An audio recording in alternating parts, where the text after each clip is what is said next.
Welcome to Snowed In at the Castle. Written by Lucy McConnell. And read by Vivian, an AI-generated voice. Chapter 1. An airport, any airport, was not designed to be a gathering place. It was a shuttle from one exciting destination to the next. The fact that the seats were well used and the food was blah only made terminals suitable for short layovers. For Avery Rossi, long layovers were to be avoided if possible. However, the small airport on Isola della Famiglia was different. The floors were made of granite tile, shined and polished. The chairs were comfortable enough to lounge in, though not so lovely that one would fall asleep and miss their flight. And the temperature was regulated so that, despite the unexpectedly low winter temperatures outside, travelers could shed their coats and beanies. No one who visited the rocky shorelines, toured the stunning gardens, or tasted fruit from the local villas would expect anything less. To have a regular airport would have been an insult to the sovereign nation's reputation for refinement and beauty. Much like the storm blowing fiercely outside was an insult to their tour guide. Sabrina waved her arms as if gathering hens into the roost. Her hair, which was usually pulled back into a low but stylish ponytail, poked out in the front as if she'd tried to dig her fingers into it in frustration. Not a good sign. The 7 remaining travelers who pulled into a tight circle to hear her announcement were the free and single leftovers from their month of bebopping around Europe with 35 other adventurers. These ragtag college-aged kids carried all that they had in backpacks with too many pockets. Well, most of them. There were a couple of girls who insisted on using every inch of their space in the plane's cargo hold. Most of the group had flown out of Rome 5 days before, anxious to get to family and friends to celebrate the holidays. Why would anyone from America take off the day after Thanksgiving for a pleasure tour? Cheap flights, cheap hotels, less crowds. The list which Avery's best friend had presented in an effort to get her to sign up was longer than Santa's good list.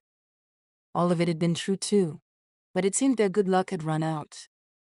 There's good news and bad news. Sabrina lightly clasped her hands in front of her as if she wasn't worried about what she was going to say. The tightness around her eyes told a nightmare story Avery didn't want to hear. Avery glanced down at her phone where she'd monitored the massive snowstorm hovering off the heel of Italy. The angry red swirls covered the whole of Isola, making it difficult to discern where the land stopped and the ocean began. There was no way they were getting on a plane. Sabrina, a native Isoladian who had shared her homeland with them over the last 3 days, chewed her bottom lip as she waited for earpods to drop and phones to go dark. Avery grabbed for Brandy's arm. Brandy was the world's best BFF. She'd been there in Avery's darkest hours and brightened many since then. The European winter tour had been her idea, a chance to make new memories instead of dwell on old ones. "Give us the bad news first," said Brandy. A blonde beauty with a penchant for adventure, Brandy was always ready to jump out of bed to see what would happen that day. Like a puppy. Some days it was exhausting, but mostly it was great to have a friend like that. Sabrina twisted her hands in front of her, a sure sign that whatever was coming was bad. We're snowed in. Keith and Jose groaned and flopped against the back of their seats. Their skinny jeans protested the movement, crackling as if they were about to give up at the seams. They might do just that. They'd all eaten well on this trip where diet was a naughty word. Greg lifted a hand as if in class. For how long? Sabrina cringed. That's the worst news. We're stuck here for a while. The storm shut down the whole island and settled in. I'm not sure when we'll get out. Tina flew to her feet. Will we be home for Christmas? Avery exchanged a look with Brandy. Tina's constant whining throughout the trip wore on the two of them like blister-causing shoes. They'd done their best to put distance between themselves and her, but with so few people left, she was hard to avoid. It's unlikely. The storm is getting worse. Sabrina put up both her hands. But there's good news. There is some really good news. Tina crossed her arms. Unless my Nana is on a plane here with a batch of fudge, I don't want to hear it. Despite her high-pitched sarcasm, Avery's heart went out to Tina. What she wouldn't give for one more batch of her mom's Christmas cookies. Sabrina smiled and lifted one finger on each hand. All right, the good news is that I've secured us a place to stay. You can all sleep in a real bed tonight and have a hot meal in the morning. How about a shower? Asked Stacy. She picked up her limp ponytail hanging over her shoulder and frowned at the split ends. Avery reached back and felt her own brown, messy bun. Despite the liberal amounts of dry shampoo she'd used, her hair wasn't doing her any favors. Because they were traveling, she hadn't put on any makeup either. Her hazel eyes were by far her best feature, and she'd made sure she'd had mascara on before they'd left for the airport. Hopefully it was still on her lashes and not flaking down her cheeks. Showers too, because, drumroll please, we'll be staying in a castle. Sabrina threw her arms out and grinned. Deluxe accommodations. Avery's heart sank. She'd spent her savings on this trip and didn't have a cent left to her name. Her new job started in January, and she planned to eat noodles and rice until then. A room in a castle would be expensive. She glanced around, looking for a nice wall she could tuck herself against to get some shut-eye while everyone else headed off to a fairy tale Christmas. "What's the catch?" asked Keith with narrowed eyes. He'd pulled his hat down low, like he wanted to block out the world and whatever was happening in it. "No catch. The owners felt bad about the situation and wanted to make sure that you all had good things to say about Isola when you left. So they offered to put you up for free." The small band around Avery's chest relaxed. She wouldn't have to stay here after all. "God bless the people who live in this castle," she said to Brandy. They live in a castle, so I think they're plenty blessed," Brandy quipped. Avery smiled but didn't reply. A castle, if it wasn't a home, could be just as empty as her parents' house the day after the funeral. She braced herself for the wave of sadness such memories brought on. It came, but she was surprised that it wasn't as harsh as usual. Perhaps she was finding a new normal in life, well, as normal as it was ever going to be. Tina squealed and did a happy dance, elated at the idea of sleeping like royalty. Keith and Jose fist-bumped. Stacy started firing questions at Sabrina about where exactly they'd be staying in the castle. Sabrina waved her off. "All your questions will be answered soon, but we need to be on the move.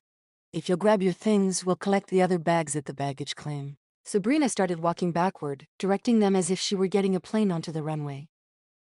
"There should be a shuttle waiting for us out front. But if we don't get there soon, the roads will be too icy and we'll have to stay the night in the airport." Tina and Stacy broke into a trot. "Come on, people," Tina threw over her shoulder. Avery and Brandy fell behind. Unlike everyone else, they hadn't loaded up on souvenirs that needed to be checked. Brandy's family were minimalists. You literally couldn't buy them a gift unless they could eat it. Brandy had bought a snow globe for herself in Venice, already knowing which shelf she would place it on when she got home. Avery had splurged on one Christmas ornament in Florence at a glass-blowing shop. The man there had such kind eyes, and he was a master, walking them through the process of creating art with patience and a love for his craft. She'd respected him, even felt a connection to him through the beautiful bells he created. Not a stalker kind of connection, that would be creepy, but an understanding that he put a little of his soul in every piece. His wife had packaged the ornament so carefully, and she'd promised it would survive in Avery's backpack. Still, Avery placed it on top of her expensive camera and was cautious about where she set the bag down and her clearances when she stepped through doorways. They got to baggage claim just as everyone's boxes spewed out. Greg grabbed a rolling cart and let everyone put what they wanted on it. They went back through customs and out the sliding double doors to a waiting black van with tinted windows. "Whoa, it's a limo van." Jose put on his sunglasses and gave the group a peace sign while Sabrina took his picture. "I'll add it to the group photo share." She grinned at him. "Do you see how we take care of people in our country? Even visitors get the royal treatment." The van door opened slowly, like it was done mechanically, and not by the sweat of your brow like the old van Avery had grown up driving with the stained carpet and his CD player. A driver in a green coat with silver buttons stepped around the vehicle. He touched the brim of his chauffeur's hat. "You can put your bags back here, see?" "See," Sabrina responded. "It's good to see you, Marco." She leaned over and kissed his cheek. Avery giggled. "Do you think they're a thing?" Randy lifted a suggestive eyebrow. "How do you think we got such great free accommodations? Sabrina has an inn at the castle." "How lovely for us," Stacy chimed in with a smile.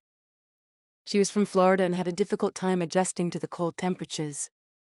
Today she wore a t-shirt, a flannel button-up, and then a sweater under her coat. As a Midwest girl, Avery could probably last 20 minutes in the snow in just a hoodie and jeans.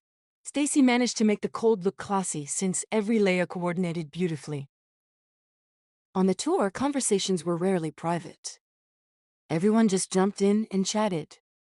It was nice, like a family in a way. Avery nodded to her. I hope so. Sabrina deserves a great guy. I've never met a nicer person.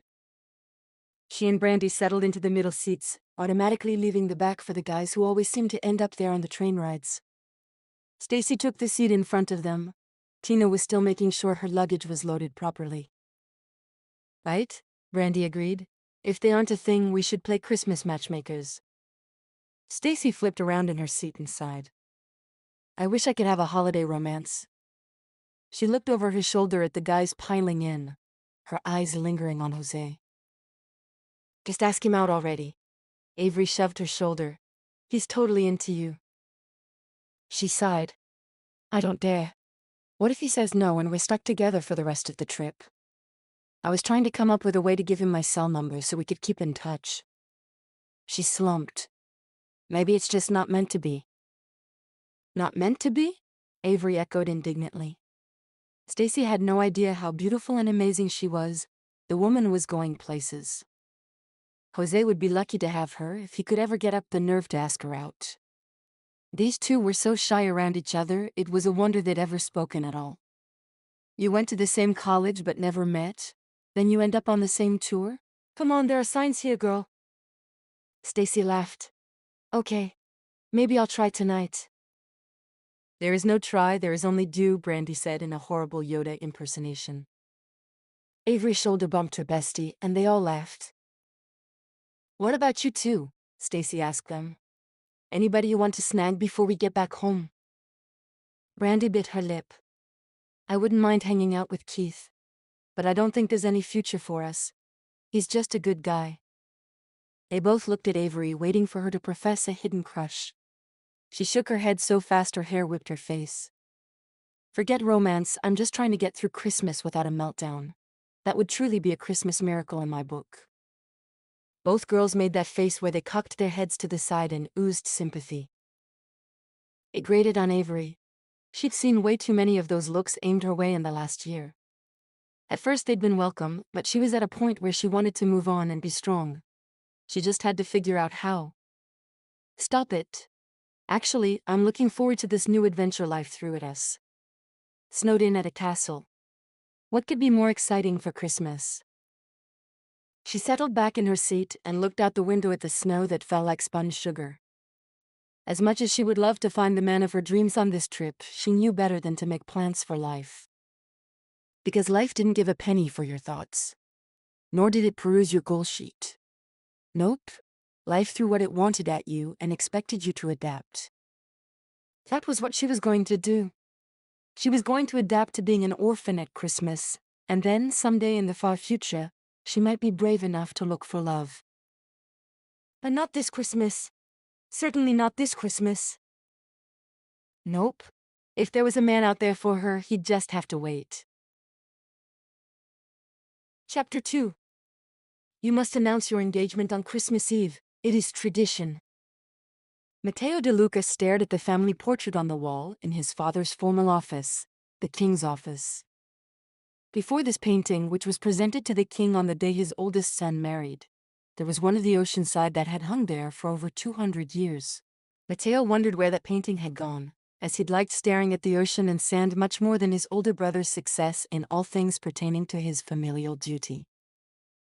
Being the second son wouldn't be so bad if the first one wasn't perfect. Padre didn't let up. Matteo, the people are counting on you to uphold tradition. You are 27 years old. This is the year of marriage for Avery de Luca since our family took the throne. His father stood proud, reciting history as if it were brand new information. It wasn't. Since the time Matteo could count to 27, he'd known that was the year he'd wed. Unfortunately for him, he also knew whom he was expected to marry, and the woman didn't make his heart race. Not that anyone besides him cared. Luciana has done her part well, his father continued. You must step up and put a ring on it, as you young ones say. Matteo groaned. Padre, please do not try to sound younger than your years. Padre laughed from his belly. My speechwriters say the same thing. That's what we pay them for, Matteo thought. Can I be honest with you? He rarely spoke candidly with his father, it just wasn't done. They each had a role to play, and they knew their place. No one stepped out of it, even in conversation. But there were times when he was desperate to breathe. Please. Padre motioned for him to continue. Instead of his straight back and stiff limbs, he leaned forward, intent on Matteo. I do not love Luciana. And she doesn't love me. In truth, she was so sure of her place at his side that she treated him as if he were a formality in her life. Nothing more than a daily check on her to-do list. Not that he saw her daily. More like once a month at formal gatherings if he had to attend. He was not drawn to her. There was no intrigue, no interest, nothing but a vague sense that she was all wrong for him. Padre blinked several times. What does that matter? If I'm to spend my life with someone, I want it to be someone I want to be with. Luciana is difficult to care for. In reality, she was a witch only lacking a broom and a pointy hat, both of which he'd be happy to gift her if she'd use them to fly out of his life forever. The thought of having children with her sent a chill down his spine that rivaled the wind hashing snow against the windows. He continued explaining his plight. We could cancel because of the storm. No one has seen this kind of snow in 500 years, and no one would blame us if we put off the celebration. Matteo's hope grew as he spoke. The blizzard would shut down businesses and had already closed the airport. Padre's face began to change color. The process was fascinating, the way the red boiled up from his starched white collar. You would cancel the royal family's Christmas Eve celebration? He sputtered, spit flying from his mouth. Have you gone mad? It was time to put his foot down. I cannot marry a woman I do not love. Padre shoved his sausage finger in Matteo's face. You will do as tradition demands. Most of the guests arrived before the storm hit, and we will proceed.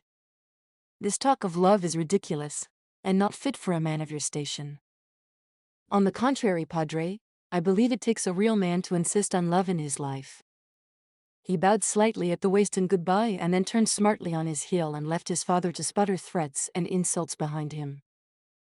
Ungrateful, entitled. Matteo gritted his teeth. He had to be stronger than the forces stacked against him. He couldn't marry a woman he didn't respect, let alone like. He wouldn't be able to look himself in the mirror on their wedding day. No, he had to find a way out of this wedding and fast. Chapter 3. The servants' quarters. Tina shrieked loud enough that the coat of arms hanging on the wall shook. This just won't do. Avery looked around for a closet to hide in or a sofa to duck behind so she would be out of Tina's way should she throw herself to the floor kicking and screaming. A hiding spot didn't magically appear, but there were boughs of holly draped along each wall, creating a homey feeling. A Christmas tree stood in the center of the gathering room. Each ornament had a name on it, which Sabrina told them was a tradition. The royal family had an ornament made for each of the staff members every year. They could keep them as a memento of their time spent in service in the castle. They were quite beautiful and rivaled the one Avery had purchased in Venice. It must cost them a fortune, she'd commented. Sabrina had smiled indulgently. The De Luca family is known for their generosity to the people who work for them. Because they serve the people of Isola, they understand what it means to spend your time for another. Some families pass the jobs down. They have over 100 years' worth of ornaments. Avery liked the idea of a royal family who cared about everyone down to the last servant hired. She'd touched a glass ball, spinning it around to find the royal crest on the back. Stunning, she'd whispered. Her quiet thoughts were interrupted by a man's sarcastic remark to Tina's demands. Would you prefer that I ask the queen to vacate the royal suite so you can move in? Asked the rather large and imposing butlerish man wearing a full tuxedo in the middle of the afternoon. He had a way of looking down his nose at them without lifting his chin. Can you do that? Tina bounced on her toes. I already brag-posted about sleeping here, and that would make some excellent— No, ragazza, I will not ask the queen to leave her bed. At this, he did lift his chin and glared down his rather impressive nose. Avery hid her giggle behind her hand. He'd basically called Tina messy, and she didn't catch it, although her face fell into an impressive pout because she wouldn't be sleeping in the royal suite. Come on. Brandy hooked Avery's elbow. Let's claim a room before everyone else. I don't want to get stuck next to Greg. She made a snoring noise that rivaled lumberjacks taking down trees back home. Avery went willingly. Let's get the one at the end. That way we won't have to share both walls. Good idea. But Brandy looked over her shoulder. I think the bathroom is that way. The gathering room was the center of a set of hallways set out like spokes.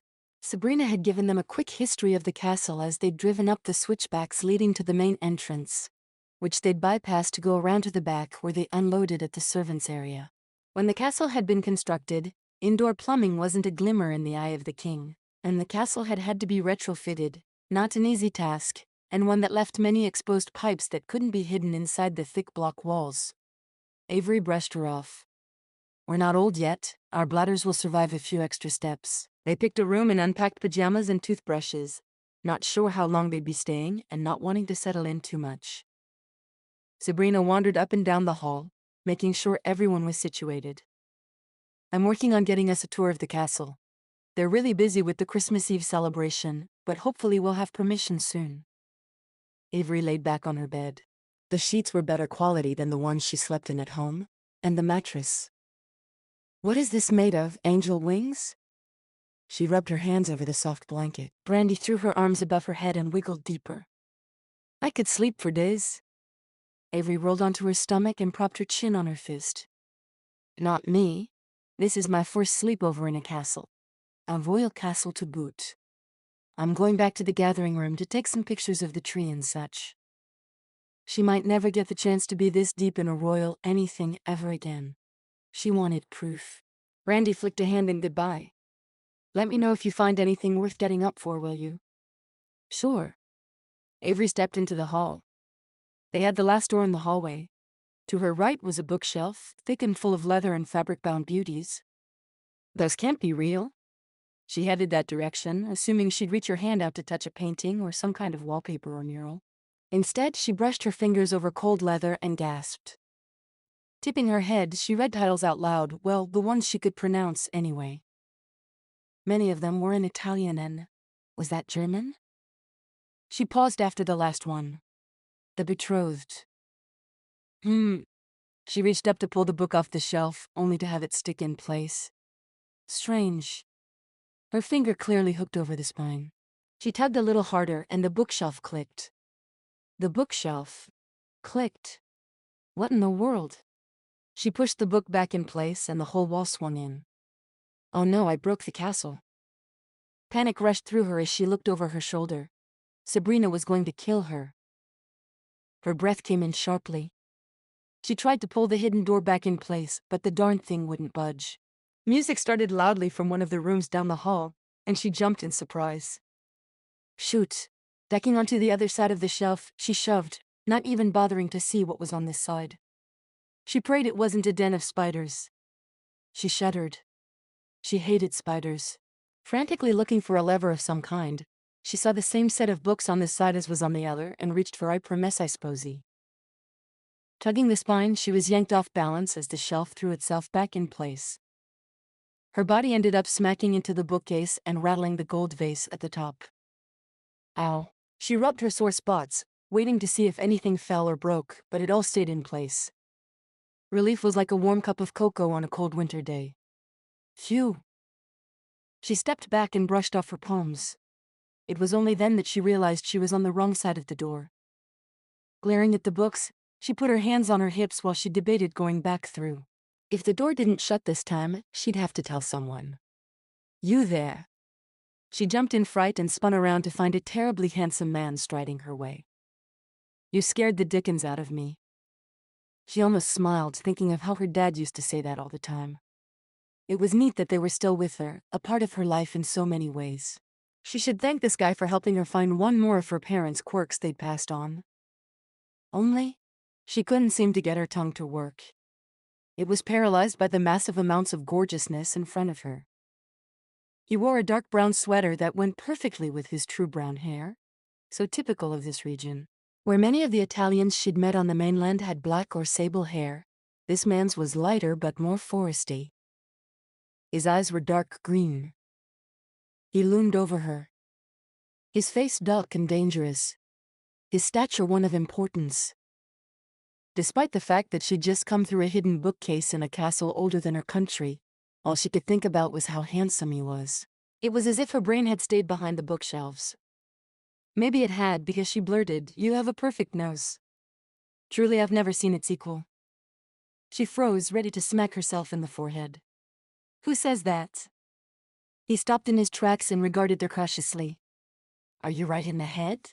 "Am I?" She stopped, the insult hitting its mark, expertly delivered by the derision dripping from his voice. She was not right in the head. She was all fuzzy and twitter-pated over his gorgeousness. However, other than being knocked off her good sense, she was mentally stable. He should be used to this kind of reaction. After all, he was the picture of perfection. Surely women had lost their heads over him before. Not that he needed to know that he had that effect on her. "Of course I am." "Are you?" "Yes," he replied slowly, his eyes roaming over her as if looking for some proof that she hadn't escaped from a loony bin. She glanced down at her skinny jeans and creamy sweater, then back up at him, silently asking if he was done checking her out. He made a small sound, something that said, "I would not lower myself to date a woman in no-name jeans." She rolled her eyes. He was too much handsome and too full of himself. Thank goodness for his superiority complex, it was quite the turn-off. "If you're done ogling me, you can get back to whatever you were doing before."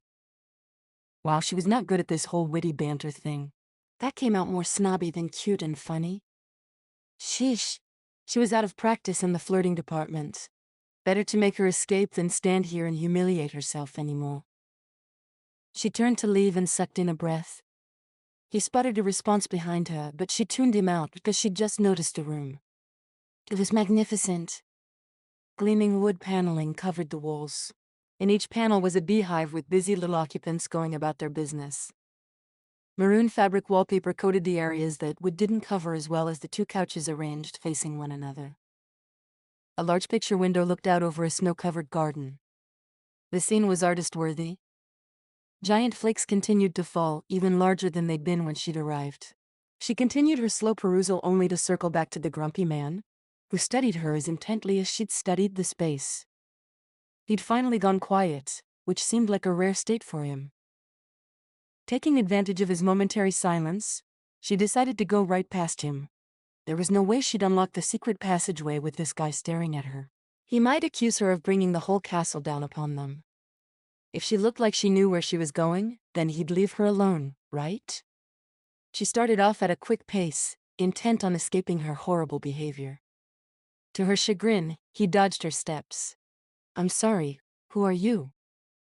"No need to apologize," she said flippantly as she tried her best to brush him off. "Just keep walking like you have business in the castle." He wasn't having any of her false confidence. "I wasn't apologizing.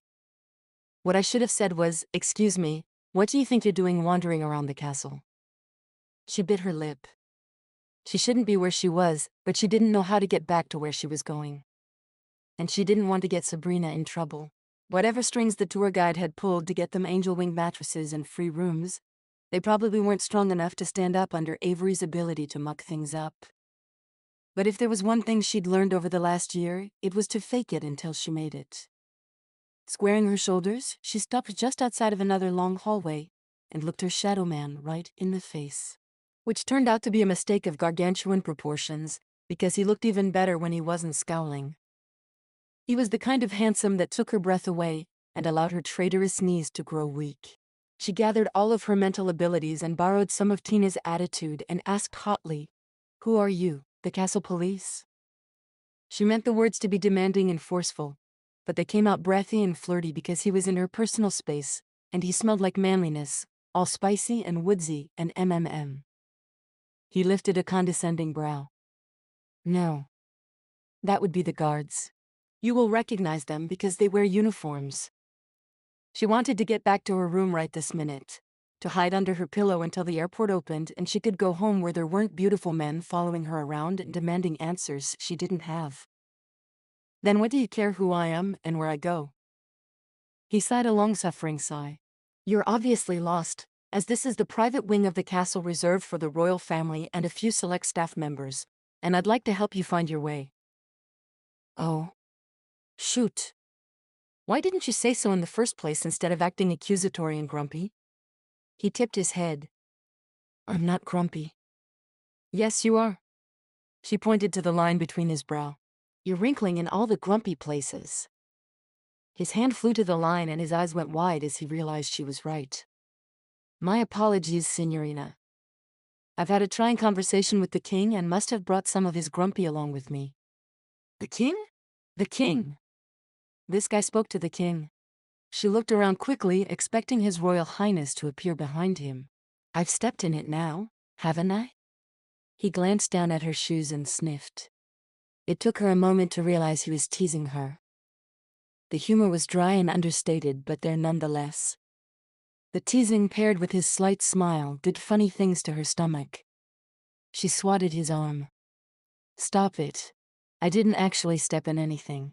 Suddenly realizing that she'd maybe just flirted with this guy, she schooled herself. I'm with a tour group that was stranded at the airport, and I lost my way. She waved her hand around, indicating the general building. Sabrina's group? His forehead wrinkled in a totally different way than it had when he was worried because of a conversation with the king. This was adorable, like he was putting a puzzle together. Oh no, she'd done it now, throwing Sabrina under the bus. She shouldn't have said anything. She held her breath, waiting for trouble to start. Don't be mad at her. I'm the one who wandered off by accident, I promise. Wait, how do you know Sabrina? He'd used her first name. And he knew they were in the servants' quarters below the stairs. That was a lot of insider information, and it made her wonder what was going on. Should she be jealous of her tour guide? Maybe Marco the driver wasn't the one sneaking kisses under the mistletoe. She's a cousin, he replied. The green-eyed monster let go of her chest, and she slouched in relief. Oh, so you work here? Something passed behind his eyes. Regret? Sadness? Resignation? She couldn't quite put a name to it. Every day of my life. I heard about families like yours. I think it's neat that you take pride in what you do and pass down the job. I mean, it's a beautiful heritage that not everyone can lay claim to. He regarded her deeply. What? She brushed her cheek, wondering if she'd left crumbs there from the awful muffins she'd eaten at the airport. I argued with my padre earlier about that very thing, a son's obligation. It is interesting that you brought it up as well. Oh. She tucked her hair behind her ear and ducked her face, feeling as though she'd jumped into a family squabble. I'm sorry. I didn't mean to, intrude. He hooked his finger under her chin, the contact making her heart thrum. Thank you for reminding me that familial obligations are not always a burden. She wrinkled her forehead and grunted. Family isn't a burden, it's a blessing. One she would gladly have back. He smiled. You are certainly American. I'm taking that as a compliment. He laughed. I didn't mean it any other way. He offered his arm. Please allow me to escort you back to your quarters. She looked at his elbow, which he held out like he was some knight in shining armor. Well, the castle must be working its magic on her. The next thing she knew, she'd be challenging someone to a duel. If the prize was a kiss from this guy, she might just take up a sword. Okay, but if you take me to the dungeon and lock me up, I swear I will haunt this place for all time. There. She'd finally remembered how to tease a good-looking man. Whew. For a while there she'd thought she was broken beyond repair. I've known you for 10 minutes and would expect nothing less. Okay then, as long as we're on the same page. She slipped her hand in his arm, feeling princess-ish and cherished and all sorts of things she hadn't felt in a long time. He stood so tall, so straight. She found herself sucking in and following his lead. His long legs and determined stride were an effort to keep up with, and she'd been walking all over Europe for 4 weeks. Are you always in a hurry? He immediately slowed down. Usually yes, but I thought it was best to get you out of the Prince Regent's private quarters before someone saw you. Her mind raced. There was a secret passage between the servants' quarters and the prince's home. Either someone in history had had a scandalous love affair, or they were serious about the help not being seen. With the passageway, cleaning the royal chambers would be easy. She did her best to put the whole thing out of her mind. She wouldn't be using the passageway again, especially knowing it went to the prince's apartment. He's the married prince, right? See, I guess it wouldn't do to have a strange woman wandering around his apartment then. Sabrina gave us an overview of the royal family when we got here. She craned her neck to take in the paintings of cherubs on the ceiling in a grand hall of some sort. I should have paid more attention. He stopped at a small door that had several inlays and patterns. The knob had a beehive on it. "What with the bees?" she asked, pointing. He glanced down and then started as if he hadn't ever seen the design before. Which was strange because the wear on the knob indicated it was older than she was. Our island is home to a special strain of honeybee that is coveted the world over. Our bees travel across Europe to help with many crops, from blueberries to orange trees. They're especially good pollinators. She giggled. When he kept his stony face, she sobered up. Sorry. You sounded like a Wikipedia article for a minute there. He swallowed as if trying to maintain his composure. Had she really gotten to him, almost made him laugh? Seeing his smile felt like a challenge, one she would gladly accept if she was ever going to see him again. This is the door to the servants' quarters. You can find your group from here, I assume? You assume correctly. She smiled and stuck out her hand. It's been nice meeting you, Jeeves. If you don't cut it as a butler, I'm sure you'll make a great tour guide. He took her hand in his, slowly sliding his fingers across her palm before gripping her hand. The heat that shot up her arm made her cheeks blush. Your compliment overwhelms me. There went his dry humor again. When it was directed at her, she had a hard time maintaining brainwaves. Her blush turned to a full flush. I'm just going to, bye. She popped through the servants' door, which was not labeled and looked just as beautiful as any door she'd seen in the rest of the castle. It shut quietly behind her, and she looked down the long hallway to see the Christmas tree at the center of the spokes. Her group had gathered around, and she was missing whatever announcement Sabrina was dishing up. Goodness, she'd have to figure out which spokes to avoid and which ones were allowed. If only they'd labeled things. It wasn't like she was a complete idiot, she could read a sign if there was one. Avery. Randy hissed and waved for her to hurry. She jogged over, hoping her crew would attribute the color on her cheeks to the physical exertion and not to the fact that she'd just met a very stuffy, but good-looking butler. Not getting out by Christmas Eve.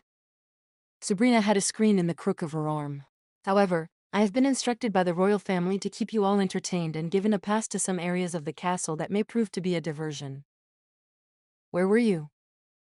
Brandy asked, using Jose as a block between her and Sabrina so the tour guide wouldn't know they were chatting. I got lost. It's like 5 hallways. I know, Avery whispered, and then she clamped her mouth shut. She was about to tell Brandy about Jeeves, but something made her hold back. The idea that she could get in a lot of trouble definitely had something to do with it. Not that Brandy would sell her out or anything. She glanced down the other hallways and made note of where the bookshelf sat, and where this hallway with its door into the castle proper was located. Maybe she'd bump into the butler again as they were entertained by the royal family. Yeah, and maybe she'd wake up a princess on Christmas morning. Chapter 4. The snow continued to build up around the castle in great mounds. The local plows and road service crews worked around the clock to keep businesses open, since it was the week before Christmas. The economy counted on this week to sustain small companies. Matteo stayed in contact with the senator over transportation, requesting hourly updates. He didn't have good things to say. Snow is in the forecast for the next 4 days. We'll be lucky to dig ourselves out. Matteo took his concerns to heart, but he couldn't take in his cynicism. Snow was part of the weather after all, and it always changed. Eventually, spring would come. However, the forecast called for heavy snows right up to Christmas Day. They'd be lucky to get the airport open on the holiday. And there were many people stranded in Asola hotels and bed and breakfasts who would not make it home to toast Christ's birth with their families. What's more, shopping was limited, which meant the economy was going to suffer. I understand. Matteo kept his face impassive. But unlike the Americans and their Black Friday shopping in November, Isoladians put off Christmas shopping until the week before. Our people need clear roads and open businesses. He mentally berated himself. He'd been thinking about America and a certain brown-haired, hazel-eyed American in particular all morning. The way she defended families was noble. He wondered what had put such a strong fight in her soul. Si, principe. We will make stores and shopping a priority. Grazie. The senator bowed his head, revealing the thinning hair on top, and the screen went dark. Matteo twirled his pen around his thumb, an old habit from his school days when he had a difficult math problem to solve. Signore? Alfredo, his personal steward, set a cup of herbal tea on the table. Is there something on your mind? No, he answered absently. Perhaps it is the upcoming ball and finalizing the place settings, Alfredo prompted. Matteo sighed adieu. I have to sigh, also a leftover from his school days. I smell very well. He stood, allowing Alfredo to show him to the sideboard, where 3 place settings were laid out. One was white, one was red, and one had holly leaves around the edges. The holly? It's a Christmas Eve celebration, after all. We should look festive. Alfredo frowned. What? It's the same setting your brother used when he announced his proposal. Is that a problem? Pedro always wished I was more like Angelo. What better place to start than with the dishes? His joke fell flat against the stodgy older man. He had a feeling the girl in the hallway who admired his nose would have liked it. She seemed to have the same sense of humor. Dry as the sands, as his madre would say. He actually found her quite fun to tease, in a small way. Truly, finding her standing in his brother's library had been the most interesting thing to happen to him in years. He'd almost forbidden her from leaving, but she'd ducked away so quickly he hadn't stood a chance. It wasn't like a prince could go chasing a woman into the servants' quarters. There were rules to follow when it came to decorum. Decorum, another thing his padre thought he lacked in. Wouldn't Padre be proud of his refrain yesterday? She'd called him Jeeves. He'd looked up the name and found that it was a reference to a butler. She thought he was a butler. Either she was an excellent con artist who was playing an elaborate game, or she had no idea he was a prince. Which was kind of funny, considering she was staying in his castle. A person should know their host. He wished she was here right now so he could point that out and see what her reply would be. No doubt she'd keep him on his toes. Principe, if I may suggest the red. You always seem to have a flair for the dramatic, and it would make the statement that you are your own man. Matteo turned to look at him. If that was the right choice, why didn't you just say so? A man should know his options, Principe. And what good does it do to make the right choice if I make it for you? He pushed his chin out, elongating his neck as if accenting his words. You are right, old friend. Matteo looked them over once again. The red setting was bold. But the white? It held a freshness to it, a sense of a new beginning. I'd like the white. It's like a clean slate. A chance to write my own way in the world. Alfredo smiled and bowed as much as his arthritic hip would allow. Now you are thinking like a prince. No, friend. Now I am thinking like a man, perhaps too much like a man, as his thoughts were constantly spinning around a signorina who was lost in more way than one. He'd seen it in her eyes, a reflection of his own search to find his place in the world. Tell me, what do you know of the tourists we took in? Are they comfortable? If Alfredo was surprised by the turn in the conversation, he didn't show it. The man was a veritable statue. When Matteo was a child, he used to imagine that at Alfredo's death, they would simply wheel him out to the garden and set him among the pelargoniums. He was a rather morbid child, come to think of it. They are as comfortable as can be expected when displaced from their homes. They have food and a warm place to sleep. He thought of the warmth in the young woman's hazel eyes.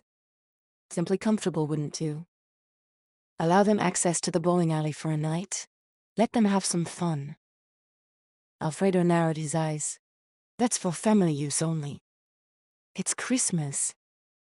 Matteo clapped him on the shoulder and Alfredo coughed as if he'd knocked the wind out of him. They are far from home. We can well afford one night of revelry for our guests. Alfredo considered him a moment. Ottimo, very well. Matteo smiled and went back to his desk to look over the budget for snow removal. As he sat there, his mind wandered back to the library and the signorina with the stunning hazel eyes and full lips that held his attention for all the wrong reasons. Chapter 5. I can't believe they're letting us into the family's private chambers. Avery suppressed her smile and the urge to blurt out that she'd already been there. Been there, ticked off the butler, but didn't get a t-shirt. She was totally going to make herself that t-shirt when she got home. She'd earned it. And if wearing it reminded her of the grumpy butler who made her heart race, then so be it. Brandy grabbed her arm and shook it. It's just so exciting. I wish we didn't have to leave our phones behind, though. Tina growled. If it wasn't the chance of a lifetime, I would have flat out refused. She'd spent the last half hour spraying something in her hair that smelled like coconuts and made it shinier than the Christmas lights twinkling around the castle. When asked, she replied that you never knew who you were going to run into in a castle. There was one Isoladian prince who was single and looking for a princess. Then she'd lifted a shoulder as if to say, why not me? I thought they were going to have to get out a scalpel to separate your phone from your hand, Avery teased. Har har. Tina took it all in good fun. Sabrina said no one but the royal family and the cleaning staff has seen the bowling alley. What if we end up bowling with the king? Wouldn't that be sick? I'd rather meet a butler. Avery closed her eyes in regret the moment the words were out. A butler? Stacy laughed, joining in the conversation. What's so good about a butler? Avery grinned. They'd change their minds pretty quickly if they saw the butler she'd seen. Well, for one, they know their way around a kitchen. They do? Stacy walked backward, her hand on Jose's shoulder so she didn't run into anything. She still hadn't gotten his number, but they had rooms next to each other and realized they liked the same grunge band. So at least they were talking. Jose didn't turn to join in. Maybe he was happy to be right where he was, within touching distance of Stacy, and didn't want to move in case she pulled her hand away. It was possible that Avery had started seeing romance everywhere after her encounter with Jeeves. She may also have had several imaginary dream dates with said butler before she'd fallen asleep last night. But she couldn't drop back into her imagination right now. She had to stay focused on the path they took to the bowling alley so she'd know her way around if she ever got lost again. Brandy's mouth dropped open. Butlers are head of the kitchen and dining staff. Don't you ever watch British shows? Rarely. Stacy flipped around and put her arm through these shows. For a girl who was too shy to give him her number, she'd upped her game. Avery exchanged a look with Brandy, and they hid their giggles behind their hands. I'm proud of her, Avery said. She sees what she wants and she's going for it. Brandy nodded. Does that mean you figured out what to do with your life? That job offer is dangling in your email. Avery groaned. She'd finished up an internship right before the trip. They'd offered her a position, but she'd told them she wouldn't decide until they got back. I'm taking the job. Brandy deflated. Yeah, but only because you have to have a job. You're not passionate about product development. She wasn't. But with her degree it made sense and this job had sort of fallen in her lap. It's something until I find my passion. You mean rediscover it? Ever since the accident, it's like you're empty inside. Which is totally understandable. I would be too if both my parents passed away. I just hoped this trip would put some life back in you. Avery thought back to her encounter with Jeeves. She'd felt something with him, warm and alive. Real. Almost like herself again. Grief had hollowed her out, but talking with Jeeves made her feel solid. I think I'm on the right path, she said slowly. I'm finding parts of myself every day. Who knew they'd be scattered over Europe? Being here. She glanced around at the beautiful architecture and stunning furniture. Has helped. Thank you for twisting my arm until I came. Brandy gave her a side hug. That's what friends do. They walked through a set of double doors. One thing Avery noticed was that any entry meant for the royal family was made up of double doors. Servants only had one door, which was weird, but it helped her know where she should and shouldn't go. The bowling alley was made for the royal family's entertainment, so it had a double-door entry. Inside, the walls were painted dark blue and neon lights lit up 4 alleys. Would you look at this place? Keith threw his arms out to the side and crowed like a rooster. Sabrina gave him a dirty look. A little class, Signore Wormwood, if you please. He winked at her. Anything for you, darling? Brandy rolled her eyes at his antics. His accent isn't that thick, he's just playing the redneck from Arkansas because he thinks it's cute. Avery bumped her with her hip. You think it's kinda cute, don't you? Brandy dissolved into giggles. Maybe a little. I've always enjoyed a southern man's vernacular, she said in her own southern twang. She'd lived in the South until she was 10 and then moved to Montana, where she and Avery became best friends forever. At least that was what their matching bracelets said. They all found shoes on the shelf and balls on the rack, and they figured out how to put their names into the computer that projected their scores overhead for the whole world to see. While everyone in the room, Avery wasn't the worst player. That spot was reserved for Greg. His surfer looks were popular with the ladies, and he'd had his share of tour romances, sweeping local girls off their feet in a night and stealing a kiss before the tour moved on. He kept trying to put a professional spin on the ball and ended up in the gutter. One of these times I'm gonna get it just right, he said as he flopped into the chair next to Avery. Sure. Avery patted his arm. So Sabrina, what's the chances of a prince coming down here tonight? Stacy tossed her ball. It landed with a thunk before slowly rolling into the gutter. Sabrina folded her arms. No chance. The royal family is preparing for the Christmas Eve ball. They are too busy to bowl. Isn't he getting married on Christmas Eve? Asked Greg. Throughout the trip he surprised them all with odd tidbits of knowledge. Engaged, Sabrina corrected him. To who? Asked Stacy. She wasn't at all worried that her second ball rolled slower than a caterpillar. Luciana something, but there's talk that it might not go through, Greg threw out as if tossing a juicy piece of meat into a lion's den. Tina snatched it up. Really? Why not?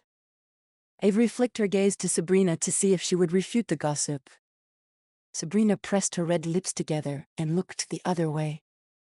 Jeeves would know what was going on behind double doors. He lived with the royal family as close as any staff member could be, having access to their private living quarters. Maybe he'd shared some news with his cousin and she wasn't allowed to repeat it. They're rarely seen together, and when they are, there's no chemistry. Greg finished. Arranged marriages are often like that, Sabrina finally spoke up. It sounds lonely, Avery blurted. She glanced down at her hands in her lap. She knew loneliness, the kind that entered your soul like an unwelcome guest when everyone you loved vacated the premises. She didn't wish that on anyone. I feel bad for him, for both of them. A family should be full of love, not obligation or politics. It's the one place in the world where you should be accepted just the way you are. That was how she'd been raised, by two of the most loving people ever created by God. It made them perfect, too perfect to stay on this earth longer than it took to raise her. Then he took them home. Brandy touched her arm, bringing her out of her musings. Well, I think it sounds romantic. A ball. A gown. A proposal in front of your friends and family. Stacy swooned and landed in her chair with her hand to her forehead. She sat up. I don't even have to be a princess, I just want to go. Sabrina chuckled. Keep dreaming, Cinderella. The guest list was written over a year ago. Most of the attendees are royalty or influential Isoladians or from neighboring countries. We're staying downstairs, remember? Stacy scowled and sat up. I'd rather spend Christmas with my family. Tina made her way to the ball return. She looked over her shoulder. But if a prince asked me to the ball, I wouldn't say no. It sounds like the perfect Christmas to me. She winked at them and then set herself to throw a strike. They all cheered as the pins fell. She was in the lead, much to Greg's dismay. Brandy leaned over Avery to encourage him. Don't worry. As soon as you perfect that spin, you'll take the lead. She hopped up to take her turn. Avery stared at the floor. What would the perfect Christmas look like? For her, it wouldn't be at a ball. It would be in her mom's kitchen making sugar cookies or building a snowman with her dad. He insisted on having one every year. She'd thought it was so silly, and now? She'd give anything to build one with him again. Does anyone feel like building a snowman tomorrow? She asked. Keith laughed. Yeah, I'm not going outside in this weather. Girl, I'm from SoCal. We don't do snow. She smiled easily. His answer wasn't a shock. How about you guys? She asked Jose and Stacy. They shook their heads. No thanks. I'm good. Jose threw his arm behind Stacy's chair. Stacy angled herself so she leaned against him. Me too. Thanks though. Avery glanced at the people around her, smiling as if it wasn't a big deal. This wasn't what she'd planned for her life. Heck, it wasn't what she'd planned for this Christmas. But being stranded in a castle might be a gift from God, because it took her out of her grief and planted her in a new place. A palace, actually. And she wasn't so sad here without the reminders all around. Really, it was a blessing. But that didn't mean she couldn't keep them alive in her heart. She'd build a snowman as soon as she figured out how to get out of the castle. And if she could run into a certain butler again, she might just enjoy flirting with him. Chapter 6. I'm afraid Madre's sense of humor has gotten the best of her this year.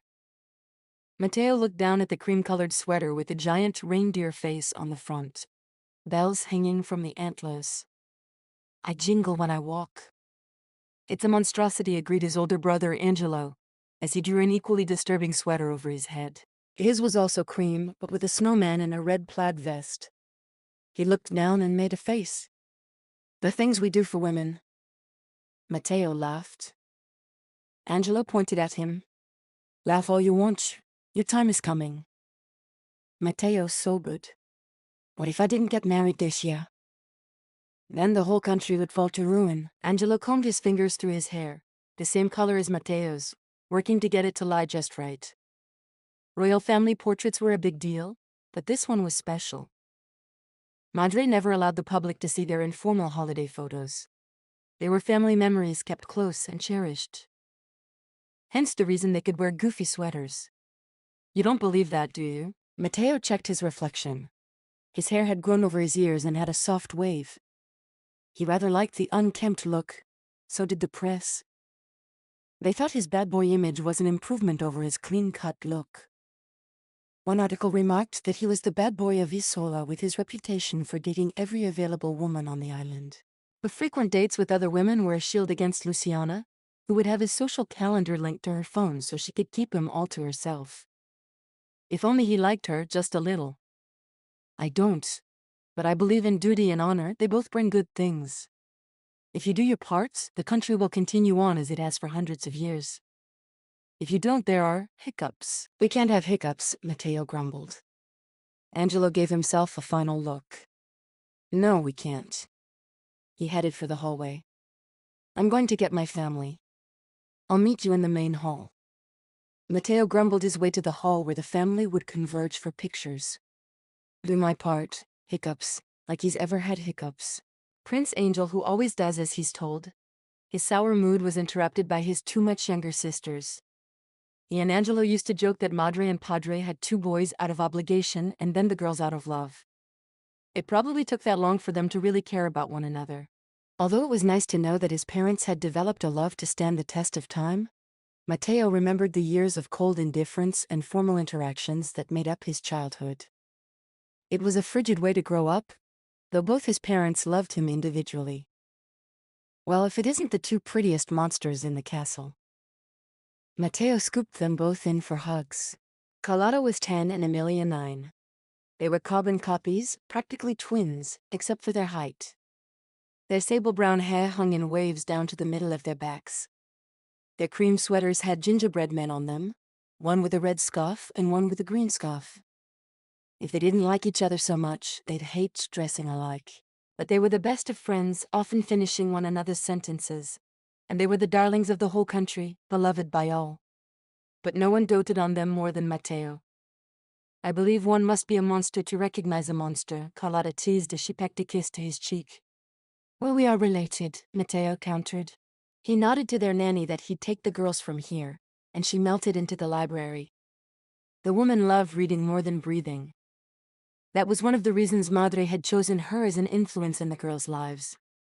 She'd passed that love on to the girls. Matteo couldn't wait to give them their Christmas gifts, autographed books from their favorite authors. They each took one of his hands and swung them as they continued their walk together. Have you been out in the snow yet? He asked. Emilia shook her head and frowned. Pandina says we can't go out until tomorrow. We're simply booked with fittings and dance lessons for the ball, added Carlotta. You are? Well, let's see how those lessons are paying off. He dropped Emilia's hand and took up Carlotta in a waltzing position. She giggled as he took large steps, making it difficult for her to keep up. Emilia laughed behind them. That's what she looks like in class. Carlotta threw her a dirty look. I'd like to see you dance with this giraffe. Matteo spun her around and then waltzed her right into the grand hall. A giraffe, SC? All joking and teasing thoughts flew from his mind as his eyes focused on a pretty American decorating their Christmas tree. No, she wasn't decorating. She was redecorating, taking ornaments off one place and putting them in another. The girls paused to watch. They looked at him for an explanation. He shrugged. Matteo's heart began a steady, deep beat. He'd hoped to run into her again, but then decided it was best if he didn't. Apparently, fate or Christmas sprites had other ideas. What are you doing? Asked Emilia. Her childlike voice filled the room. A large ornate carpet would be rolled across the floor to help absorb sound the night of the ball as guests entered and greeted one another. But tonight, the floor was bare and sound echoed off every space. The stranger's face lit up as she took in the two girls by his side. At least he gave credit to his sisters. There was no way she was that happy to see him, not after the abysmal way he'd behaved the last time they'd spoken. I'm fixing this tree, she replied. Having struck a chord of curiosity in all of them, perhaps intentional, but most likely not, she went back to work. Matteo looked down at his sisters, and they all then stepped forward together. But what's wrong with it? Asked Carlotta. Well, she stepped back and surveyed her work. The baubles should be deeper in the branches, where they can catch the lights, and the crest should be toward the ends of the branches, where they can be admired without having to stick your face in the pine needles. The image of her pushing her face into the tree to get a better look made Matteo break into a grin. I'm guessing you learned of this defect from experience. She blushed and ran her finger over her cheek, just under her eye. Maybe. You should be more careful when observing Christmas trees. The pastime can be quite dangerous for the inexperienced. He held his breath, hoping she would take his reprimand for the joke he meant it to be. Her eyes twinkled. Before she could respond, Carlotta elbowed him in the stomach. Don't be rude to our guest. She rolled her eyes as if she were 5 years older than him. I'm Carlotta. This is my sister Emilia and my older and most apologetic brother Matteo. Avery, she replied, putting her hand out. The girl shook her hand and smiled. When she got to Matteo, her face flushed. It's a pleasure to officially meet you. You can call me Jeeves. He continued to hold her hand, pressing it between both of his as if he'd come upon a long-lost friend, because that was the feeling that swelled inside of his chest. You know her, it whispered. I think I like Matteo better. She glanced down and her long lashes rested against her cheeks in a most fascinating way. It was like watching a kitten fall asleep. You are American, Emilia noted. Shh. Carlotta put a finger over her mouth. I'm sorry. We just weren't expecting you, she finished lamely. Avery laughed easily. I wasn't expecting to be here either. I got lost on my way outside to build a snowman. Her gaze turned back to the tree. This may be the only tree I get to decorate this year. I hope you don't mind. Won't your family decorate one? Carlotta demurely folded her hands together in front of her. She would make an excellent queen one day. Unlike Matteo, her marriage had yet to be decided. In all likelihood, the girls would be free to choose their own spouses, far from the pressures he faced. Avery's face dipped with sadness. I'm sort of floating on my own this year without our traditions. A feeling of protection raised up inside of Matteo, one he hadn't known existed. He wanted to gather her close and wipe the grimness from her life. The most astonishing thing about the feeling was that it was all about taking care of her. And he didn't mind one bit. With as much as he fought against the expectations hanging on him, like a bridle on a horse, having a desire to care for her was refreshing. Well, we can't have that, announced Carlotta. What traditions did you do? Pressed Emilia. Matteo's heart grew for his sisters. They too wanted to make Christmas special for this woman they'd just met. Unlike him, they were inherently generous and kind. Avery considered their question. Well, we'd bake cookies and take them to our neighbors. Then there was the sleigh ride through the park. It was always lit up with lights and decorations and such. And then, of course, we'd build a snowman. Emilia grabbed Avery's hand. Let's do all of them. Yes, Carlotta agreed as she grabbed Avery's other hand. Matteo started. His sisters were trained not to touch people. It was a royal rule. One did not hang on a person. And yet, they'd taken to Avery as if she were one of the family. Avery didn't seem to mind. She smiled at both girls. I would like that very much, but I don't want to impose.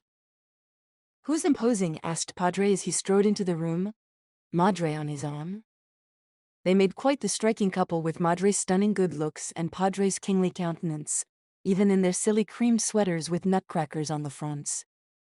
Padre must truly love Madre if he was willing to pull that thing over his head.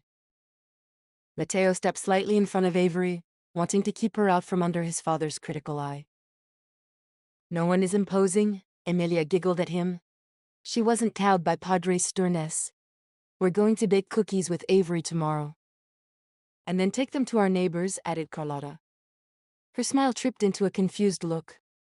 Who are our neighbors? Padre and Madre exchanged a look that said they weren't too happy with the idea of their daughters showing up unannounced on a doorstep in the village below. Avery patted their backs. A neighbor is someone who lives close to you. Like Bambiniere. She helps take care of us, Emilia announced proudly.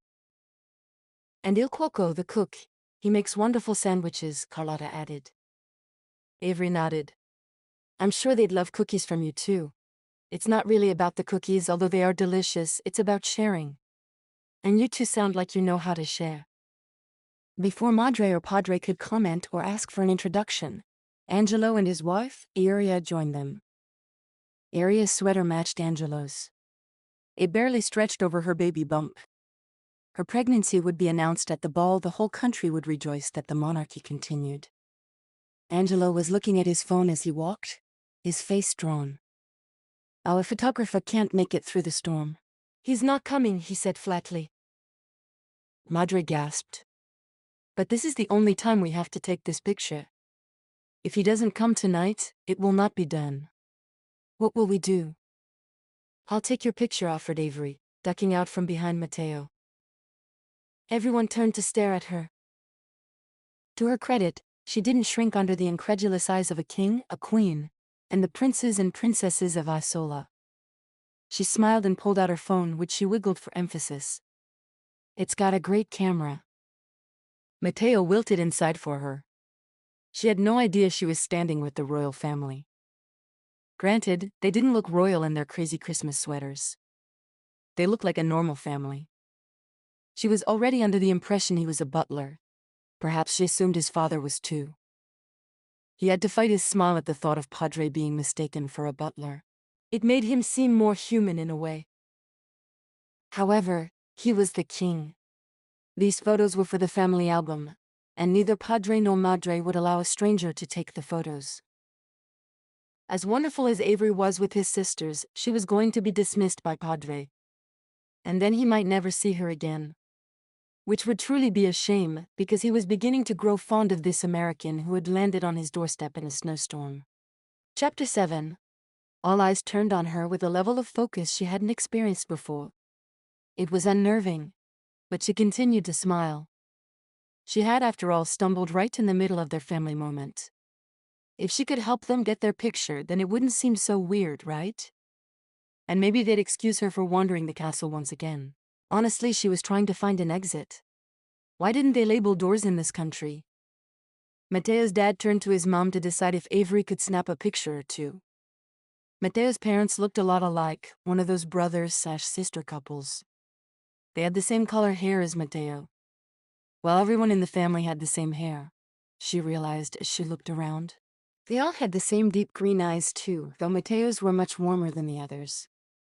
His sister-in-law had darker hair and was lighter in coloring, like Snow White. She stood out but was just as beautiful. The whole family was beautiful. So unfair. This is our private holiday portrait, said the mom. Avery nodded. What if I send the pictures to you right after I take them and then delete the images from my phone? It would be a shame. She'd love to have a picture of Matteo to take home with her. No one would believe that a family of butlers was this good-looking. It must be the fact that they live in the castle. Was it possible to be ugly when you grew up in a fairy tale?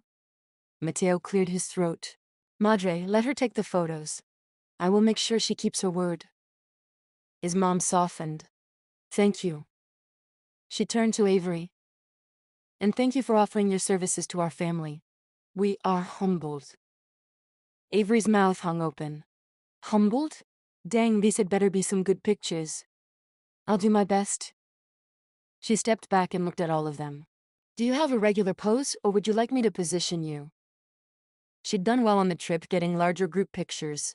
This was no different. Okay, it was hugely different, because it mattered a whole lot more, and she'd only have a few minutes to get it right. Whatever is veloce, said his dad. He had the bearing of a man who didn't like to stand around and wasn't often asked to do so. Of course. Avery went to work, showing them where to stand. She had a mom and dad in the middle, his hand on her back. The two girls stood in front of them, slightly facing one another. Finally, Matteo's married brother and his wife were next to the dad and Matteo next to his mom. I like the sweaters, she said. They're cute. His mom beamed.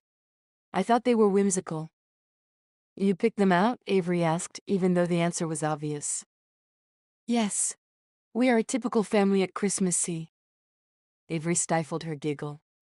These people were anything but typical. They were formal and regal and beautiful beyond any of the holiday cards her family ever sent out. Those cards had been wonderful but average. She wasn't going to burst her bubble. See, she replied. They all beamed as if they'd accomplished something phenomenal, and she snapped the last picture. I think that's it. The family broke up with some hurried goodbyes. Mom motioned for the girls to get going. Don't forget, Emilia said over her shoulder. Cookies tomorrow night at 7. Meet us here. You can count on it. Avery waved at them. In no time it was just her and Matteo. She suddenly felt shy and underdressed in her jeans and flannel shirt. She tucked her hands in her pockets. You have a great family. Dad's a bit stiff, but I think he might have cracked a smile there at the end. Matteo laughed, placing his hand on his belly. Come. You can download the images to a computer in the greeting room. She stepped to the side, choosing to walk with him since she had no idea where she was going. I don't know that I've ever been in a greeting room before. His forehead wrinkled. What room do you sit for tea with guests? The kitchen. Their meals were brought down from the kitchens, and she doubted Matteo's family had a cooking space of their own. They entered the greeting room through a wide doorway and came into a space that could only be described as friendly. The furniture was arranged so that several small conversations or one large one could take place. The walls were cream with the dark molding that ran throughout the castle and bespoke of money in the coffers. The carpet was soft under her shoes. Honey-colored, it blended well with the tan accents. But it was the artwork that drew her eye. Done in bolds, the countryside and seaside paintings breathed life into the space. Here. Matteo motioned to a computer on a side table. There are cords in the drawer. One of them should fit your phone. She got down to business, finding the right attachment and uploading the images. Suffoced, she glanced up from where the bar on the screen slowly filled with color, indicating that the pictures were loading ever so slowly. For a modern country, the computer was ancient. Matteo looked up from where he glanced through a ski magazine. It's great that your whole family can live here and work here. What is it that you do? He shut the magazine. I'm an advisor of sorts. Most days, I think they only keep me around because my dad is so important. That must be nice. The bar filled and a thumbs up appeared, indicating that she was done. She pulled the cord and began highlighting the images on her phone so she could delete them. Shame. But she'd given her word to his mom and didn't dare try to keep one. Why would you say that? He asked. She looked up from her task to find him looking at her with that intensity that she now knew was a family trait. Coming from him, it felt like the look penetrated her heart. Perhaps it was the depth in which his eyes bored into hers, Or maybe the sense that he truly wanted to know her, that made her share the truth. I don't have family, so no one keeps me around. His face softened. My sisters may never let you go. It was a dirty trick promising them cookies. She laughed. I could deal with that. She turned her phone around so he could see the screen. Here's the images. I'm deleting them. She pressed the garbage can and they began to disappear. He reached for her phone, his fingers gliding over hers and sending sugar-flavored shivers over her skin. He scrolled through her pictures. You visited the Vatican? Did you enjoy your time there? Immediately remembering some of the embarrassing pictures she'd taken, copying faces in paintings and poses of statues, she held out her hand. I did.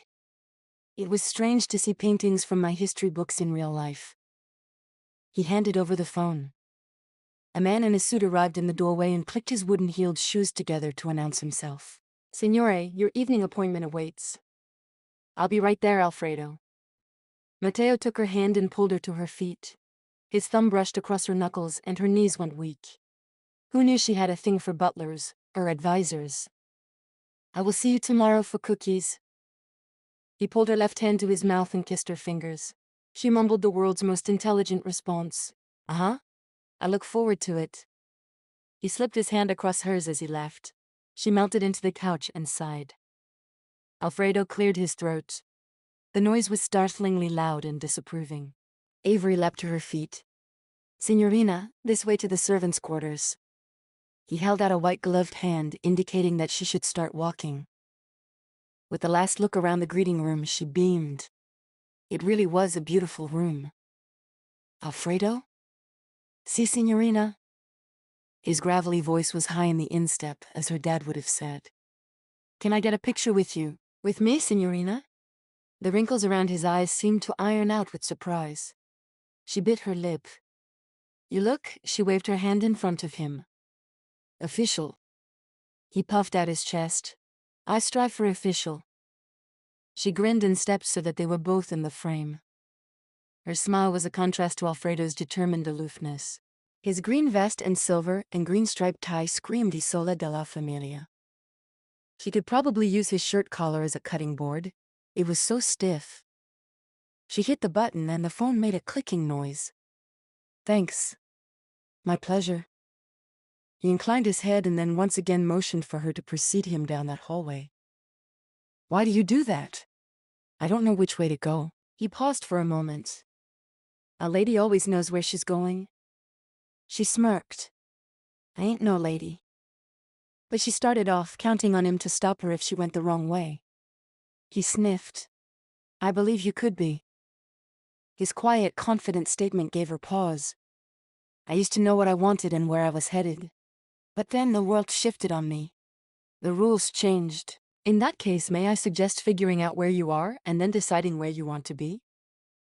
He opened a door. She looked in down the hallway and saw the servant's Christmas tree. I guess I will know where this door leads from now on. It is a start, signorina. He shut the door behind her and she turned, filling her lungs with air. A lady always knows where she's going. She shook her head but stopped. Figure out where I am. She headed to the Christmas tree and sat down cross-legged in front of it. The white lights gleamed, reflecting off the multicolored ornaments. The tree itself smelled like pine. A real tree, just like home. She reached out and felt the prickly needles. They bent easily under her touch. Someone cares about you, she said, noting the water level in the tree stand. Where am I? She asked out loud. She'd never thought about how much she used her parents as a reference point for herself until they were gone. 9 months was a long time, and yet it seemed like yesterday. And yet it seemed like forever ago, too. It was like that one event had become her starting and ending point in history. But she didn't want it to stay that way. There were so many other wonderful moments she'd shared with her parents that deserved a higher place on the tree, as it were. She may have been lost before, but in this moment, she knew right where she was. Remembering her parents and the Christmases they'd shared was a place of joy. That was where she decided to stay, to live. Thanks, Alfredo. She brushed the tree one more time and then set out to find Brandy. They needed some serious chocolate and girl talk. It was time to chat about the advisor and his deep green eyes. Chapter 8. Matteo shifted, uncomfortable under Luciana's falsely adoring gaze. The woman hadn't stopped staring at him long enough to finish her preemie before the soup was whisked away and replaced with the main dish. The castle had many places to host a meal or date. He still had a hard time thinking of this as a date. Probably because the arrangements were made by his steward and her assistant. Perhaps the two of them should get together and see if there were sparks between them, because there weren't any between Matteo and Luciana. What was between them? Cooked fish. "Do you like your fish breaded or grilled?" he asked, nodding his head at her untouched plate. She jerked in surprise, knocking a fork onto the floor, which she ignored. As did he. "I adore all fish that's caught off our coasts." She blinked slowly. Wait, was she trying to wink at him? Over fish? He steeled himself. It wasn't that Luciana wasn't a nice person. It was just that he'd never been able to get more than a surface answer out of her. Perhaps if he tried a deeper subject, they might be able to make some headway. He placed his arm on the table and leaned over, hoping to add weight to his question. "Luciana, we have never talked about the expectations before us." Her eyes dropped to her plate, and she slid her spoon into alignment with the rest of the silverware. "What are your expectations for us?" he prompted. If he had to drag answers out of her, this would be a long evening indeed. "That we marry as our families have long spoken of." That was a stretch. His madre had made a veiled comment to her madre over a decade ago that they might suit well, and from then on, he'd been hooked by her net. "Yes, but what about after that? What do you want in a marito, a husband?" She brought her eyes up to meet his. "I want a prince." He fell back in his seat. "Is that all?" "Just by being born with a title, I will have met all your expectations." She nodded, her expression clear and honest. Well, that was disappointing. He'd hoped for a challenge of some sort, something he could aspire to in the coming years. "What of a family? Bambini?" "Oh well, I am open to having one child. It will make a good showing to the public. But any more than that and I'll ruin my figure. A princess has to remain thin her whole life long, and I'm up for the challenge of keeping myself in physical shape." He closed his fist under the table. "A princess should be so much more than physically fit. She should be kind, charitable, graceful, and knowledgeable about politics and economics." And a wife? His wife? He had so many more qualities he wanted. The first among them was that the woman loved him. Him, not his crown. The second was that she wanted children. Those were his two deal-breaker requirements. I'd always seen myself as the father of 3. He didn't know where the number came from initially, but it had been the idea that followed him whenever he thought about being a padre. Isn't that excessive for the second son? I mean, it's not like you have to worry about continuing the bloodline. Angela will take care of that. She flicked a piece of shiny hair off her cheek, and it settled in just the right spot to frame her face.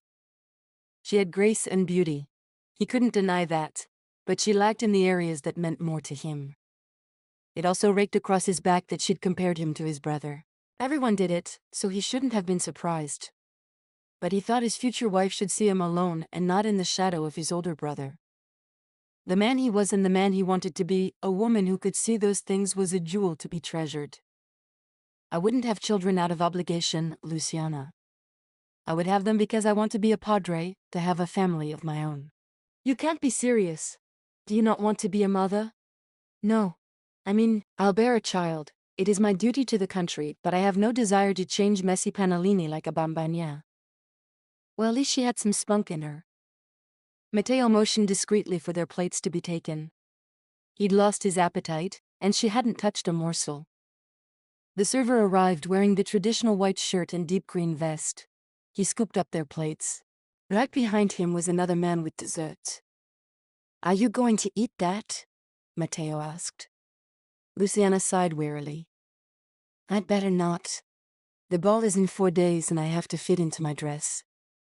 "You look like you could fit into one of my pant legs." She giggled. "I think that's the nicest thing you've ever said to me." He sighed.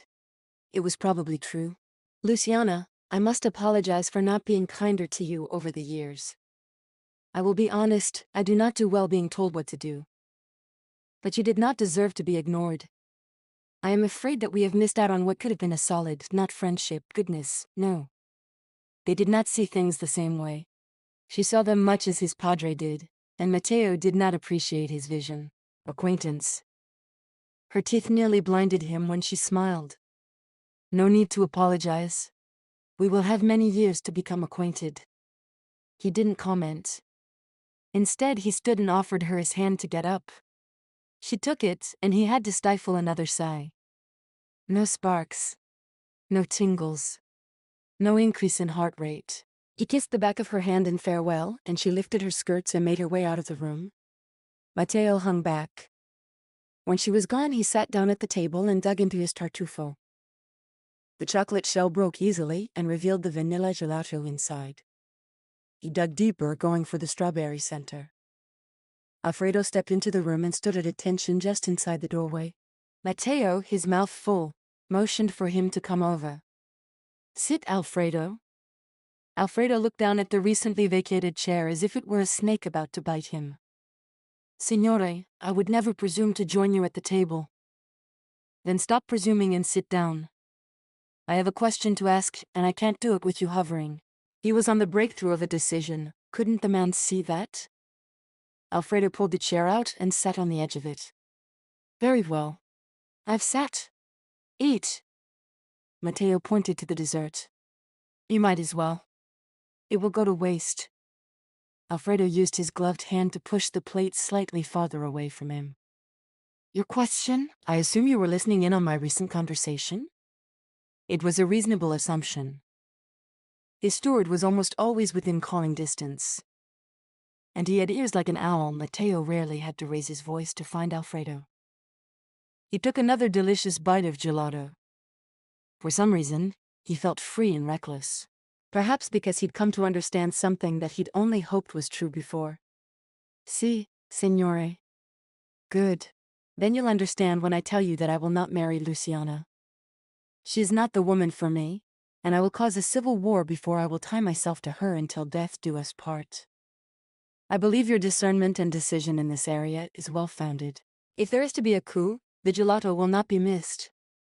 Alfredo deliberately picked up the dessert spoon, broke the chocolate shell, and took a small amount of gelato.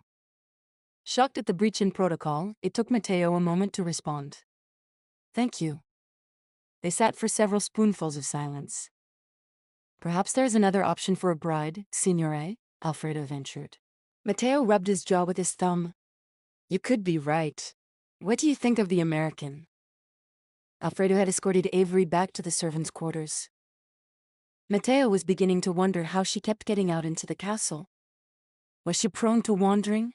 Did she get lost often? Every question he had about her only raised 5 more. For example, what did she mean when she said she didn't have family? Was it possible that she was all alone in the world? If so, he wanted to help her, to give her a place to belong in his heart if possible. Though they didn't know one another well enough to hope for such a thing. I think she's bold and presumptuous, Alfred replied. Matteo grinned. See.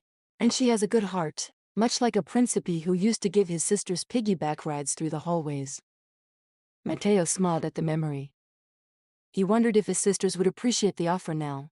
They'd already grown so much. He owed them, though. It was because of them that he had a date to make cookies tomorrow night. He couldn't wait to spend time with Avery, to find the answers to his questions. Perhaps he would learn that they, too, did not suit. He doubted it, though. Every part of him wanted every part of her. It wasn't a coincidence that she was here at this time in his life. Of that he was certain. But what role she would play in his future, that was yet to be determined. Chapter 9. Will you stop looking around like that? Ow. Avery pulled her arm back to glare at Brandy, who just smacked her. I'm supposed to look around, it's a palace tour. You're looking for your mystery man and completely missing the Baroque paintings and architecture that give this place its charm. She wrinkled her nose as if saying all that was difficult. Avery laughed. You sound more like Sabrina every day. You could apply for a job in the castle. Sabrina was beyond thrilled that she'd gotten approval to give them the standard tour of the castle even though it was closed for the holidays. Apparently, living there had its privileges. In truth, they'd all snuck out at one time or another to explore. Craig insisted that as long as they looked like they knew where they were going, no one would stop them. If Sabrina knew they were traipsing about, she'd pitch a fit and lock them in the dungeon. So far only Avery had been caught, and that hadn't turned out too bad, considering she was invited back for Christmas cookies. Her heart skipped a beat as she thought about Matteo and the way he treated his little sisters. Swoon. Any guy who took time for his family was at the top of her good list. On top of all the giddy feelings coursing through her over Matteo, she had a craving for sugar cookies that couldn't go unanswered for much longer, or she'd turn into a Grinch. Up front, Sabrina went on about a painting that was over 1,200 years old. The person's name was unknown, but the image, a naked man with a bow and arrow, was regarded as one of the best paintings from its period, and had been in the royal family's possession since the castle was built. Avery averted her eyes as they walked by. They'd seen plenty of such artwork on their tour, and small-town girl that she was, it still embarrassed her. Randy reached out to run her hand along the wainscoting. There were small bees carved into it, making their way lazily around the hallway. Maybe you should apply for a job here. Then you and your advisor man could raise children in these halls where they're probably not allowed to touch anything. Avery frowned, thinking of the extremely well-behaved girls she'd met the day before. They were children. They should have been romping around, playing tag or something. Instead, they stood still with better posture than she'd ever had, as an adult or a child. Their sweet smiles were full of the joy that children who hadn't seen bad things in the world held in their hearts. She used to be one of those kids. Was one too long, perhaps? Because when something truly horrible did happen, she was unprepared to face it. My children will have messy fingers and dirty faces as often as we can manage it, Avery vowed. And so would those girls by the time she was done with them tonight.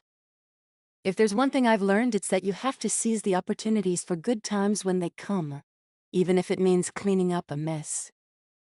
Hear, hear. Brandy side-hugged her. You seem to be coming to a lot of realizations about life lately. What's up with that? Avery grew shy.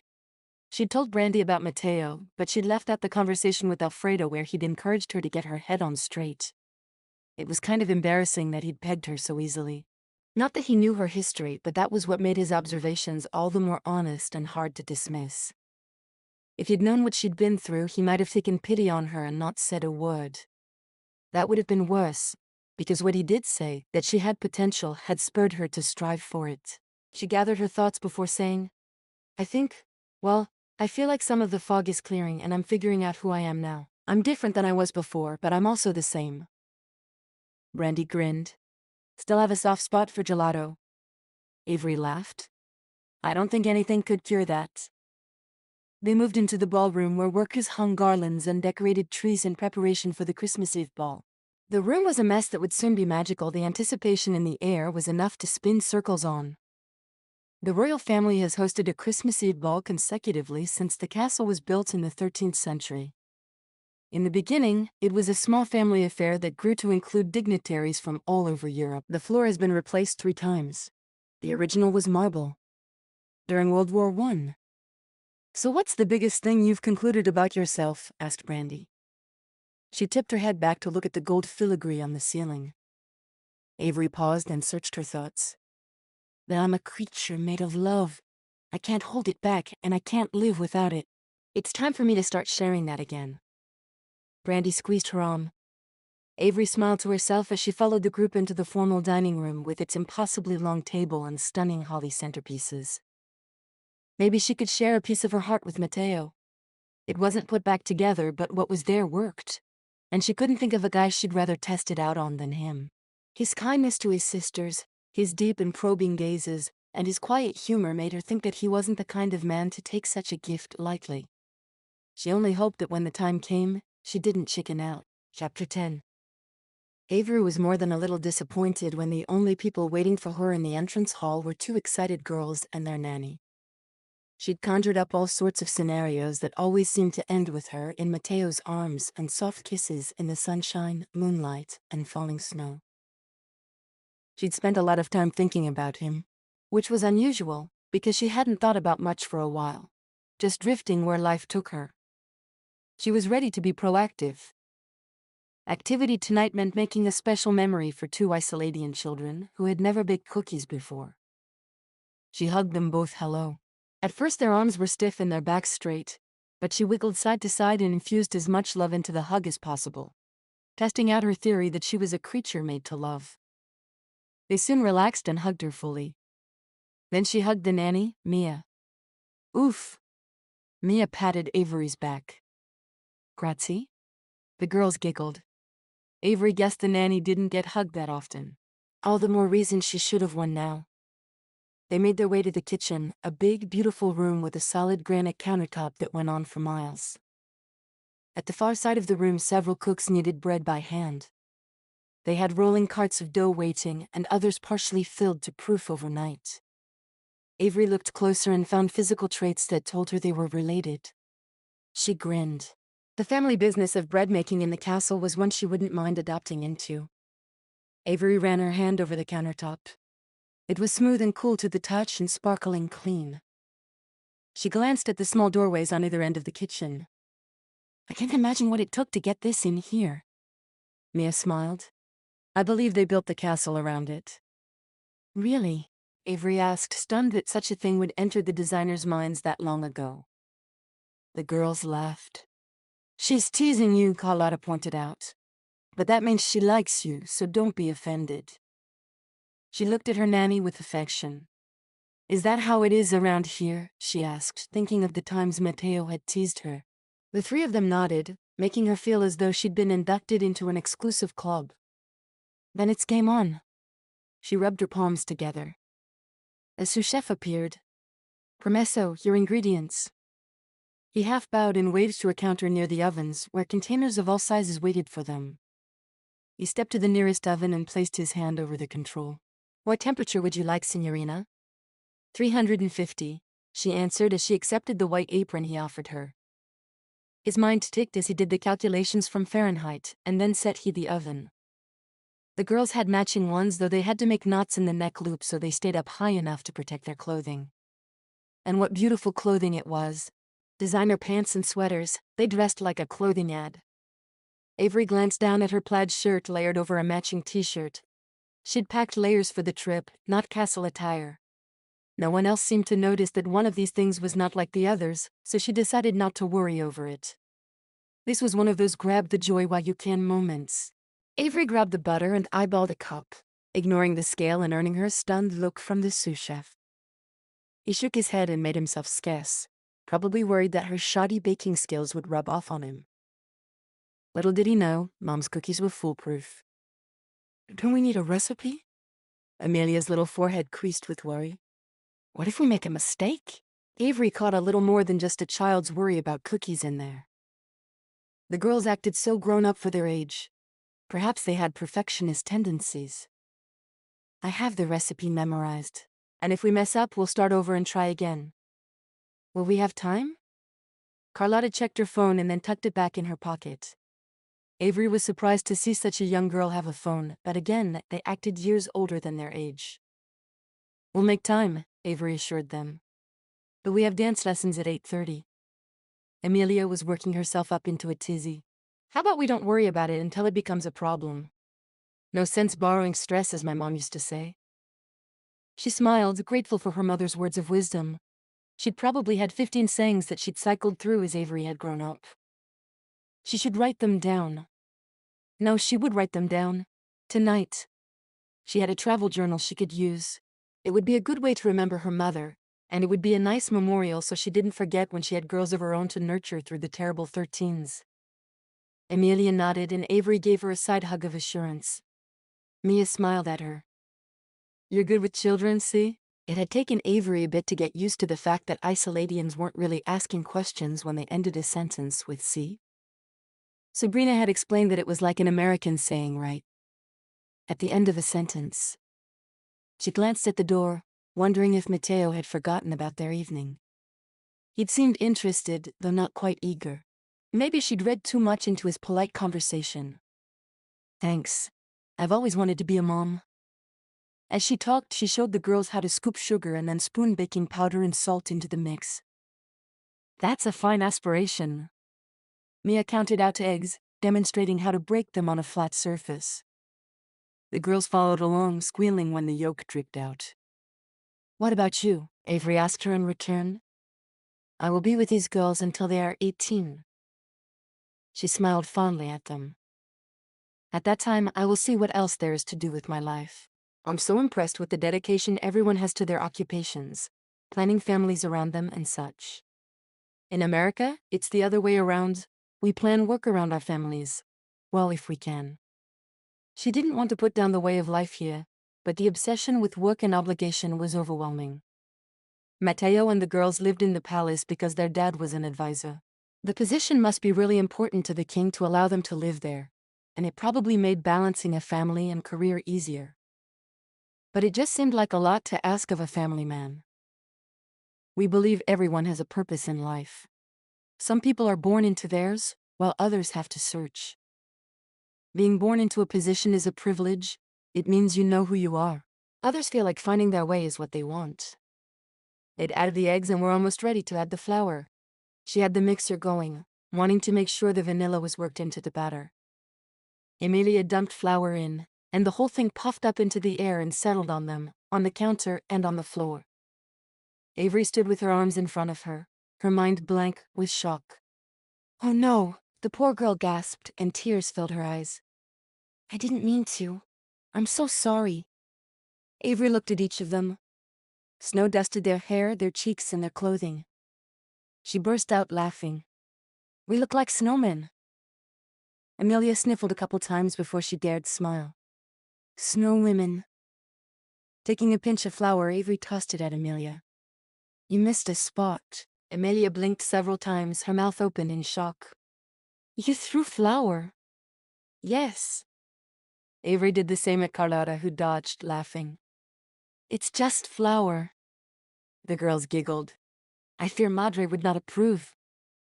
Carlotta patted her hair, and a puff of flour came out. I fear you are corretto. They all spun to find Matteo leaning against the doorway, his arms bulging against his button-up shirt and his hair perfectly mussed. Even at the end of the day, he looked yummy. Avery pressed her lips together and grabbed a dish towel to wipe off her face. We were just baking. Matteo strode in, confident, strong, and so darn manly it was a sin. I thought you were having a food fight, see? He pinched the flour and sprinkled it over Avery's head. She blew at it, making it cloud in his face. The girls laughed, and Mia turned away to hide her snicker. You're a bad influence on my sisters. He took the towel from her and wiped his face. The girls switched from giggles to frowns so quickly it was alarming. Avery hurried to rescue them and bring back some of the happiness they'd shared before. I suppose I am, if this were naughty. But no one got on Santa's naughty list for spilling flour, trust me. She winked at the girls and they both relaxed. Anyway, spills can be cleaned, but memories last forever. Matteo began rolling up his sleeves. Very well. What should I do? You are going to bake? Carlotta put her hand on her hip. Yes. And I plan to help with deliveries too. Avery stared at him. A man who was important enough to wear a business suit all day and into the kitchen at night and look darn good doing it shouldn't be smiling at her like that. Like he wanted to spend time with her and there was nowhere else he'd dream of going. She bit her lip. I thought you'd forgotten about this? She made a small circle with her hand, including herself in there. Because she'd feared he'd forgotten about her too. Matteo captured her eyes with his. Never. Who would you take them to? Asked Emilia, completely unaware of the temperature, ticking up, up, up, until Avery thought she might burst. If Matteo looked at her like that again, she'd be able to cook the dough without the oven. Alfredo, Matteo announced. Carlotta giggled. I don't think he likes sweets. He's grouchy. Matteo winked at Avery, awakening the butterflies in her stomach. I have it on good authority that he enjoys them immensely. They all set to work, hurrying to accomplish their task before the girls' dance lesson. Matteo turned on 2 more ovens and dug out another bowl for frosting. With several ovens going at once, the cookies baked in record time. They were transferred to the cooling racks in the pantry while the crew made and sampled vanilla icing. I am beginning to see the benefits of baking. Matteo swiped a spoon through the frosting and put it in his mouth. This is delicioso. Avery wasn't the only girl to giggle. Emilia took it up on herself to reprimand her older brother for his manners. We do not speak with our mouths full. She took a bite of a cookie. He reached over and tickled her. What about laugh? Can we laugh with our mouths full? She shook her head. Her face turned red with the effort it took to hold her mouth closed while she laughed. Matteo kissed her cheek and released her. You are far too grown up. I agree. Carlotta lifted a prim nose at them all. Which is why I think we should build snowmen tomorrow morning. Maya pulled out her phone and tapped on the calendar app. We have an opening at 10. She looked at Avery. Will that work for you? Avery chuckled. I'll have to check with my secretary, but I'm pretty sure I'm open. Matteo mock frowned. Am I not invited? The ladies exchanged looks, asking each other who was going to give him the bad news. He pouted. I will bring the coins for eyes and buttons if you please let me come. What do you think, girls? Avery asked while swiping frosting on the last cookie. He reached over and took a bite of it while it was still in her hand. Moaning with pleasure, he collapsed against the counter. Never mind, I'll stay here and eat cookies. You can go. She swatted at his chest, thoroughly enjoying this side of him, but hammed it up for his sisters. We're giving these away. She glanced down at the one now missing a bite. Except this one. You can have it. She handed it to him. He stood and broke a corner off. You have to taste it. She gave him a disbelieving look. What if it's horrible and I feed it to Alfredo and he dies? She shook out her apron. Don't even joke about that. With a quick move, she bit the piece of cookie right out of his hand. The brief contact sent better than frosting shivers over her skin. The world slowed down and shrank until it was just the two of them, staring into one another's eyes and trying to breathe. The taste of cream cheese frosting on her tongue built her desire to see if he tasted just as good. His eyes dipped to her lips. Mia started chatting loudly with the girls, moving about quickly as she tidied up. Well, look at that. We need to hurry if we'll be ready for dance lessons. Oh, Avery started, coming back to the moment. Take this plate, it's for their teacher. And this one is for you. Mia grinned and dipped a curtsy. Grazie, mia amica. What about the rest? Asked Carlotta, surveying the full plates on the counter. Matteo bowed. If you will trust your older brother, I promise you each plate of cookies will find a home before the night is through. Carlotta nodded at him. Bueno, but no eating them. She pointed her finger at his nose. He nodded solemnly. Avery's heart warmed at the scene, and she let out a gusty sigh.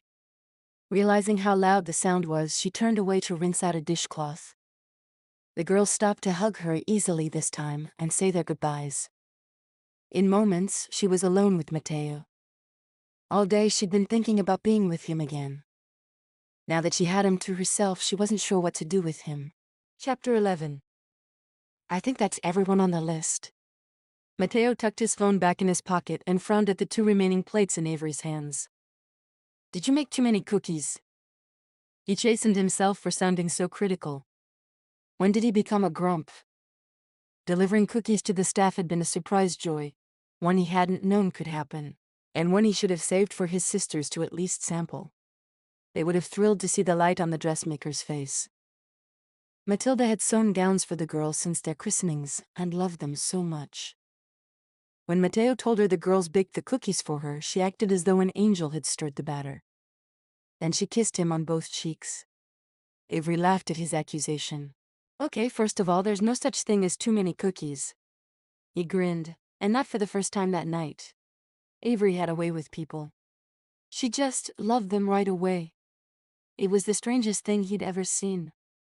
There was no waiting on pretense or walls to break through. Just a sense that she was put here to spread happiness. It spread to him as easily as frosting on a cookie. Second of all, this one is for Alfredo. She held one plate out to him. Because you said you wanted to give him a plate, Asai? Who's the other one for? He lifted his chin to keep an eye on it as she turned her body slightly, shielding her treasure. You'll find out when the time comes. He shrugged, perfectly happy to follow her around for a couple more hours if need be. He checked his phone. I believe Alfredo is in the greenhouse this time of night. He held out his arm for her to take. Lo facciamo? She smiled shyly as she slipped her hand into the crook of his arm. We shall. He liked that she wasn't grabby. He'd dated many women who pawed him like eager kittens looking for a treat. While it was flattering that they saw him as something yummy, he didn't appreciate being manhandled. Avery was shy, and that was foreign in his world. They made it through the castle and crossed the 10 feet from the atrium to the greenhouse. Stepping inside was like walking into a tropical paradise. Flowers, fruit and palm trees, and plants of every kind were arrayed in their leafy green state. The air was moist and warm, immediately chasing the cold off their skin and clothes. Avery groaned. There goes my hair. She reached up and pressed her palms to her head. What do you mean? He looked her over to see if anything was amiss, but she seemed just as perfect as she had when sprinkling flour on his sister's head. The humidity. My curls will go nuts. She said this with only a hint of regret, like it was something that couldn't be helped. Curly hair is a bad thing? He looked up as if trying to see his own hair, which had a natural wave. She gave his arm a squeeze. Not really. But I worked hard for this look, and I wanted it to stay straight. He felt something warm grow in his chest. You made an effort, knowing you would see me tonight? Her cheeks colored. If you must know, yes. It's not every day that I bake with a royal advisor, and I wanted to look presentable. Her words caused a shiver of ice to go down his back. She truly believed him to be on staff. It wasn't an insult, but it was disturbing, because he didn't know if she would treat him differently if she knew he was a prince. In truth, she would have to treat him differently. There were protocols to follow. Somehow, the idea of her curtsying to him felt wrong. She was no ordinary woman. He traced a finger down her cheek. You're prettier than the sunset over the sea. Her face colored the same shade as the sunset, and he was thrilled that his words had brought out that beauty. Signore? Alfredo's interruption couldn't have been more untimely. Then again, the man was known for his punctuality. Perhaps some distance from the heady emotions and pounding in Matteo's chest was appropriate. Alfredo, we've come bearing gifts. Matteo presented the plate with all the flourish of a newly hired server out to impress. Alfredo was not impressed with Matteo's theatrics. Not until his eyes landed on the bell-shaped goodies covered in sweet icing and sprinkles. I'm sure these did not come from your efforts, Signore. He turned to Avery and dipped his head in a bow. The bounty must be from you, our American visitor. Alfredo's accent on the word visitor sounded like a warning to Matteo. When he chose to ignore, Avery's cheeks widened with her smile and she bowed back to him. I'm honored to share this dessert from my hometown to your table, amico. My mother's recipe never disappoints, and I hope you will enjoy every morsel. She glanced out of the corner of her eye at Matteo before adding, but I can't take credit for delivery, because it was Matteo who wanted to make sure you were included in our holiday giving. Alfredo turned to Matteo, his eyebrows raised. Matteo burst out laughing. Don't look so surprised. I couldn't forget you if I tried. Alfredo nodded. I suppose not. He lifted a cookie. Permesso? Si, per favor, Avery responded with a lilt. Your accent is quite remarkable, Matteo commented. You almost sounded like one of us. She lifted her shoulders and turned partway around and back, taking in the stunning flowers that grew in clumps around them. The glass was clean, but the snow piled up, leaving the greenhouse buried in quiet. I could live here. It was Matteo's turn to raise his eyebrows in disbelief. You would leave your country? She nodded and tucked some hair behind her ear. I would. This place feels like it could be home, and I haven't felt that in a long time. She looked up to find both men considering her with warmth and compassion. As if feeling uncertain under the scrutiny, she giggled. Don't look so serious. Eat. Alfredo followed her orders, but Matteo didn't have a cookie of his own, so he watched to see what his old friend, confidant, and in many ways mentor had to say. Alfredo closed his eyes and chewed slowly. You are welcome to bring me cookies every day. She laughed. I'm not sure I'd be welcome in the kitchen, we made quite the mess. But she left the staff a dozen cookies as an apology, Matteo was quick to add. He wanted Alfredo to like Avery, wanted it very much. Alfredo took another, smaller bite this time. Then he said, I'm sure they appreciated having someone cook for them for once. Matteo tipped his head. I hadn't thought of that. Avery pointed to the last plate. We should probably finish delivering. You are giving to others? Alfredo asked, eyeing Matteo as if he were a fish flopping on the sand instead of swimming in the ocean. Matteo's defenses rose. He was charitable, and yet, Avery was the one who hugged the nanny goodbye and thanked her. Avery was the one who left cookies for the cooks. We delivered 11 plates so far. Avery checked to make sure nothing had slipped on her plate. This is the last one. Alfredo turned to Matteo. And you are helping? He clarified. Matteo shrugged. See. Alfredo looked at Avery once again. This time when he bowed, he moved from the waist. You have done wonderful tonight, amica. Avery positively blossomed under his praise, though Matteo was the one who understood that Alfredo was proud of her for getting him to think outside of himself. Matteo was jealous that he hadn't been able to get the same response out of her when he'd called her beautiful. Then again, blushing like a schoolgirl was preferred to lighting up like a Christmas tree. The one meant her heart was learning a rhythm just for him. But the other, he wasn't sure why, but he wanted all her joys. And her sorrows if she would share them. She'd been happy tonight, the blanket of tragedy that followed her to Isola had thinned. As they made their way back into the castle, Avery stopped and tipped her head back to catch a snowflake on her tongue. She stared up at the sky and took a deep breath. Can you smell it? He sniffed quickly. What? Winter.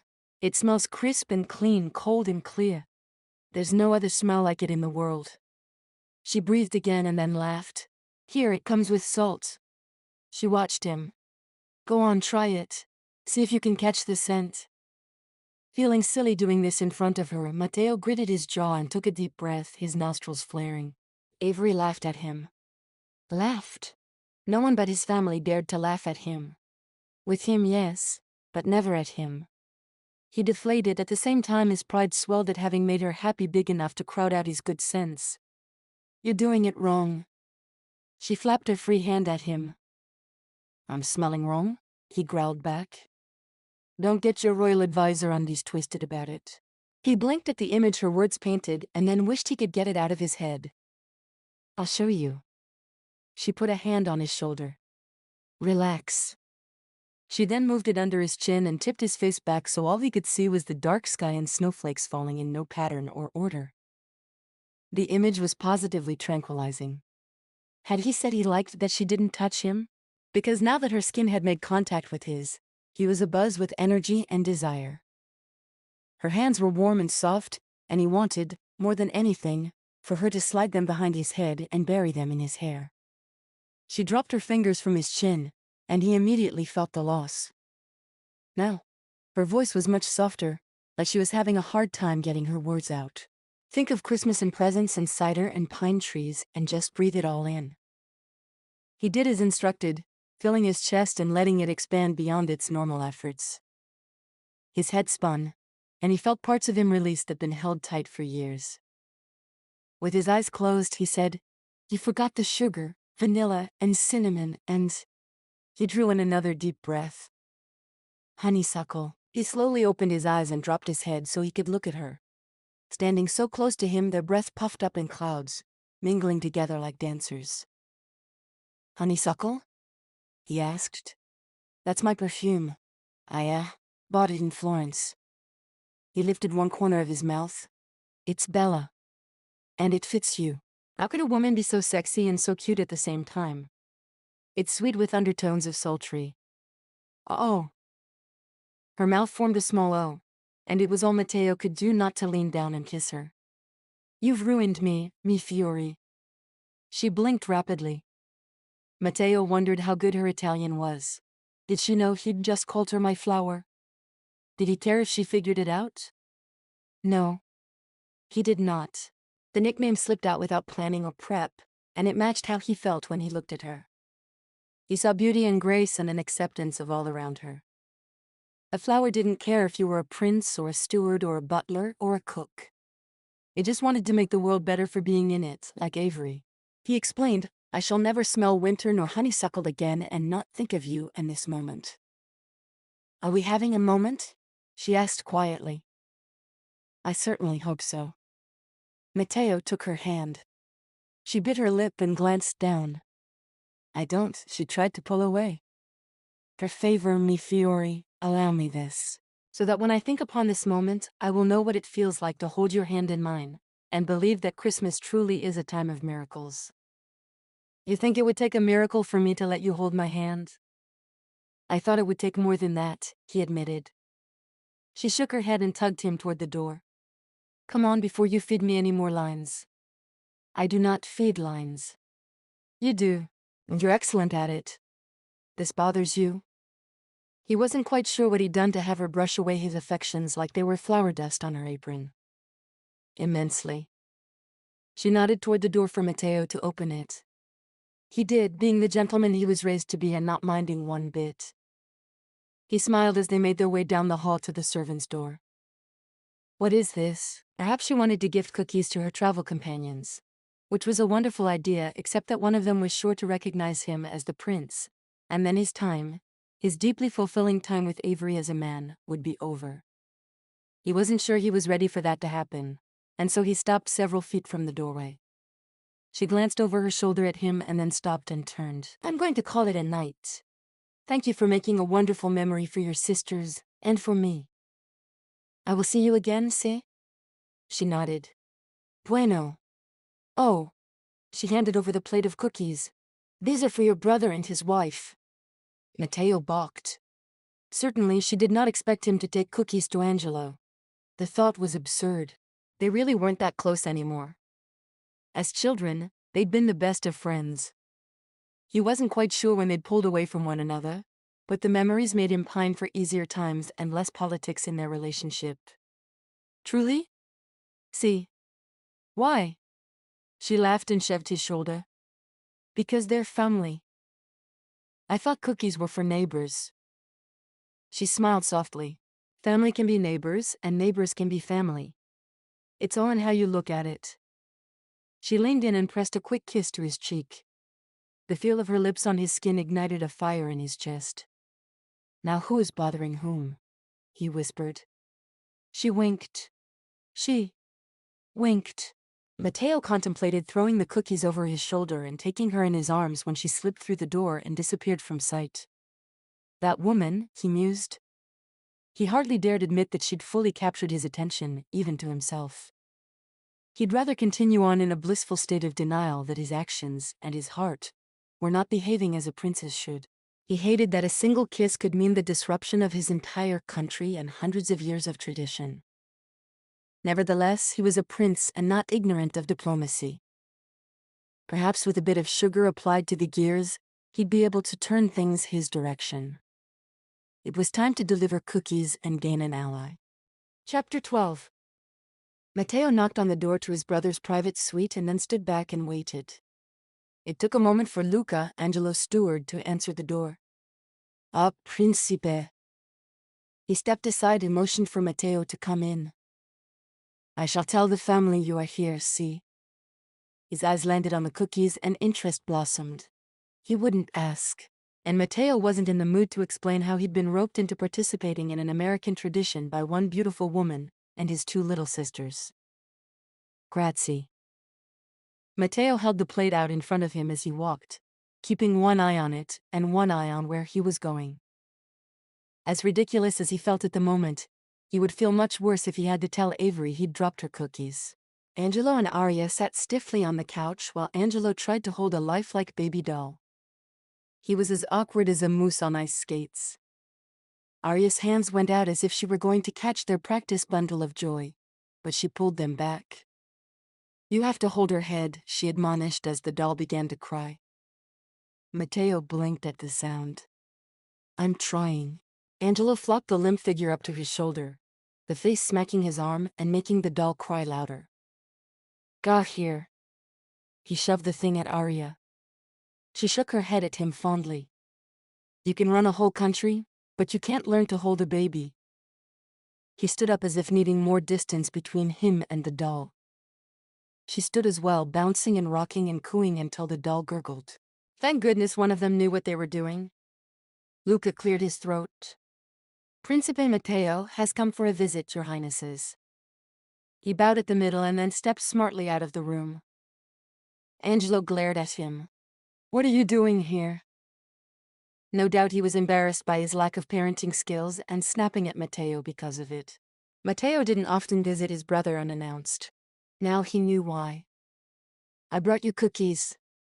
Arya cupped the back of the doll's head and scooted towards him. That was kind. What for? Christmas. He smiled, offering the plate to her. She took one and nibbled at it. I shouldn't, but it's so good. She moaned. I'm going to put this thing away. Hide those from me, will you? She asked Angelo. For the first time since Matteo had walked in, Angelo smiled. It wasn't an overly large smile, nor was it a puppy love smile, but it was one of familiarity. Matteo supposed that was a step forward for the two who had suffered an awkward courtship and even more awkward marriage, in order to uphold Isolatian tradition. Anything for you? Angelo took the plate and waited until she'd left the room. Then he gobbled up a whole cookie in a very unprincely-like manner. Calm down. No one will take them from you, Matteo teased. Angelo dropped to the couch, holding the plate under his chin as he started on another treat. Arya banned all sweets from the sweet. I haven't had sugar in a month. He closed his eyes and moaned. This must be heaven, because I'm almost glad you came. Matteo smirked. Wait, I've seen you at state dinners. They serve dessert. He sat next to Angelo and slung his arm over the back of the couch, settling in as if he weren't about to drop a bomb on Angelo's world.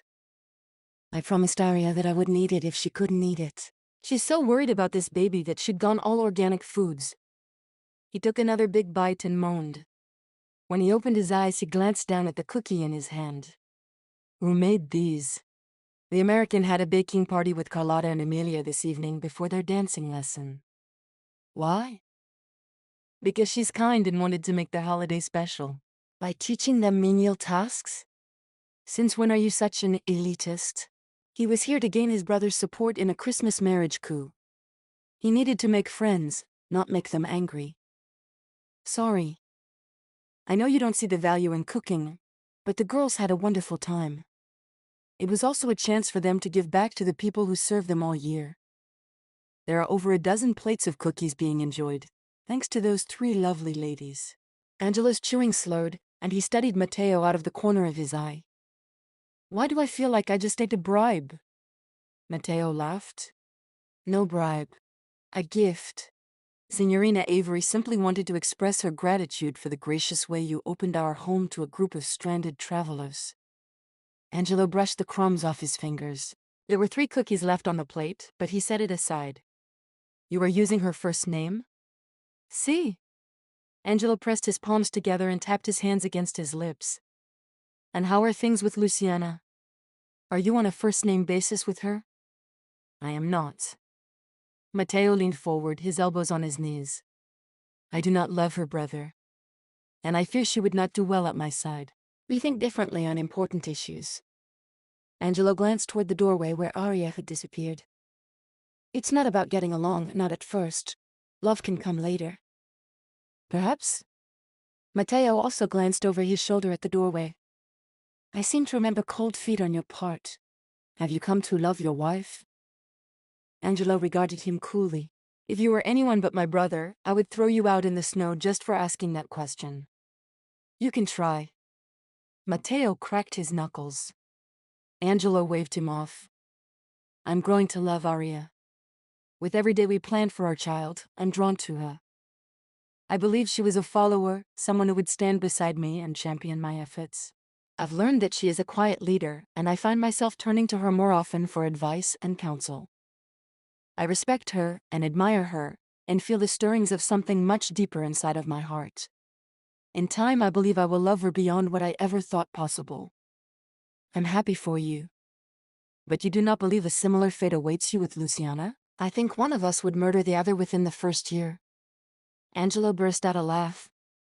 I wonder who would draw first. Matteo sat taller. Probably her, because we both know I cannot keep my mouth shut. All joking aside, I cannot propose to her on Christmas Eve. I feel as though it would be a death knell for my soul. You have to. And yet, all it did was add lighter fluid to Matteo's fiery thoughts. I won't. Angelo jerked as if he'd been struck. While he had the kingly attribute of speaking as if his word were law, Matteo had the ability to say words that struck to the heart of an issue. It was that striking that often got him in trouble. However, when one was raised by a king, one had to know how to stand tall, even in the face of a blizzard. I came to ask for your help. Angelo leapt to his feet and paced in front of Matteo.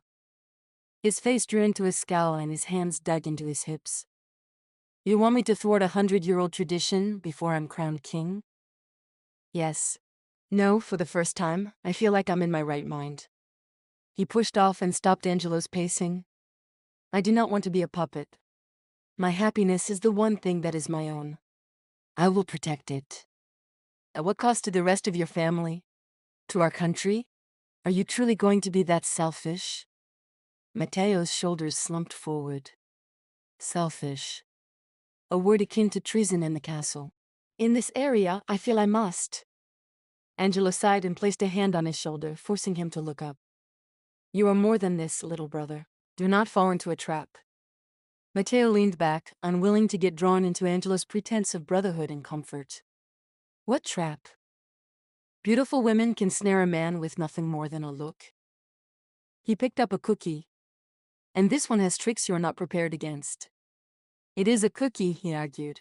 Is that all it is? He crumbled it in his fist, letting the bits fall to the carpet. Matteo shook his head, thinking of the maid who would have to clean that up. Angelo surely wouldn't. She is different, but that does not mean she is bad. If she cares about you, she will want to see you do your duty to your family and country. Angelo placed his arm around Matteo's shoulders and walked him to the door. Listen to my advice. Do not spend another moment with Signorina Avery. Wash her from your thoughts and focus on the Christmas Eve ball. The more time you focus on what is important, the easier it will be to see that she is not meant for this life. Matteo gritted his teeth. She may not have been raised in a castle, but she was a good person, wholesome even. Besides, it wasn't about if she could be a princess. It was about the place she had found in his thoughts. Not to mention the place she could take in his heart. It would be easy to fall in love with a woman like Avery. Very easy indeed. Chapter 13. Avery's small room in the servant quarters was cozy and warm as she shared cocoa and store-bought cookies with Brandy, and talked over the evening. She should have kept some of the cookies she'd made with Matteo and his sisters, but she'd given them all away. I mean, at first I thought he was this stuffy butler guy, but he's sweet. You should have seen him with his sisters. It's adorable. She placed a hand over her heart and sighed. And also, he's not a butler. Brandy repositioned herself so that she was sideways on her bed with her back against the wall. Right, although I wouldn't mind if he was. Avery held the warm mug in her palms, letting the heat lull her. There seemed to be many sides to Matteo. She couldn't imagine growing up in a place where your life was planned out for you, even if there was comfort in knowing what was expected of you. She'd thought she had a life like that, where holidays were spent at her parents' house, one day bringing children and a husband along. She envied him in some ways. Brandy grinned wickedly over her cup. I snuck out while you were baking up a storm with your handsome royal advisor. Avery perked up. It wasn't like they were trapped here, but with the weather outside so frightful, the castle was surely delightful. Oh? Where did you go? The gardens. She sighed heavily. Even in winter, they're beautiful. I swear, one day I'm going to have a shrub-lined path and rose bushes and everything. I thought you were going to take the city by storm. They'd had big dreams in college, plans to be the biggest and brightest stars in the cityscape. I know I used to say that, but this tour, I don't know. I see all these people taking life at a slower pace, and I'm drawn to it. I feel peaceful here. Don't you? Avery dipped a cookie into her cocoa. It's been nice to be away from familiar things. How so? Back home, everywhere I looked were reminders of what I'd lost. But here I'm not anyone's daughter or student or whatever. I'm just me. At first it was scary, but I like me. She looked up, hoping for understanding. Brandy was her dearest friend and the closest thing to family on this planet. If anyone would get what she was saying and feeling, it was her. I'm glad we came. I may not have a savings account anymore, but I'd gladly pay for the kind of closure I've gained. So you're good? Brandy asked with a hearty dash of skepticism. Avery chuckled. No one could be completely good after the year she'd been through. I don't know about that, but I do feel like I found a new normal. Which is funny because nothing about this trip is normal. She threw a hand out, indicating their surroundings. We're in a castle for Christmas, she laughed. And I baked in a kitchen that was bigger than my whole apartment back home. We didn't even have measuring cups. I had to eyeball the ingredients. Brandy laughed too, and then she grew contemplative. You seem really into this guy. Avery lifted a shoulder while she smiled big. If he sent me an invitation to meet under the mistletoe, I would RSVP like that. She snapped her fingers. For a moment there, she'd thought Matteo was going to kiss her. Then he'd said that line about how beautiful she was, after walking through a greenhouse and her hair frizzing out. Not to mention the flower fights she'd had with the girls. She'd come home looking like she'd wrestled with the Pillsbury Doughboy and he'd come out on top. Even though she knew it was a line, she believed him.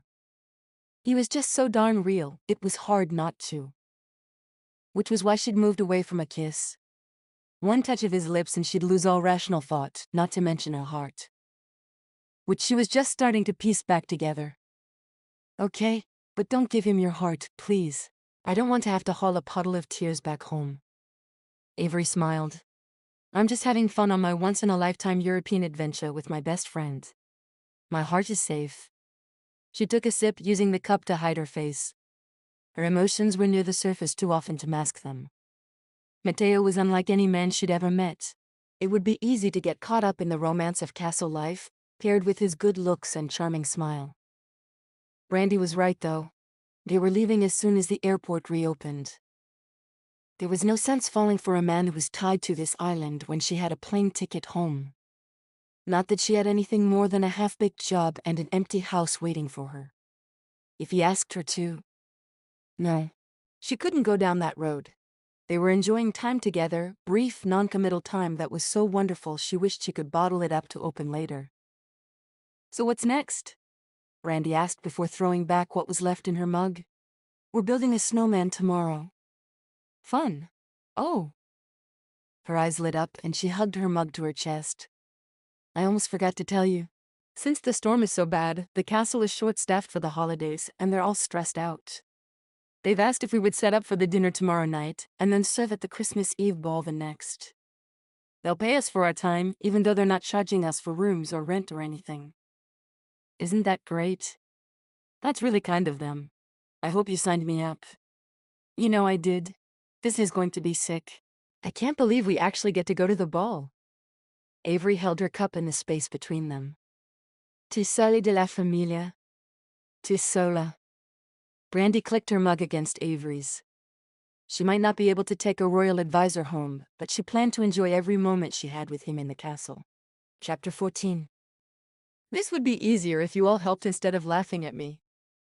Matteo's arms were stretched across a large snowball that he was trying to roll up the side of an even larger snowball to form a snowman.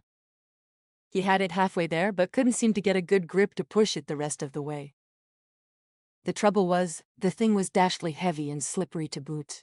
His face was red with exertion, and his legs ached. If he wasn't careful, he'd throw his back out. It might be worth it to get out of the Christmas Eve ball, but not even an injury would keep his father from stuffing him into a tuxedo and pronouncing him engaged. No doubt Angela would help Padre, the traitor. His sisters and Avery stood several feet away, giggling over the absurd position he'd gotten himself into. Still laughing, Avery came to his side. I'd help, but I'm just not sure where to. She approached his right side, but his leg and arm were in the way of her grabbing hold. She went around to the left and found the same problem. Maybe if we... She went behind him and leaned into his back, digging her feet into the deep snow. This in turn pushed his chest against the snowball and held it in place. Better? In some ways, yes. The snowball stayed put. But with her body pressed to his, even with the layers and layers of clothing they wore to keep warm, Matteo was ultimately distracted from his goal. All he wanted to do was turn and take Avery in his arms. Signorina, I find myself caught between a snowball and a beautiful woman. Was it your intent to trap me here? She giggled softly and lifted her chin to rest on his shoulder. I'm not the kind of woman who has to trap a man. Her breath was warm on his cheek and sent a thrill through him. I believe you've trapped many a heart in your day, Signorina. Though you may not have been aware of it at the time. She'd certainly laid snares for him today. It had all started when she'd appeared wearing a stocking hat and 2 long braids, like a schoolgirl. Only she was all woman in her fitted coat and tight pants. He liked a lady with curves, and she had them in all the right places. He found her a sweet concoction of innocence and seduction, and instantly knew she was unaware of her own charms. Her feminine traps had continued as she'd tromped through the gardens with his sisters, looking for the perfect spot to build their project. She'd held their mittened hands, listened to their lamentations over dance class the night before, and made a snow angel right beside them. Which was more than incredible, because his little sisters didn't often have the opportunity to be children. Avery's time spent in their world made an impact on his heart, one he couldn't ignore. With the added leverage, Matteo found that he could drop his arms lower. That's good. On 3, push up. He counted, and she pressed up and into him. With much effort, he was able to finally get the snowman put together. His sisters cheered. I forgot the scarf, Carlotta bemoaned.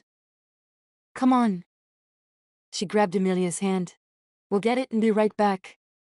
See? But don't let Bambiana see us, or we'll be forced into tea, Emilia cautioned. Avery shooed them with her hands. He back. We can't finish him without you. They rushed off, kicking snow up behind their boots like racehorses. They're so cute. Avery hugged herself. Matteo joined her in watching them scamper off. His breath came in short puffs, but he wasn't sure if that was the exercise or Avery's nearness. They are pests and have far too much energy for the household, but I wouldn't have them any other way. She stepped back with her hands on her hips to preview their work. It's not bad. Leans a bit to the left. Matteo looked up to see that the snowman was several inches taller than him, and it did in fact lean. Avery must have seen him measuring himself to a giant snow blob because she cocked her head and gave him a little smirk. You aren't jealous of him, are you? Why would I be jealous? Well, because he's so well-shaped. She made a big circle with her arms. Obviously. I've always believed myself to be of a good shape, as you call it. She eyed him, being obvious in her perusal. He folded his hands behind his back and lifted his chin. Meh, she offered before reaching out to smooth off some of the snowman's rough edges. Meh. Meh. He grabbed her around the middle and spun her around, pinning her against his chest. He'd never taken such liberties with a woman, and yet it all felt so natural. Never in all my life has anyone described me as... She giggled. What do they call you then? Handsome. Charming. A regular prince of a guy. Their gazes collided and she stilled in his arms. See now, that's where they were wrong. Her voice was low, barely meeting his ears. With careful movements, she slid her hands up his chest and wrapped her arms around his neck. You, Matteo, are anything but regular. I do not feel regular when I am around you. He leaned closer, his eyes dropping to trace the bow of her bottom lip. She tipped her head up in invitation. I feel like a king, he mumbled. She lifted onto her toes and their mouths came together. He wasn't sure if he meant to kiss her. He'd like to think that he had the guts to go for it. But she could very well claim that she'd kissed him first, which didn't sit right. And so he set out to make up for his hesitation by pulling her body flush with his and deepening the kiss. As he did, the strangest thing happened inside of him. It was as if his whole life he'd been waiting for this moment, waiting to hold this woman close, to taste the mint on her tongue that was as cool as the air around them. And yet she was as warm as a fire on a winter's day. He'd found his other half. The knowledge was like a bolt of lightning to his heart, and he nearly staggered under the blow. Avery's eyes fluttered open, and she looked up at him. That was anything but regular. He grinned. Sono d'accordo. A happy shriek filled the air, alerting them to the dramatic and loud approach of his little sisters. As much as he would have loved to stand there, holding Avery and exploring her lips for the rest of the morning, he needed some time to absorb the knowledge and feelings growing inside of him. He slowly removed his arms, and she tucked her hands into her pockets, silently agreeing that what had happened would stay between the two of them for now. Matteo! Emilia yelled as she careened around the hedge and into view. Madre came out with us. Her little cherub cheeks were flushed with the cold and happiness. A moment later, Madre and Carlotta appeared, carrying a picnic basket between them. Madre didn't falter at the sight of Avery nor the snowman, which meant that his sisters had done a fine job of filling her in on their morning adventures. He hurried over to drop a kiss on his mother's cheek and take the basket. "What's in here?" He pretended to be dragged down by the basket.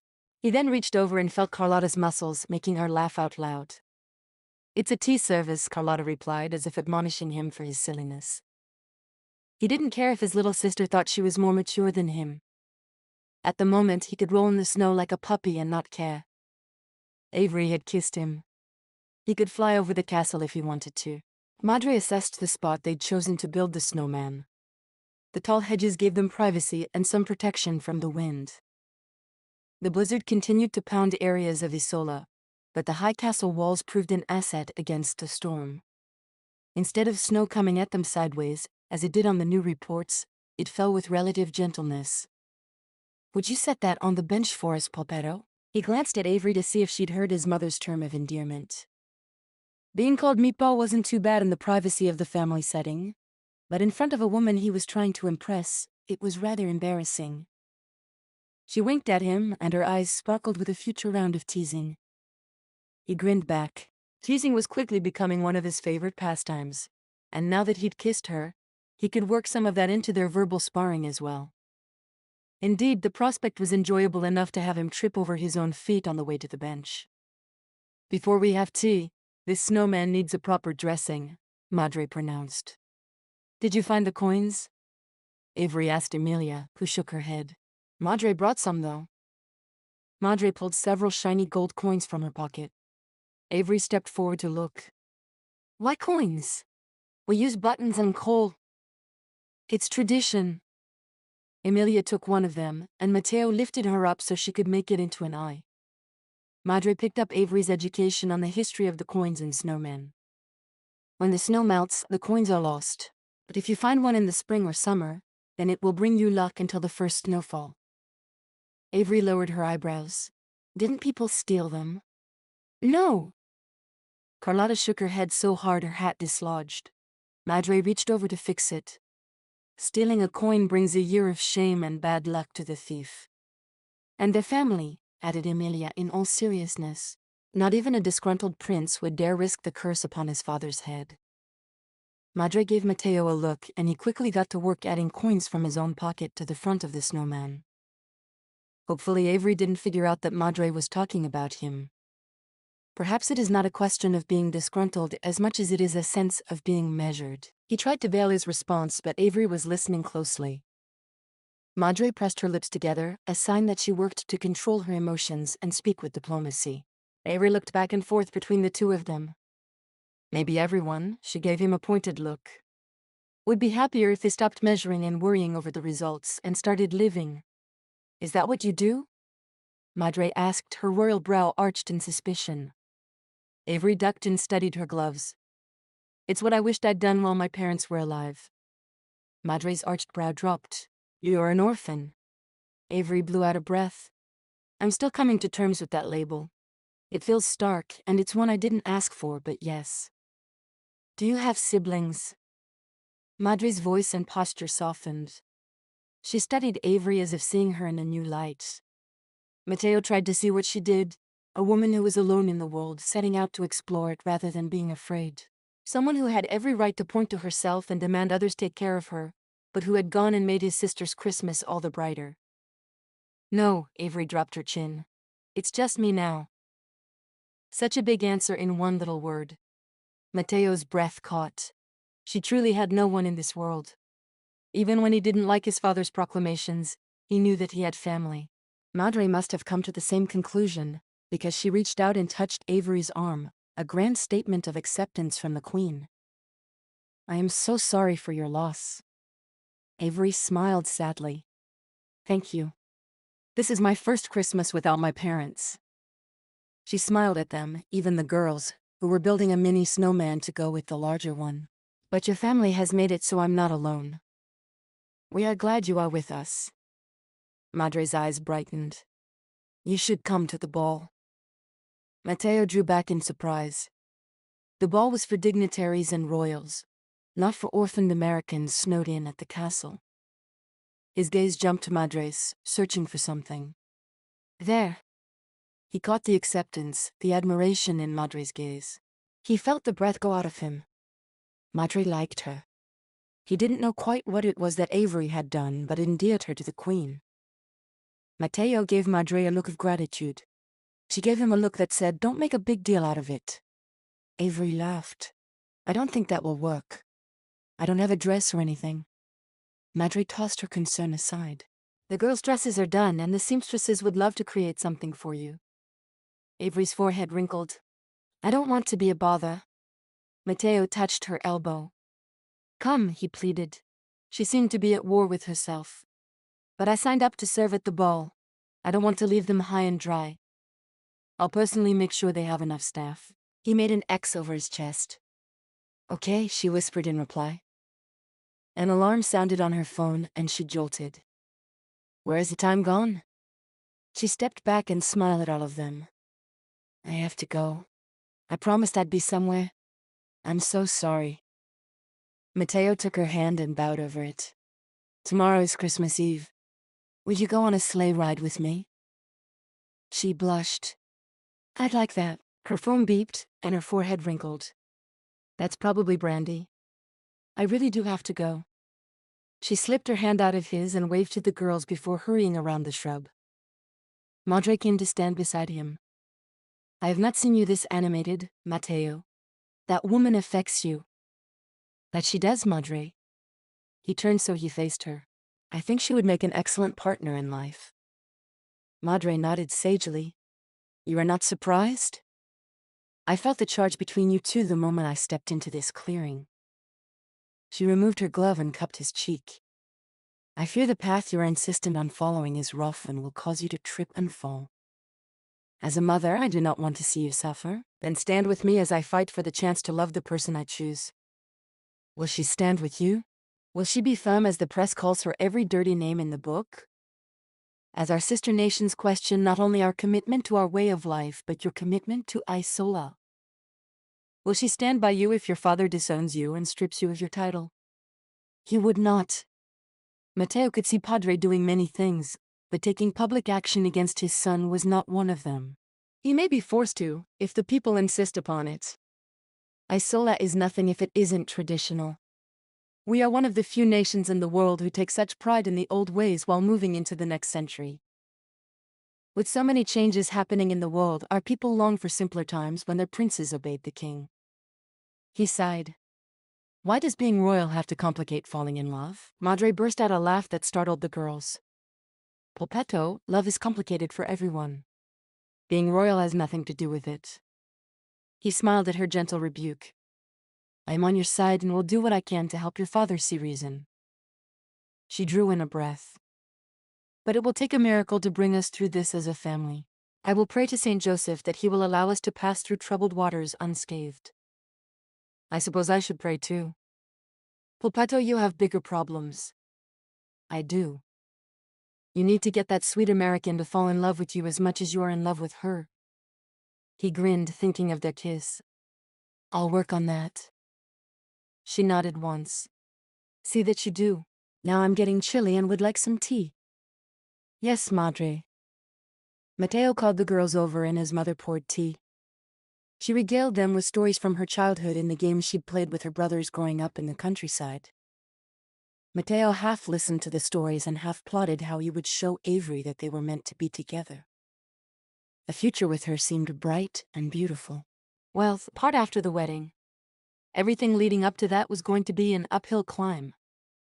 If she loved him, really and truly loved him, she'd climb that mountain too. What if she didn't?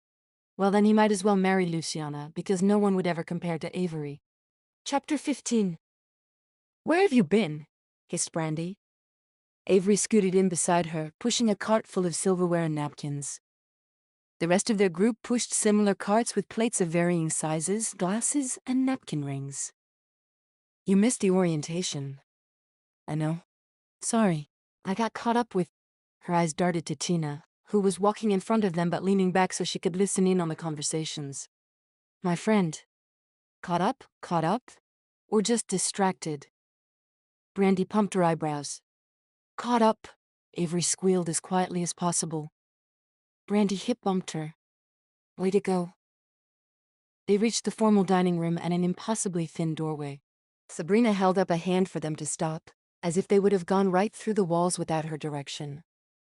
This door and that one down there are the only entrances for the staff. You will wait on this side of the door for everyone who needs to get out. Leaving the room is the priority, no matter how hot the dish you carry. I doubt they believe in potholders, Brandy whispered. I thought we weren't serving, just setting up. The guys were asked to serve. Seems they were short a few men. They were fitted for the proper attire this morning while you were out melting snow with your friend. Avery smirked. Melting snow was an understatement. Kissing Matteo was unlike any kissing experience she'd had thus far, and she doubted she'd ever have its equal again. The troubles of an international traveler who must return home to a job she didn't want in a city she didn't care to live in. Going home looked less and less appealing. There is a diagram on the top of your cart. Stay in line and follow it. Sabrina opened the door with a flourish. From the back, Avery couldn't see what all the gasping and exclaiming were about. When it was finally her and Brandy's turn to walk in, her mouth fell to the floor. You know, I get that we're staying in a castle, but sometimes I'm blown away. They walked forward, their eyes on everything but where they were going, and they bumped into Tina. Sorry, Avery and Brandy chorused. No worries. I can hardly believe this place. It's magical. Avery tipped her head back and took in the crystal chandeliers that danced light throughout the room, like a choreographer in a ballroom. The windows were 5 feet wide and 12 feet tall, allowing for a stunning view overlooking the city of Isolo below. I'd forgotten we were on a hill, said Stacy, as she looked from the view down to the diagram on her cart.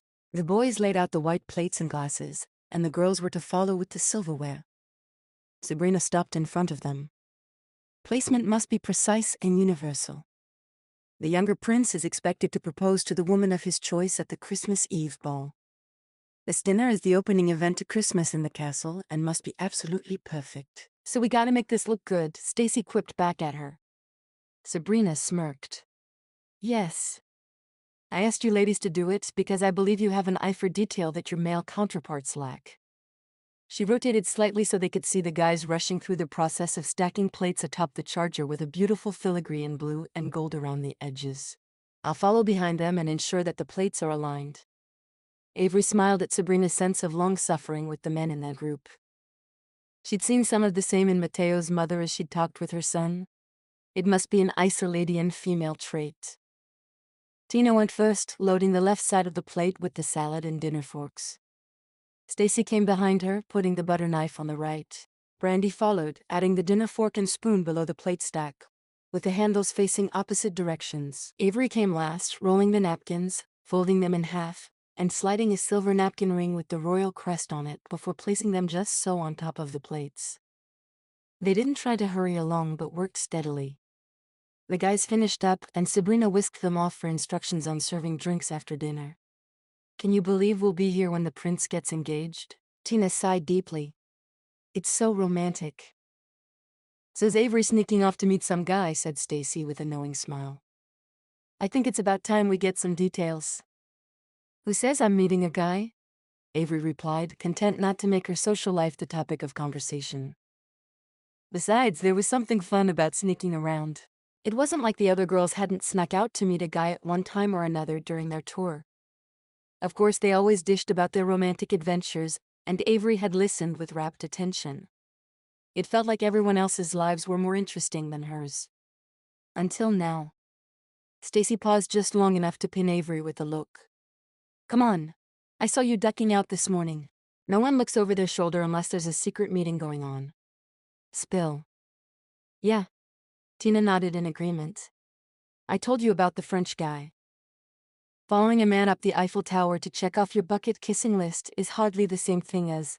Avery came up short, aware that she'd already revealed more than she wanted to. Oh my gosh. You like this guy. Stacy fanned her face. Guys, come on.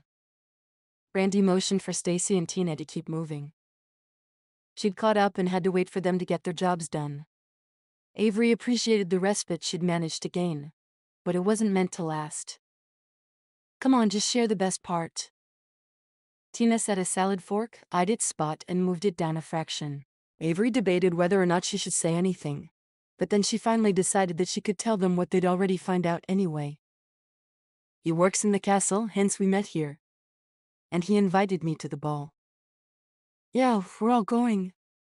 As servers. Tina continued down the row. No, as a guest.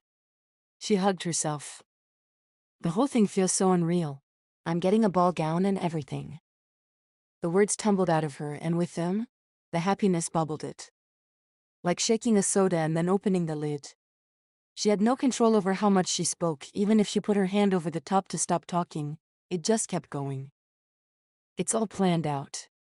His dad is an advisor to the king, and his mom arranged things with the royal seamstress. What? Stacy shrieked, the sound echoing off the glass windows. Avery and Brandy laughed at her outrage. She glared. That is so not fair.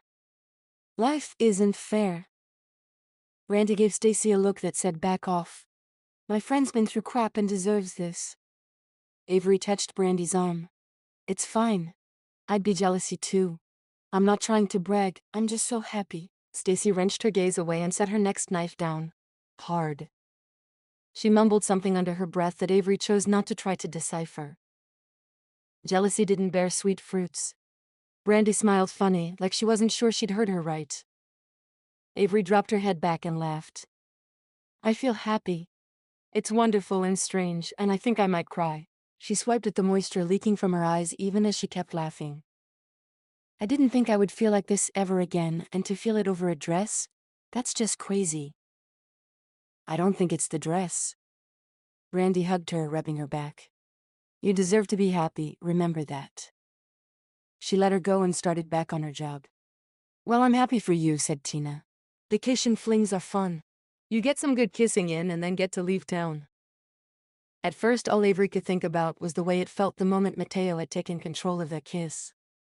He was so commanding and sure and just plain manly. She'd had no defense, no strength, no power to resist him. Heaven help her, he was such a good kisser. Avery threw up her hands. It doesn't feel like a fling. Like Stacy said, I like him. Holy Toledo, she liked Matteo a lot. Like a lot. Like more than she'd ever liked a man before. She was in new territory with this one. Would you marry him? Asked Tina. Because there was no way I was going to marry Luis. He was cute and all, but he was not the man for me. Avery grinned. The man had been insufferable, telling Tina she was more beautiful every moment she was on his arm. Maybe he didn't have a good grasp of the language and American idioms, but he'd often come off sounding chauvinistic. By the time they'd left Madrid, all the women in the group had been happy to be rid of him. Well? Tina pressed. Avery chewed her lip. From what I've seen, he's loyal, dedicated to his family and country, and has a determination that makes me think he could be anything he wants to be. But does he shake your Christmas tree? Stacy pumped her eyebrows. Did he ever? He shook her tree, melted her inner snow woman, and jiggled her jingle bells. Avery laughed and shook her shoulders. There's a whole lot of shaking going on. The girls laughed. Stacy bumped her cart ahead with her hip as she worked. Well, don't get too attached. He got into this knowing you were leaving town. He may think it's a fling even if you don't. Stacy, I'm sure this guy is as into Avery just as much as she's into him. Brandy turned toward Avery and made a face. Avery smiled in gratitude, but then turned to keep her eyes on her work. Was Matteo only flirting with her because she was here for the short term? The thought didn't sit right, and she adjusted her neck against the tight and uncomfortable feelings it created. They'd only known each other for a couple days, but the time they spent together was set apart, different from other moments of her day. It was like stepping into shallow water knowing you were going to wade all the way into the ocean at some point. Frustration built inside of her. It wasn't like she could drop a "where do you think this is going" question on him after one kiss. She suddenly wished the storm would never stop and she and Matteo would have months together to figure this out. Because he hadn't asked her to stay, nor did she have any evidence that he would. Neither could she ask him to go. His family was here, his job, his life. If one of them were to relocate, it would have to be her. She would, though. which was totally scary but also amazing. She looked around the dining room and wondered what it would be like to live here, to be a part of something that had been around longer than the state she currently called home. To belong. The thought was overwhelming and caused her eyes to burn with unshed tears. As much as she wanted that feeling, she wanted Matteo more. She prayed he didn't think they were a vacation fling, because there was a feast laid before her and she was starving. If he took it away, it could ruin her forever.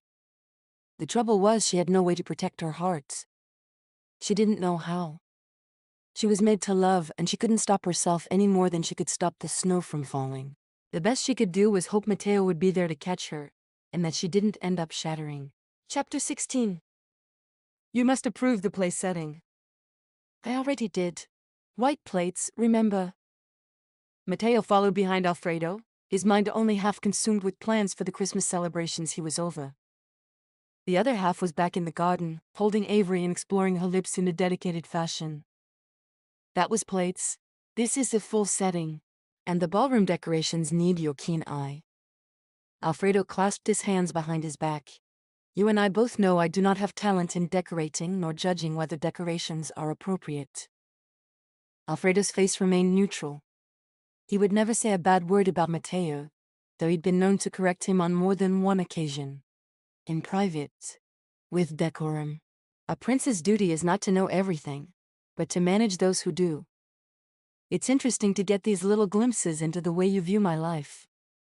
Matteo slapped him on the back, causing him to grunt. They were coming upon the entrance to the dining room. The 12-foot doorway was swathed in boughs decorated with ribbons of blue and silver, denoting the royal colors. The doors were thrown wide open in greeting, a feeling he thought appropriate. The guests for the ball who'd managed to make it to Isola before the storm hit were put up in local inns or the castle itself. Though he'd had little to do with them as they were kept apart from his family, tonight's dinner was the official opening event for Christmas in the castle.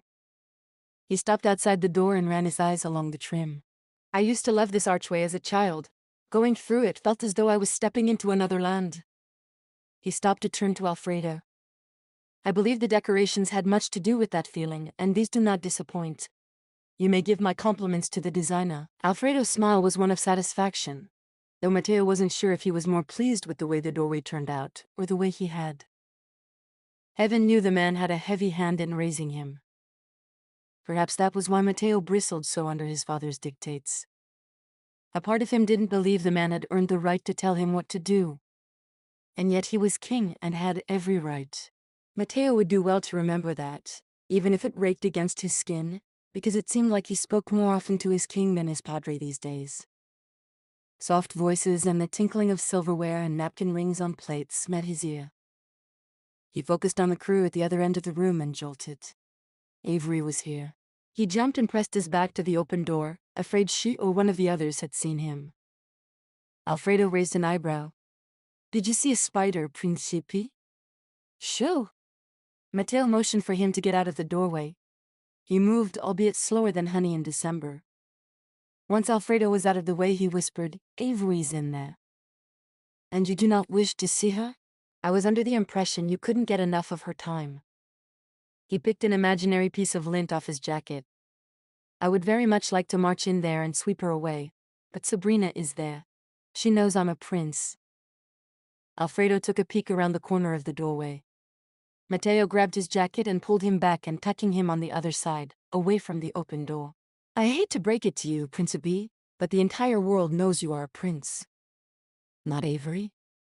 He flipped so his front was to the door and peeked around the pine boughs. She thinks I'm a royal advisor. And you thought it was wise to allow her this disillusion. Why? His voice dripped with disdain. Apparently, Alfredo was on Team Avery. At the rate she acquired admirers, she'd have the whole castle on her side. Which was great, except they'd all look at him like Alfredo was looking at him. Like he wanted to send him to time out in the dungeons. For lying to the girl. He sighed and rested his forehead against the wood. Because she would have treated me different if she knew. Alfredo grunted.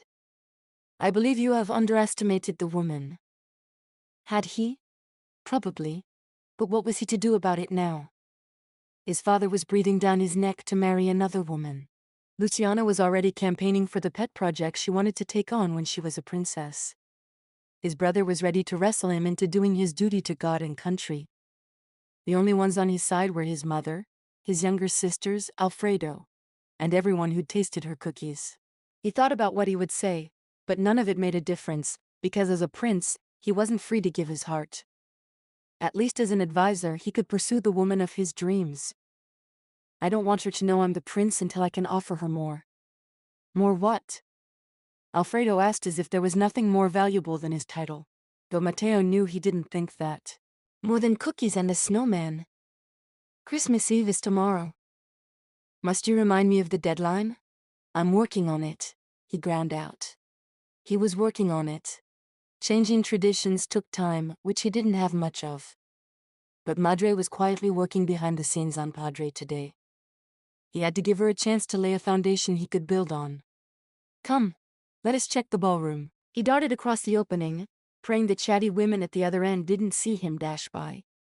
Or if they did, that Avery didn't recognize him. Alfredo harumphed and walked as if everything in his world were on even keel. Matteo wished he had that luxury, but he was thwarting tradition and his father's wishes. Even keel was as far away as Australia. Chapter 17. With each bite he took during the antipasti, Matteo couldn't help but think of Avery. Had she touched this fork? This plate? When he'd seen her earlier, she'd been rolling napkins. He held his napkin ring until Madre looked pointedly at it and then at the table, telling him to put it down as she had when he was a fidgeting child. He winked at her as he slipped it into his pocket, where it would be close to his heart, and tuned into the conversation going on around him. Padre and Madre sat at the head of the table. Angelo was on Padre's right and Matteo was on Madre's left. Aria was next to Angelo, and then Luciana and her Padre the Marchesi. He wasn't in charge of the seating chart, that was Madre's doing. He wished he'd taken a moment to consider the arrangement before he was across from his would-be princess. Moving her down the table would have been a slight but also a warning shot across the bow that she hadn't secured the position she counted on. To Matteo's right was Isola's prime minister, Signora Menici, and her husband was next to her. If there was conversation down the table, it was spoken too quietly for the royal family to participate in, which was considered polite but also made for a boring evening. Padre stood and held up his glass. To my son Matteo, for planning a wonderful meal to start out the holiday. Sin echoed over 100 guests. More had been invited but were unable to travel, which allowed for more elbow room during the meal, though Matteo was disappointed that his friends from boarding school, princes in their own right, hadn't been able to make it. Padre lifted his glass and sipped the amber contents. Matteo stood and bowed to the group, acknowledging their praise. As he pulled his chair in, his father said, "My sons, you make me proud." Matteo's head came around, surprised to be included in the speech. Padre didn't say much about him in public, focusing on Angelo and his strides toward becoming king. "I don't say it enough, but your dedication to Isola and her people makes me proud." Roberto, Luciana's father, leaned slightly forward, indicating that he wished to speak. "I appreciate your attention to tradition, Sua Maesta. It is the foundation of our strong country." Matteo barely held back his eye roll. The fact that he did was a testament to his tutors over the years. Madre kicked him under the table, and he jolted, realizing she wished him to speak up. He cleared his throat. "Agreed. Our traditions have served us well. But the world is changing quickly around us. Our bees sustain agriculture here and over much of Europe, but how long before someone invents a pollination machine that would put them out of work?" Luciana gasped, splaying her hand across her chest. "Surely nothing could replace our beloved bees." She glanced right and then left. "They are as respected as the monarchy." Soft murmurs of approval came from all corners. "Of course," Matteo placated her. "But we cannot ignore advancement." The prime minister tipped her head toward him as she sliced her beef. He had her ear. Now he had to make use of it. "Perhaps we should move Isola forward by evaluating some of the traditions we honor." "Like what?" asked Madre. She was all innocence and interest, playing along as if she didn't know Matteo had an ulterior motive in this conversation. God bless her. For example, allowing those from other nations to marry into our royal family. Maybe even an American. Padre snorted and joked, "We aren't English, son." His tone brought out a large guffaw from Roberto, followed quickly by twittering from Luciana. Soon half the table was laughing at Padre's joke, despite its lack of humor and the fact that they hadn't heard a word. Laugh when the king laughs was a banquet word. Ridiculous. But he had bigger fights to fight. When the clamor died down, Padre pinned Matteo with a look. Like the bees in our hives, we are strong because we stick together. Any one of us on our own cannot bring success to the nation. But by doing their parts, each bee gives strength to the hive. Matteo pressed his lips into a thin line. While I appreciate and honor our national symbol, I disagree with your reasoning. A bee may fly with the purpose of making honey, but he is allowed to choose his path, to explore the garden for the sweetest flowers. Luciana's eyes were large with panic as she seemed to realize he might not fall in line to marry her. Surely you, of all people, Principe, understand how important you are to Isola. Your purpose here is to care for our people. She waved her hand down the table, indicating the group gathered to celebrate the start of the Christmas holiday. He narrowed his eyes, not appreciating her efforts to force him into agreeing with her in a public forum. Her underhanded tactics only cemented his belief that they would not get on together. It is interesting, Luciana, that after the holiday you will be free to make your future into what you want it to be. And yet you seem to withhold the same privilege from me, simply because I was born with a title. Her false innocence melted. My title may be less than yours, but it is no less demanding. Her father placed a warning hand on her forearm, but she didn't drop her challenging gaze. Matteo's lips twitched. He would not be cowed into a marriage with this woman. Nothing between them was official.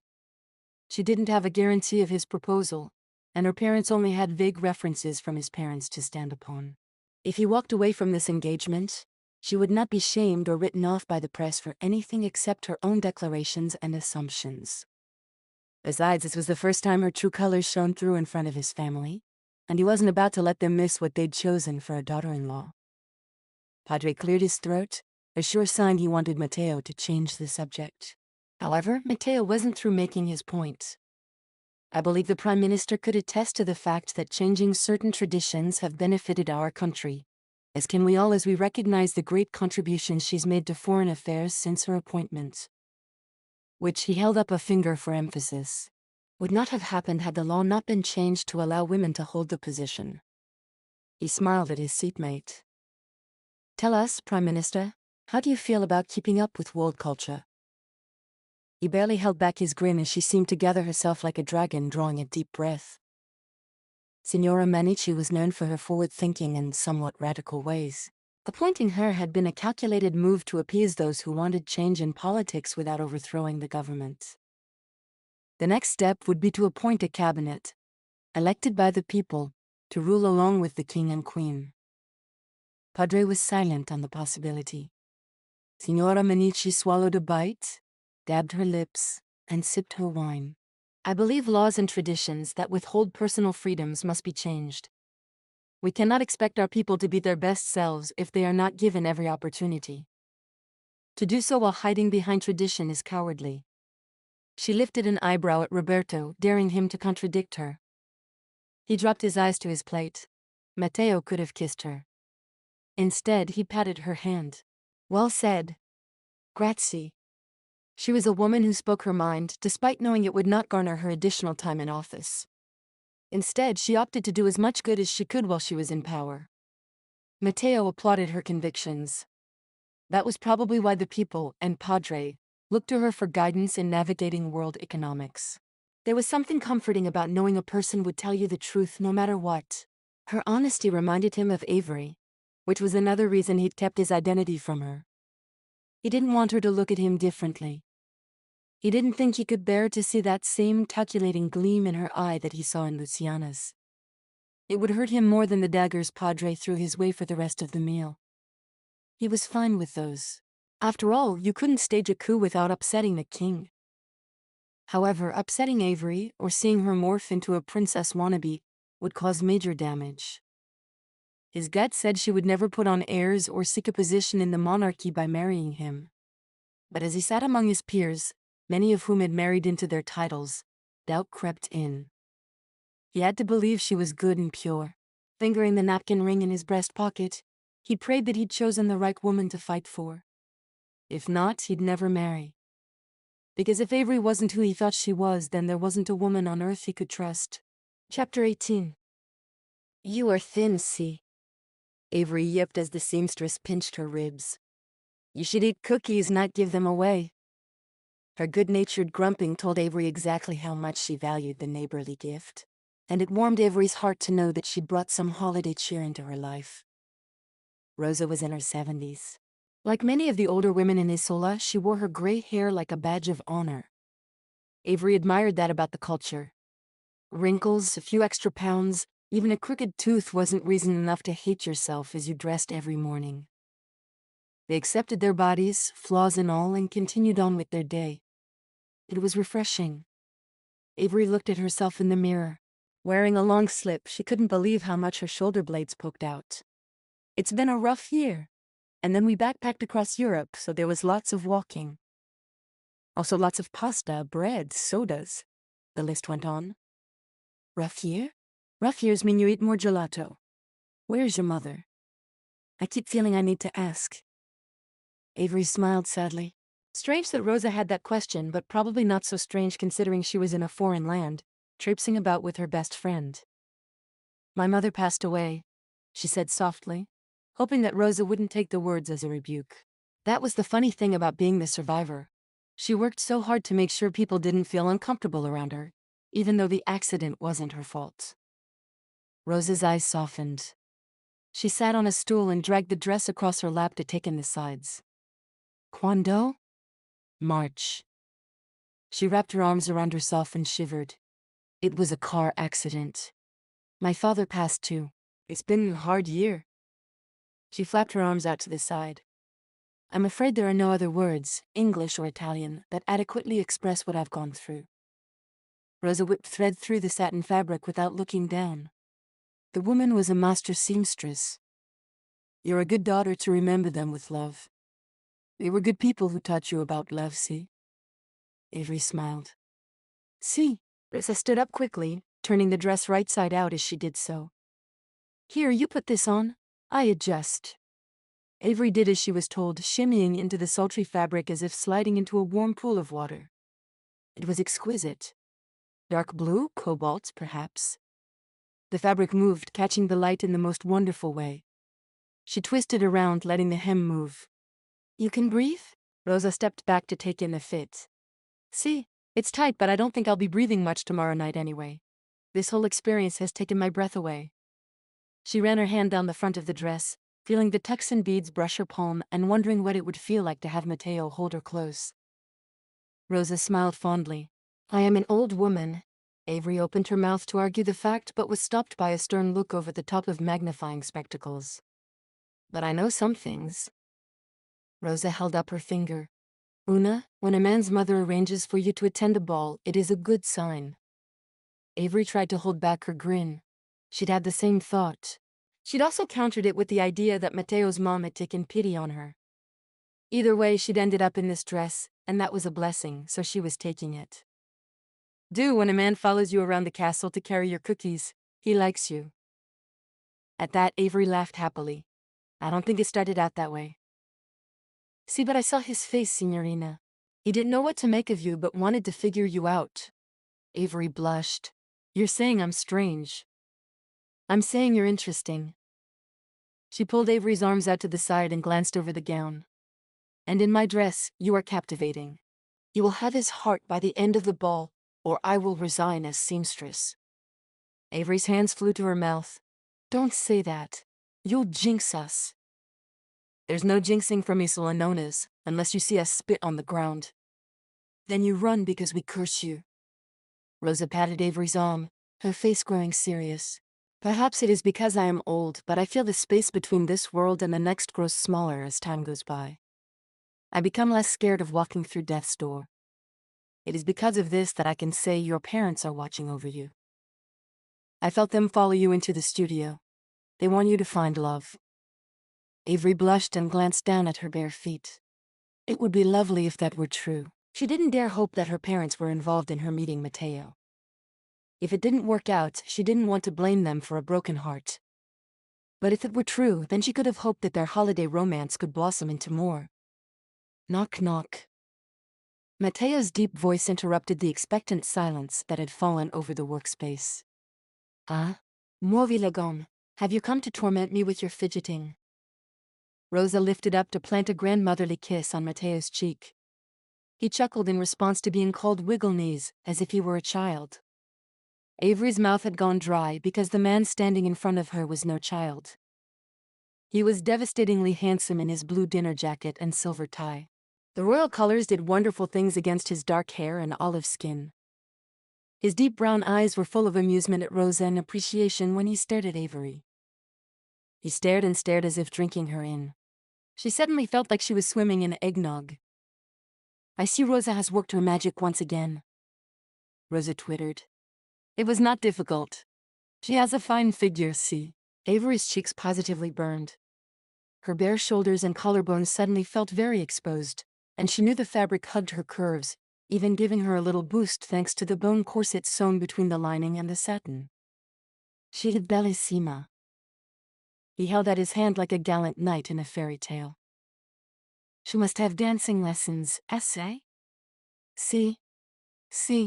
Rosa pushed them toward the door. There is no time to waste. The ball is tomorrow night. You must teach her the saltarello. It's tradition. He smiled widely. That's one tradition I can get behind. Good. Now go. She shoved them out the door and shut it in their faces. Avery stared at it for a moment before turning to look at Matteo. I've never been kicked out of a seamstress's shop before. He grinned. How about sneaking into a ballroom? Have you done that? Her eyes went big and her heart raced with excitement. No. He laced their fingers together and they sprinted off down the hall. Her bare feet didn't make a sound on the marble floors, and his dress shoes were made from expensive leather that whispered of his presence. No wonder he'd been able to sneak into the shop without her noticing. Not even her dress made noise, which was a testament to the quality of fabric, because her prom dress had been obscenely loud. They raced past sculptures and paintings, turning corners and dodging lighted pathways until they came upon the grand doorway. Her heart pounded in her chest, though she was hard-pressed to tell if it was because Matteo held her hand, or because they ran with such abandon through a castle like two lovers in a Shakespeare play. Matteo put his ear against the ballroom double door as if listening for sounds on the other side. She leaned against it too, her face only inches from his. From here she could see that he'd shaved for the evening, and her palm itched to cup his cheek. He smelled heavenly, a dark, woodsy scent coupled with a sharp aftershave, and something that was just him. The door is made of 2-inch walnuts. A marching band could be in that room and we wouldn't know it. Still, she whispered in case there was someone on this side of the door, perhaps in an adjoining hallway, who would bust them. How do you know that? She rolled her eyes. I took the tour, remember? She pointed to the right and then crooked her finger for him to follow. He balked in surprise but did as she requested, his fingers on her lower back so he didn't lose her in the dark. She got to the corner and felt around for the small doorknob. Aha! She twisted and then fell into the ballroom as the door sprang open and practically pulled her off her feet. Matteo reached out and caught her around the middle. She breathed heavily. You saved my dress. He chuckled. I think I saved you. That too. But I would have felt horrible if I'd ripped a seam. She searched his face lit by the moonlight through the small windows. Where the dining room was bathed in natural light, the ballroom was dark and intimate even with such grand space. He set her back on her feet, the floor cold against her skin. She shivered not just because her toes protested, but because her whole body missed having him close. Matteo went to the wall, running his hand along it, probably looking for a light switch. Rosa was quite taken with you. I do not think she would mind so much if she had to see you again to repair the dress. Thinking of the way they'd been pushed out of her studio, Avery laughed. I have a feeling that I could get away with murder in this castle, as long as I was with you. Well, not murder. He clicked something, and the wall sconces lit. They burned as low as candles and didn't do much good, except they cast enough light that she was able to see the decorated Christmas trees that stood in groups along the walls and in the corners. The bar was set up along one side, and the refreshment tables were next to it. They were bare as bones, but she could practically smell the sugar and Isola cheeses she'd come to love. Boughs of holly draped across the walls, wrapped in navy and silver ribbon. Avery spun in the slow circle, taking in the room and the magical feeling of standing in a beautiful dress with a handsome man waiting to ask her to dance. As closely as she admired the room, when she met his gaze, she found Matteo was admiring her just as much. Blushing, she glanced down at the floor, which gleamed. Matteo cleared his throat. "Have you had dance lessons before?" She scoffed. "I was more of a softball girl." His forehead wrinkled. "Well, then we have much to do." He extended his hand with the other tucked behind his back. "The Saltarello is a traditional dance." She slipped her hand into his in a way that was both foreign and totally natural. He used his thumb to capture her fingers. "Stand as I do, with your arm out to the side." She turned so they faced the same direction, lifting her chest and fixing her posture to match his. He twisted his lips in concentration. "You know how a song has a chorus?" "Yes." "This dance has a step that's repeated like a chorus. It's right step, right hop. And then you step backward and hop again." He did the steps and she followed, feeling ridiculously light and graceful. It helped that he was so confident in his movements. "When did you first learn to dance?" she asked. "At 5. She missed a hop. He kept going and she got back into the rhythm. "Did you like it?" He bobbed his head side to side. It was a chance to move about in an otherwise boring school day, so yes. Although it was just my brother and me for years. They didn't let us practice with actual girls until we were in our preteens and able to participate in a ball. "I think you've got it." He grinned, and she did too. The step wasn't that hard. "What's next?" "We drop hands and I twirl." She snorted a laugh as he put one hand over his head and one around his front, and did a hop step into a twirl. "What is funny? I've never seen a grown man twirl before." He scowled. "Men twirl. The king twirls in this dance, for heaven's sake. You're cute when you're defending your man card." She took his hand and started them in the basic step again, encouraging him to continue the lesson while they talked. "You're cute in your bare feet." He twirled and then nodded for her to do the same. She took her hop-step twirl and grinned in triumph. "Thankfully, you're a good dancer and haven't stepped on my feet yet." "Yet?" He put one hand on her side and lifted the other in an arc above his head. She copied his stance, and then he hop-stepped them in a circle. Their gazes met, and he held her there. She couldn't look away from the intensity, happiness, and attraction pouring out of him. It was as if she were looking right into his soul. "There's always a first time," she rasped. His gaze dipped to her lips. "What about a second?"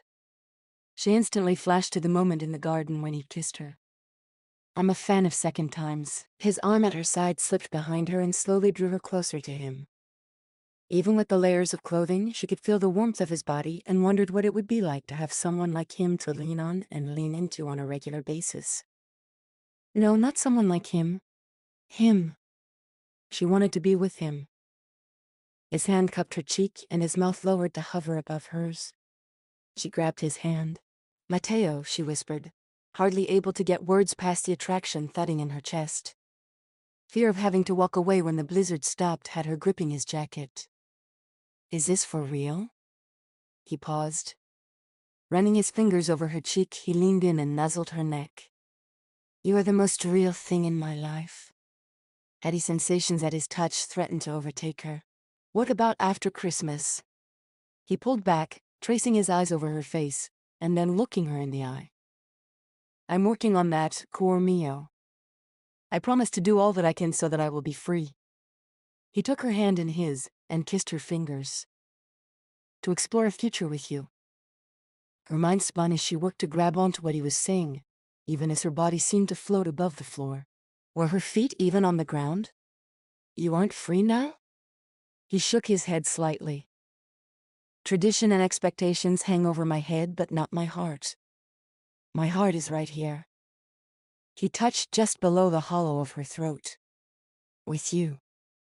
Overcome by the beauty of his words, she closed her eyes and rested her forehead against his chin. "Is this crazy?" Are we? We hardly know one another, but I feel as if I found a missing piece to my life. She bit her lip, worried that she'd said too much, moved too fast, or assumed he felt things he didn't. But he was the one speaking of hearts and holding her as if she were a masterpiece. How was she supposed to withstand his charms when completely surrounded by them? It is not crazy. He hooked a finger under her chin and brought her eyes up to meet his once again. How she loved their warmth. These things are not planned by us, but they are planned by angels. Tears stung, built on her lashes, and then spilled over. What is it, cor mio? He brushed the moisture away with his thumbs. Rosa said she felt my parents were in the castle with me, that they were watching out for me and wanted to bring me love. She hiccuped and then laughed at herself. She always did that when she cried. That I must thank them. He kissed her cheek, moving slowly and with great care. His breath was warm on her skin, like a caress.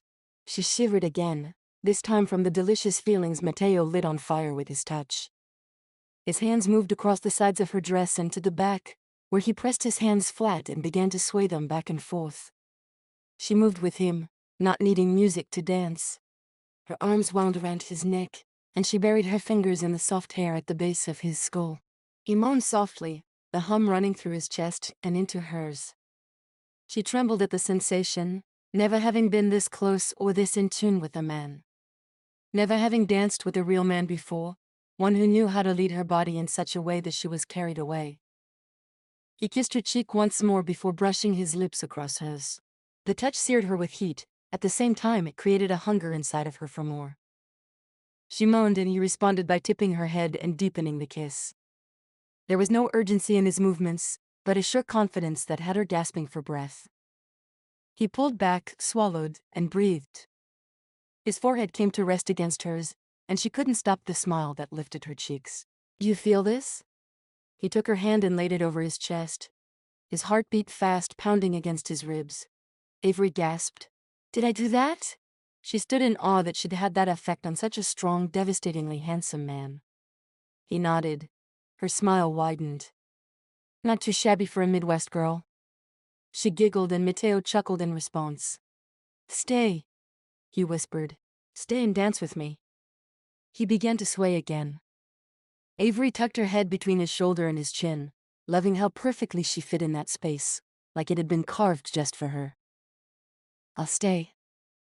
It wasn't an invitation to remain in Isola for life, but he'd explained that there were things in their way. She could give him time to work through those. Never mind that she had a job waiting for her and an apartment to clean out. It all seemed a world away at the moment. The only thing that really mattered was the sense that she'd found a place that felt like home. Being in Matteo's arms was everything she'd been missing in her life. Chapter 19. Matteo hummed to himself as he made his way back to his wing of the castle. The last kiss goodnight to Avery had been bittersweet. What he wouldn't give to wrap her up at night and hold her close. Alas, even if he was willing to overthrow hundreds of years of Christmas Eve tradition, he could not soil her reputation. He was a gentleman after all, which was nice to know. In all this thwarting authority, he'd started to wonder what kind of a man he was, if he was dishonorable or honorable. There were those who would think him a rebel or worse. But if he knew who he was, he could handle the bad press and the jilting comments whispered behind hands, but loud enough that he could hear. Over time, opinions would change. He opened the door to his rooms, thankful that he'd told Alfredo to take his leave after dinner. He hadn't intended to dance until the middle of the night and would have felt awful if the old man was kept waiting. Because he would have waited out of a sense of duty. He smiled as he undid his tie and rolled it around his hand. The lamps in his receiving room were on. Thankful he could see his way around, he walked over to turn them off only to find his brother sleeping on his couch. That just wouldn't do. The future king would have a crick in his neck come morning. Although leaving him there would mean that whatever he'd come to discuss would also wait until morning. Brotherly duty ruled out his desire to remain in the dark. He shook him. Angelo. Angelo slowly opened his eyes, blinking against the soft lamps as if they were the noonday sun. He glanced around as if just realizing that he'd fallen asleep while here. Where have you been? Matteo threw his tie on the coffee table and pulled a water bottle out of the small fridge that looked like a regular wall. Instead of going on the defensive, he asked, "Why are you hiding in my rooms? Did your wife kick you out?" "No," Angelo scowled. "Though I'd rather be in her bed than on this couch." He rubbed his neck. Curiosity burned a trail through Matteo's brain with questions. Was Angelo welcome there? Obviously he had been at least once, but there were obligations the firstborn son had to fulfill. Had the two moved into a more domestic arrangement lately? Matteo scrubbed his hand over his face in frustration. What was he, a gossiping old man? Buonanotte, Angelo. Sleep wherever you wish. Aspetter.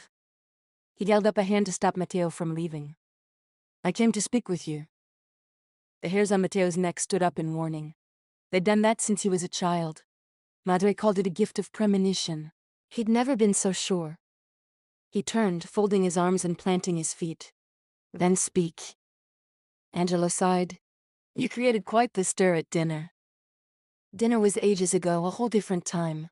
He could now mark the events of his life as before loving Avery and after loving Avery. Tonight, while watching the moonlight play upon her bare shoulders, he'd fallen in love. Luciana's father pulled me aside and asked if he should prepare his estate for a wedding or not. What did you tell him? Angelo sighed. That all would be revealed at the ball. Matteo nodded. Thank you. Angelo could have insisted that everything was in line, as it had always been, for Luciana to marry within a year. He could have spoken for Matteo and made things more difficult. But he'd been evasive. Probably because he didn't know what was going on in Matteo's head. Matteo had only figured it out himself a few hours ago. After dancing with Avery in an empty ballroom, he'd realized that all the princely things could be taken from his life. And as long as he had her, he would be happy. Angelo got to his feet. I'm not here to lecture you on being a prince. That is refreshing, Matteo quipped. Angelo sighed. Why do you think it's easy for me to put aside my personal needs? Because you are older and more responsible. No, it is because I love this people. I don't see a mass of strangers out there who wave as our motor carriage parades by. I love Luca and Alfredo, Rosa and Bentry and Bambiana. They are my family, our family. Matteo slowly lowered his arms. I love them too.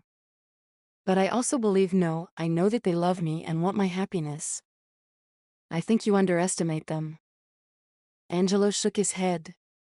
If you pursue this path, you will bring heartache to our entire family. Not if you stand with me. Matteo crossed the room and put his hand on his brother's shoulder. With the support of the future king, our people would rally behind change. This is about more than just when and whom I marry. It's about broadening our leadership and inviting new ideas into our country. Angelo patted Matteo's hand on his shoulder. I cannot go against Padre. This path is one you must travel alone. I am sorry. Matteo nodded mutely. What had he expected? Angelo was who he was, and at his core he was a king. There was a sting, though. One that came because his brother did not stand beside him. Matteo was still standing in that same spot as the door clicked shut behind Angelo. He grabbed a pad of paper and a pen out of the side table and drew a line down the middle. I am sure, he wrote on one side. Then he proceeded to write the things he knew without a doubt. I cannot marry Luciana. He'd known that truth even before Avery. I want Avery in my life. To marry? Eventually. Hopefully sooner rather than later. She'd made a comment tonight about them moving fast, and as much as he wanted to sweep her off her feet and make her his princess, he wanted her to be sure. She would have to move here. She would have to leave her old life behind. She would have to change so many things, give up so much, just because he was a prince. Which he still needed to tell her. I love my family. He said the words as he wrote. They rang with as much truth as anything else he'd written. Despite their recent squabbles, he was loyal to them. He threw the pad and pen on the table without trying to fill in the other side of the sheet.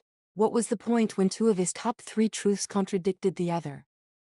He laid his hand over his eyes and did his best to seek inspiration from a higher source.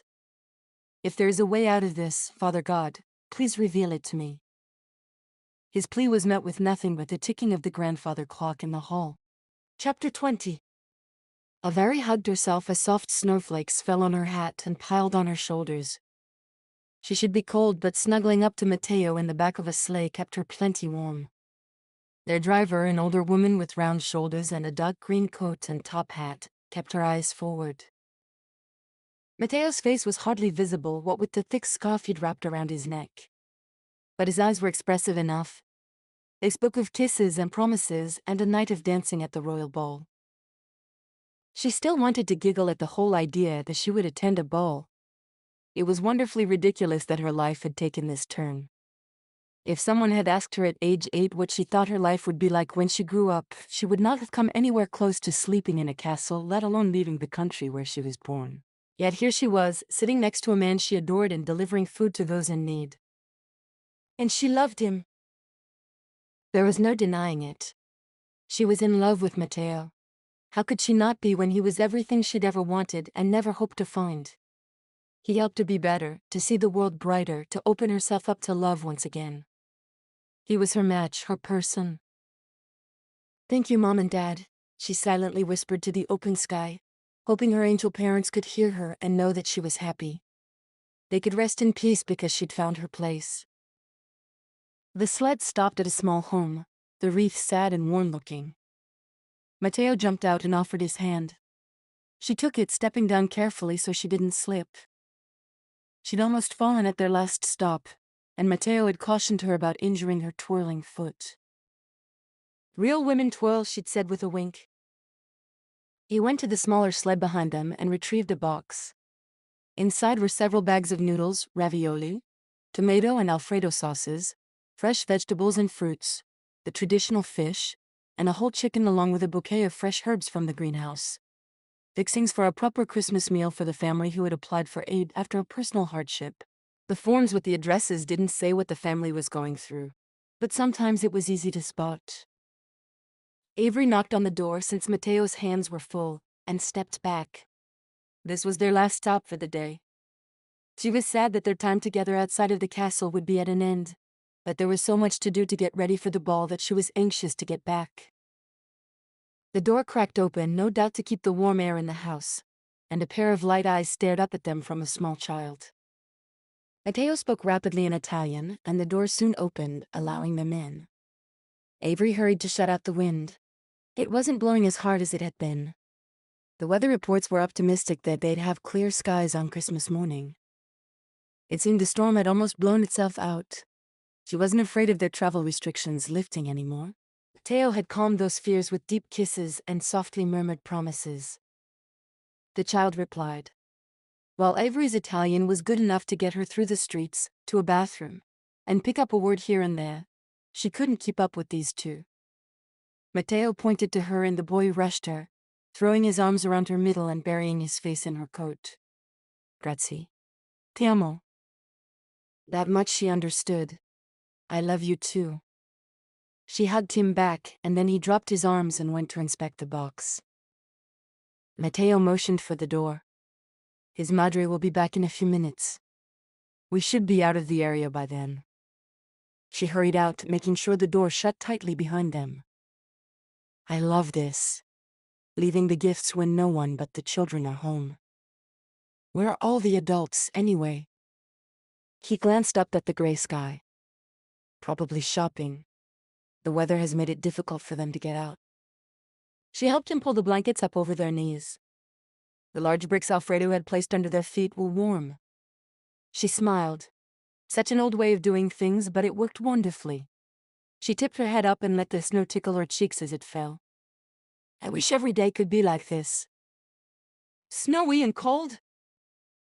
"No." She lightly elbowed him. "It's nice not to have to worry about work or rent or any of those things and to focus on Christmas." She lifted a shoulder. "Being here is like being outside of reality, and yet I've never felt more." She stopped, afraid to say what was in her heart. "What?" Matteo prodded. She rolled her eyes. "What is it about you that makes me want to spill my guts?" He made a face and leaned back. "What did you have for breakfast?" She laughed. "That's not what that means. It means I tell you things I don't mean to, nor do I tell them to anyone else." He settled himself back in his seat, his eyes wide like a child's waiting for their favorite movie to come on screen. Speak. She dropped her face in her hand. I feel most like myself when I'm with you. There, are you happy? The heat that built in his eyes was unmistakable. He pulled his scarf down and claimed her mouth. The kiss was short and hot and left her puffing air like a dragon. I am very happy, Signorina. Me too. She snuggled deeper into the blanket and his side. She truly couldn't believe that this was her life. That she was riding in an open, horse-drawn sleigh with a man who she might really and truly love. Nothing could ruin this moment. They hit a bump and his jaw knocked her head. They both laughed, rubbing their sore spots. I'm sorry, but I think the horse threw a shoe. Their driver pulled the animal to a stop and then hopped down. Avery grabbed the side of the sleigh and leaned out. The driver had lifted the horse's back foot. The hoof looked ragged and rough. Is that normal? She scooted back so Matteo could look. He squinted. Now, with one leap, he was out of the sleigh and talking to the driver, who gestured wildly with her hands in return. No, she told him. Matteo replied with, Si, si, si. Though he was good-natured about it while the woman was flushed and flustered. He made his way back to Avery and held out his hand. It appears we're walking. To the castle? Avery turned to look up the hill to where the castle spires loomed above the capital. I'm afraid so. Isn't there someone we can call? She had her cell. They were barely going to be on time for her to get ready as it was. Walking would put her behind schedule. He shook his head. They are preparing for the ball. We are short-staffed, and I don't want to pull someone away from their job because of this. He motioned to the horse, which had turned around to look at them as if waiting for her to get out so he could get on with his day. She nodded, steeling herself against the long hike in the snow. All right, it can't be worse than climbing the stairs to the top of the Vatican. He chuckled. I don't know if you just insulted Isola or the Vatican. Neither. She hopped out, landed solidly on both feet, and grinned. It was a compliment. It didn't feel like a compliment.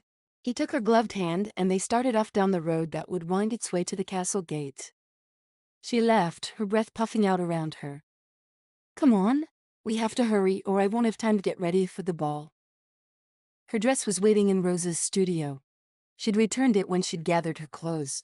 It didn't actually belong to her, and she felt strange taking it down to the servants' quarters, like she was bragging to the other girls or something. She didn't want to be that person. The hike was at least 3 miles of switchbacks. She huffed but managed to keep pace. Whoever decided to put the castle on the hill must have had thighs of steel. By the time they straggled up to the front doors, her hair hung in wet clumps and her nose was numb and runny. She hoped the contrast between what she looked like now and what she'd look like after primping for the ball would knock Matteo's socks off. Though she hated leaving this image in his head for even a couple hours. The front doors to the castle were open as deliveries streamed in. Several of these cars and vans passed him on the road up, but didn't stop. The royal ball was probably more important than 2 weary travelers on the eve of Christ's birth. She smiled, thinking of the comparison, and heard her mom say, "What would Jesus do?" in her head. A maid in uniform rushed out to grab flowers from the back of a van. She glanced their way and then dropped into a curtsy. Buon Natale, Principe. Avery stopped and blinked. My ears must be frozen. I thought she called you Prince. Matteo tugged her into the castle, the temperature rising dramatically due to the portable heaters set right inside the door. Her nose began to run in earnest now, and she sniffed several times, patting her pockets for a tissue she didn't think she had. Matteo handed her a white cotton handkerchief with something embroidered on the corner. She did her best to be dainty as she wiped her nose. People moved around them, and she worked to get out of the constant stream going in and out. Buon Natale, said a man in a white chef's coat. His face was red as if he were embarrassed, and he half bowed as he passed. That was so weird. Avery glanced around, noting that most of the people either ducked their heads or bowed slightly as they passed. What's happening? Matteo took her arm and moved them off to the side. I have to get ready. Principe Matteo called a woman Avery's age with jet black hair, striking eyebrows, and a killer brown suit. She strode toward them with all the elegance of a queen. Avery gave her nose one more swipe and wished her face wasn't flushed from the cold. Principe, I must speak with you in private. She didn't glance at Avery, though Avery was well aware that she was the one the woman wanted gone. Matteo set his jaw. Luciana, I have nothing to say to you. Avery blinked several times. Knowing Matteo was on a first-name basis with this woman made her feel things, ugly green-colored things that brought out claws and bared teeth. Principe per favor, we must speak before the announcement. There was that word again. Avery shook her head as the translation came through. Prince. Why does she keep calling you Prince? She waved her hand around. Why are these people calling you Prince? She put some force into her words because she was pretty sure she knew the answer, but she wasn't going to like it. Her brain didn't want to organize the puzzle pieces floating around. She fought against it but had to know. Because if Matteo was a prince, then that meant he was getting engaged tonight. Her hand flew to her lips, the very ones that had burned and tingled as his mouth covered hers. The woman snapped her fingers as if Avery were a dog she was trying to get to pay attention. Because he is Principe Matteo de Luca. She then rattled off something in Italian that Avery didn't need translated to know was a derogatory comment. Other dots connected. Avery's hands went to her stomach, which had suddenly dropped to the floor. You're getting engaged tonight. She stepped back from him. You're the prince that's getting engaged. Her eyes darted back and forth between the two of them. And she knew this woman was supposed to be his princess. Avery, please understand. He reached for her arm, but she sidestepped his touch. No. Her eyes stung, and she hiccuped, tears threatening. I thought this was more to you than a holiday tryst. It is, he insisted. She clenched her fists. Well, I'm not about to stick around as the prince's mistress. Avery. His mouth fell open and his eyes filled with hurt. Do you think so little of me? She pointed at Luciana, who stood with her arms folded, letting the drama play out and drinking it in like eggnog. I don't know what to think. I know you lied. Her brain was all muddled.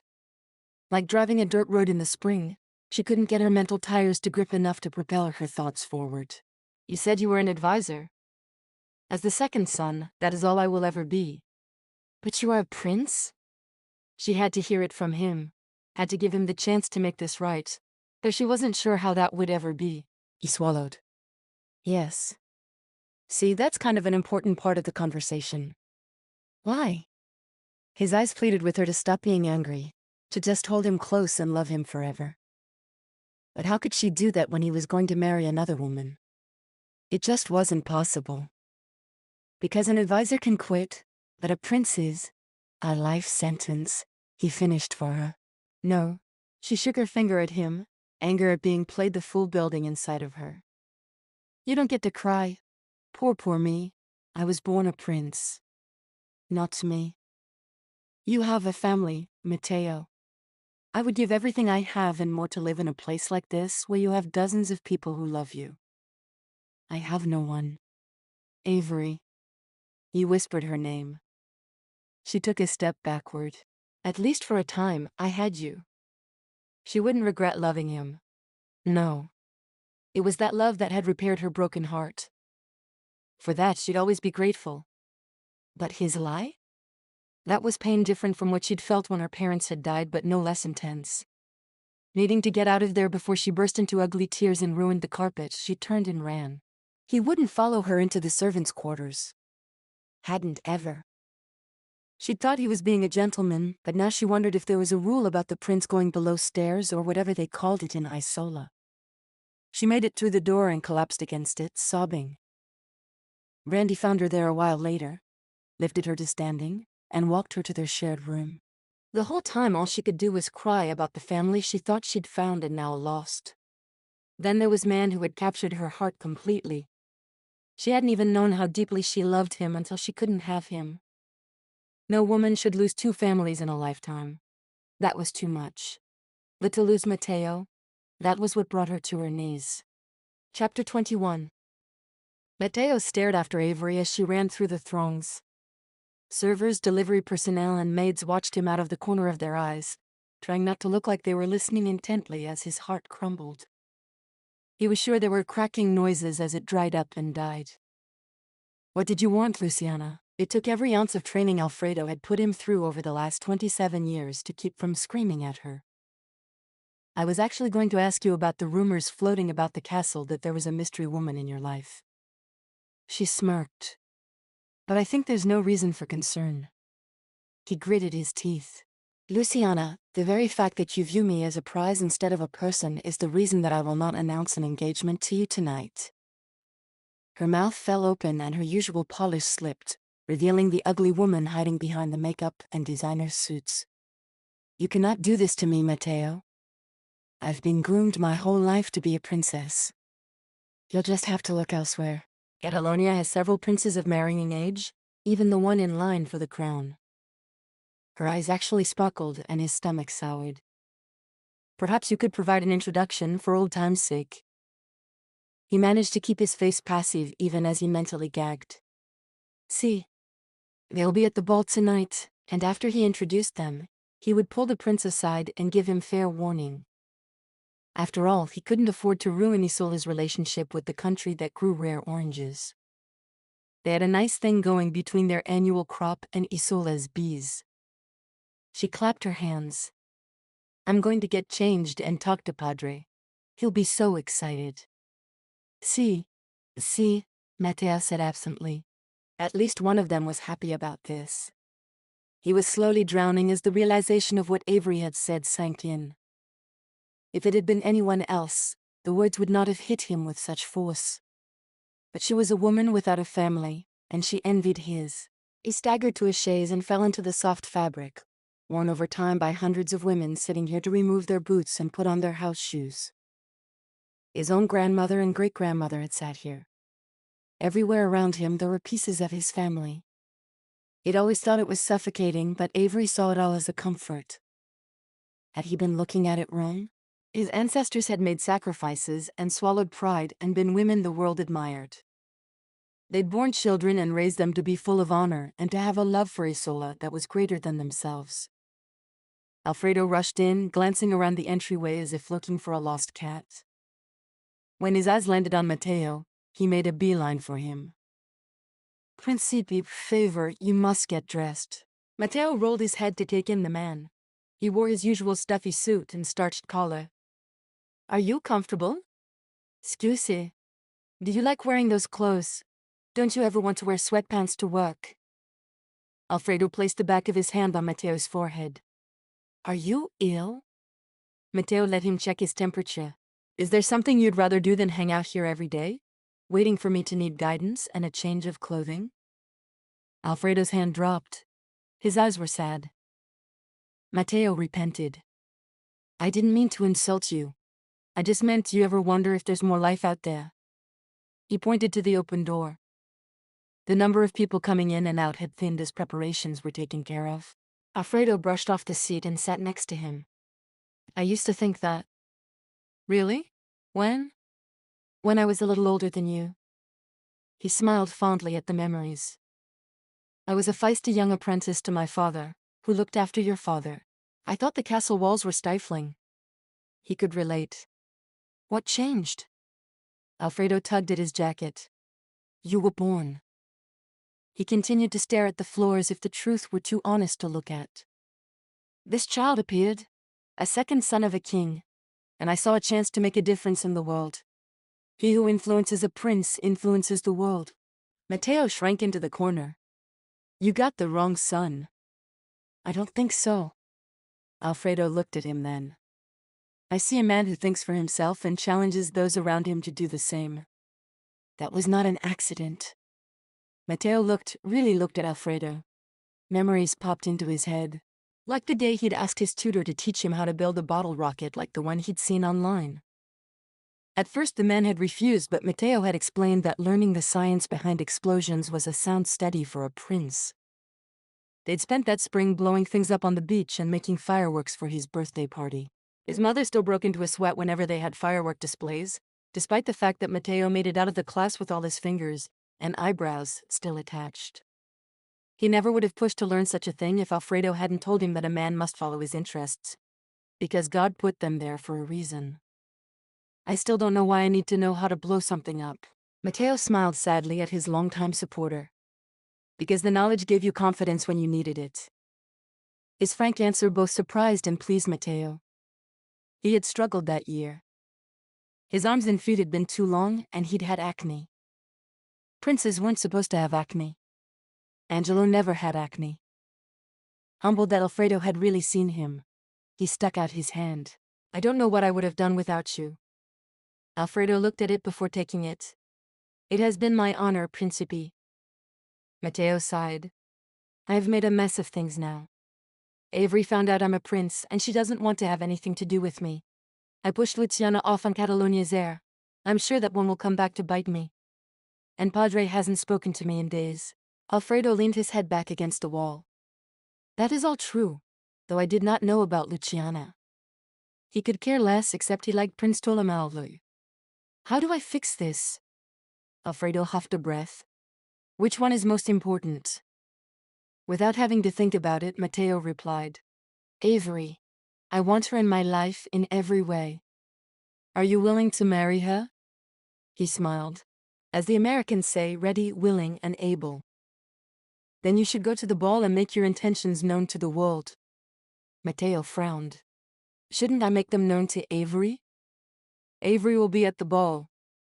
Alfredo rolled one hand over the other. I don't think so. Alfredo patted him on the shoulder. Do not underestimate me. I will ensure she is there, and you must make a grand gesture. Alfredo shook his head as if Matteo had tied his tie backward. You have messed up this much. He held his hands out about shoulder-width apart. Therefore you must repent this big. He widened them to double the original size. That is how you apologize properly to a woman. Matteo grinned. Wise words from a man who has never been married. Married? No? In love? Yes. Matteo about fell off his seat. You? Alfredo laughed. Do you think you are the only reason I stayed in the castle? He pushed to his feet and tucked his hands behind his back. Come, we must get you ready to make a fool of yourself for a woman. But Matteo jumped to his feet, eagerly dogging his steward's steps. Who is she? Alfredo laughed but kept his mouth shut. Matteo swore he would figure out this mystery after he won the fair Avery's heart and hand. Chapter 22. The world was one big blur. Seriously. Avery couldn't see a thing through the tears that wouldn't stop coming. A tissue found its way into her hand and she used it to wipe her sore nose. It hurt from being blown 100 times in the last hour. He's getting engaged, Brandy said for what must have been the 13th time. Avery had cried against the door, lost in her own grief and feelings of being stupid. How had she not known he was the prince? Well, because she hadn't expected royalty to pay any attention to her, and so she hadn't worried about them. Why would the prince look twice at a Midwest girl like her who'd grown up getting average grades and playing softball? She wasn't anything special enough to draw a prince's eye. Brandy was in as much shock as she was. She'd found Avery, hauled her back to their room, and let the story spill out like Mandams through a rip in the bag. Messy, loud, and unpredictable. When I told you to go for it and have fun, I didn't know. Brandy's face was all sorry and I should have known better. Avery leaned her head on her friend's shoulder. They sat side by side on the bed with their backs to the wall. I know. Who would have known? Sabrina, I guess. Brandy pulled out another tissue and handed it over. At this rate, Avery would go through the whole box. Darn it all, she felt bad about costing Matteo's family more money. But it's not like Isola royalty are big on the internet. I had to search to find the pictures I did. Avery averted her eyes as Brandy pulled her phone up. Her first step as best friend had been to verify Matteo's identity. Gah! He looked so good on a horse, driving a convertible, cutting the ribbon at a business opening. She couldn't stand to see his image on screen when there were so many others burned into her memory.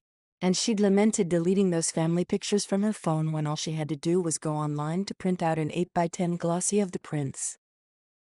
There was a knock at the door, and it swung open, revealing Stacy and Tina. They wore black pants and black button-up shirts, their hair in ponytails. We stopped by to see your dress. Stacy trailed off as her eyes swept over the tissues and general sense of heartbreak in the room. What happened? Brandy stalled, waiting for Avery to take the lead. I fell for a man who is not available. Avery buried her face in the tissue. Tina gasped. He's married. Her hands splayed across her chest. No. Brandy snapped. He's getting engaged tonight. Both women paused. Like the prince? Tina asked. Exactly like the prince. Brandy's emphasis on the first word told the whole story. Ooh. Stacy tucked one foot under her as she sat on the end of the bed. Is he in love with this woman? What does it matter? Avery plucked at the quilt. I can't go to the ball and watch him propose to someone else. I just can't. Of course not. Tina gave Stacy a back-off look. There was an awkward pause where everyone wanted to ask her questions, and she wouldn't make eye contact to give them permission. A rustling in the hallway had them all turning as Sabrina burst into the room with Rosa and the midnight blue dress. Avery's tiny space was much too crowded. She just wanted to be alone to drown in her own tears and hiccup until her stomach was sore. Avery pulled her knees up on the bed and pressed herself against the wall. Seeing the dress flooded her with the feeling of being in Matteo's arms and made her ache with longing. Sabrina looked over the group. What are you three doing here? Consoling our friend. Brandy folded her arms. Stacy and Tina nodded. You will be late, and it will reflect badly on me. Sabrina began making shooing motions and stepping closer. She even went so far as to poke Stacy to get her going. Do not make me look bad in front of my family. You go to the kitchens and do your job. The girls headed for the door. Brandy stopped to look over her shoulder. Should I stay? No. Sabrina shoved her out. I will take care of her. She shut the door and brushed off her hands. Rosa grinned. Just like your madre. She patted Sabrina's cheek fondly. She is bossy too. Sabrina laughed lightly. Grazie. She turned on Avery, and her lightness morphed into an I'm in chargeness. Now why are you sitting there with puffy eyes and a red nose when you are expected at the ball? She shoved her hands under Avery's behind and threw her off the bed. Avery stumbled, using the opposite wall to keep from falling. Sabrina, I can't go to the ball. Matteo is proposing to someone tonight. Yes, and if we get you dressed it could be you. She stared at the tour guide, her mouth agape. Wah. Rosa giggled behind her hand like a schoolgirl. I said the same thing when my husband proposed to me. Her eyes danced with mirth. Did you know that there are men all over the country who have waited to propose to their loves until tonight? Because it's good luck to propose on the same night as a royal? Really? It sounded crazy, but with all the traditional ways of Isola, it also made sense. My husband, may he have peace with God, couldn't wait. Neither could I. She winked. Then she turned to hang the dress over the hinge on the door. It was only then that Avery saw the large bag hanging over her shoulder. Rosa reached in and pulled out a makeup bag. Fetch a cold cloth for her eyes, she told Sabrina, who ducked out to do as she was told. Rosa watched her leave out of the corner of her eye. I have it on good information that the prince sent Luciana packing. He wants nothing to do with her because he has fallen in love with you. She pulled a brush out of the bag and turned Avery around so she could get the tangles out of her hair. It was slightly damp from her hike in the snow, and Rosa wasn't shy about tugging. Avery sniffed and then hiccuped. What am I supposed to do? Crush the royal ball and hope he's not mad at me? Oh, Bambina, he will not be angry with you. But I told him I couldn't see him again. That I didn't want to. You're a passionate woman, see. Isola men would not have their woman any other way. Avery shook her head. You're trying to talk me into chasing after him. No. Rosa smacked her head with the brush. Ow! Avery ducked and scooted out of the way, rubbing her noggin. That hurt. You do not chase the man. She shook the brush her direction. He will chase you, or you will walk out of the ball with your head held high. Okay. Avery held up her hands, ready to grab for the brush if it came her way again. Sabrina reappeared with the white washcloth. Here, put this on your eyes. She took the brush from Rosa, and Avery dared to cover her face. Sabrina brushed and then began separating sections, creating an intricate updo that would show off Avery's slender neck. Avery did as they asked and told. She allowed them to dress her up like a doll, exclaiming over every step as if they were masters at the art of creating a princess. But inside she knew that things weren't going to work out as Rosa and Sabrina predicted. She'd go to the ball, for them. Because Rosa's work on the dress was spectacular and a kindness she didn't have to bestow on the woman living in the servant quarters.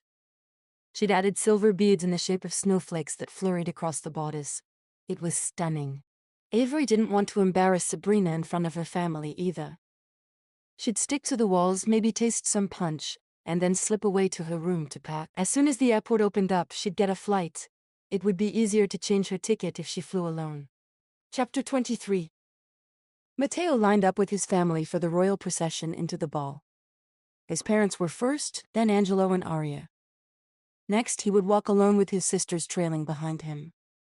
He glanced back to see them looking much older than their young lives should allow. He jerked his head for them to join him and held out his arms. Each sister took one, beaming up at him. Angelo glanced back and glared. They always entered the same way as every royal family had since the beginning of the Christmas Eve balls. Married couples together, singles alone. Well, this was one change Matteo wasn't going to ask permission to make. He wanted to enter with Avery, but that wasn't the possibility. He smirked at Angelo as the live band began the Isola della Famiglia anthem. Alfredo held the door that went from the family space to the ballroom. Matteo gave him a pleading look, begging for information about Avery. Had she left the castle? Was she coming? Alfredo kept a stoic face, but at the last second he winked. Matteo burst into a grin. The moment he entered the ballroom, he looked for Avery. The royal family was announced, the man stumbling over himself to get out Carlotta and Emilia's names as they were aligned with Matteo instead of following a few feet behind. Padre had to have noticed, but like the king he was, he didn't pause in his parade to the middle of the dance floor, where he took Madre in his arms for the opening dance. Angelo and Aria were ready. The girls looked up at him, confused.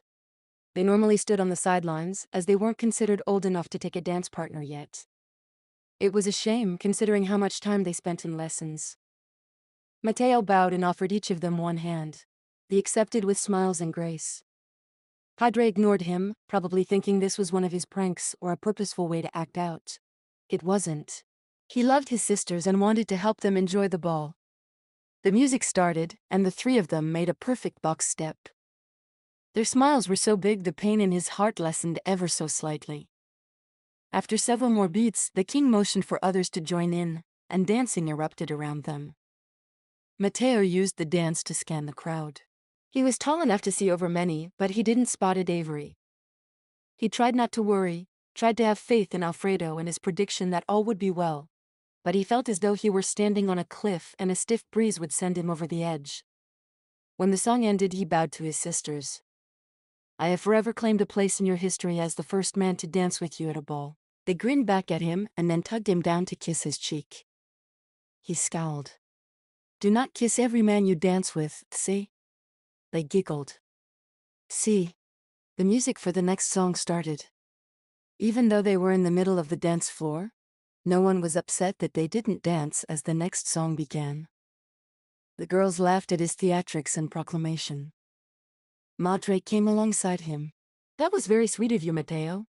Ladies, there are sweets you must sample tonight. She nodded toward the buffet tables, for a queen never points in public. The girls linked arms and headed that way. Bambiana, in the traditional nanny uniform of a navy blue knee-length dress and apron, followed.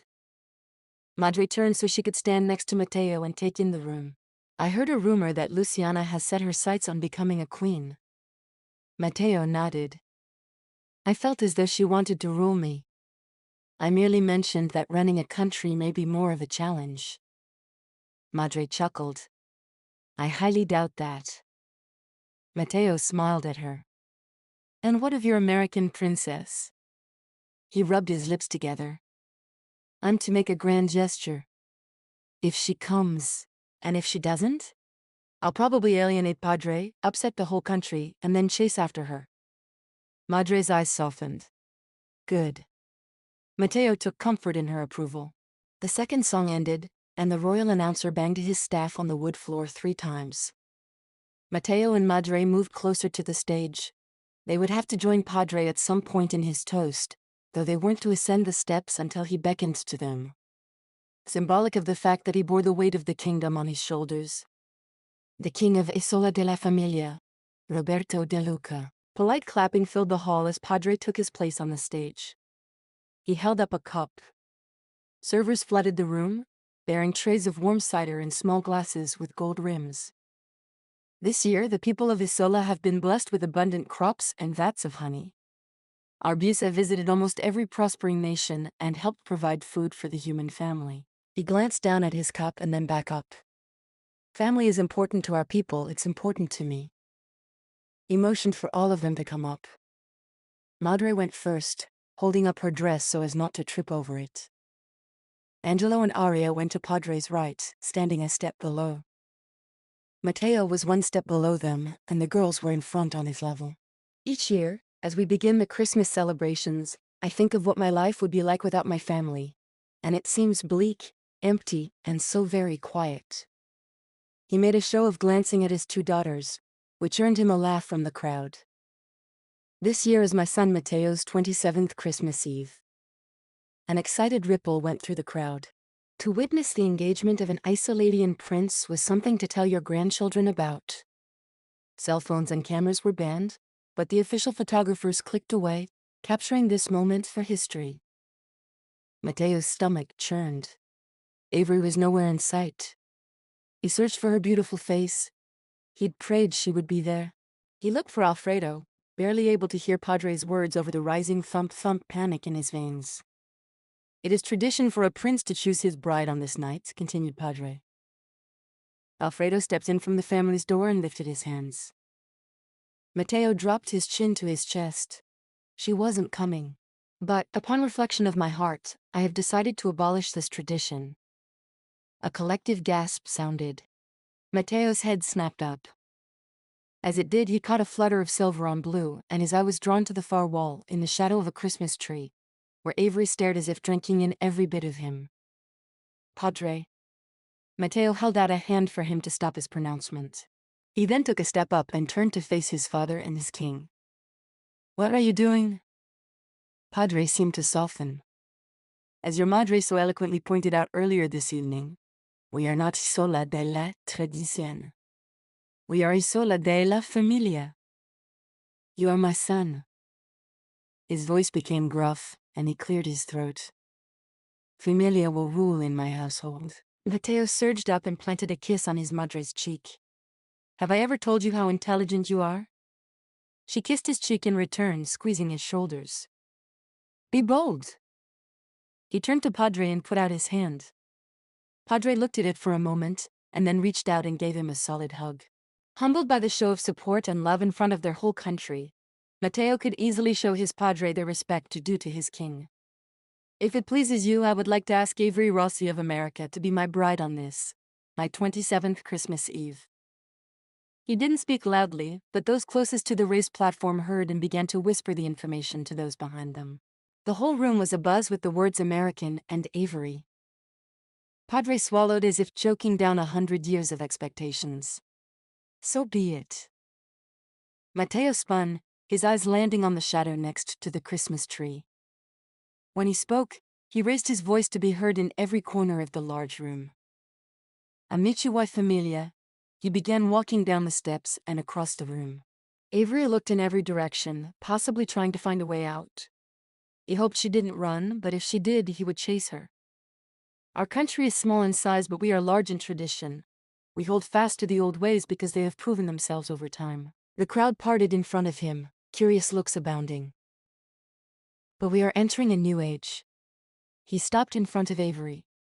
She was even more stunning than last night.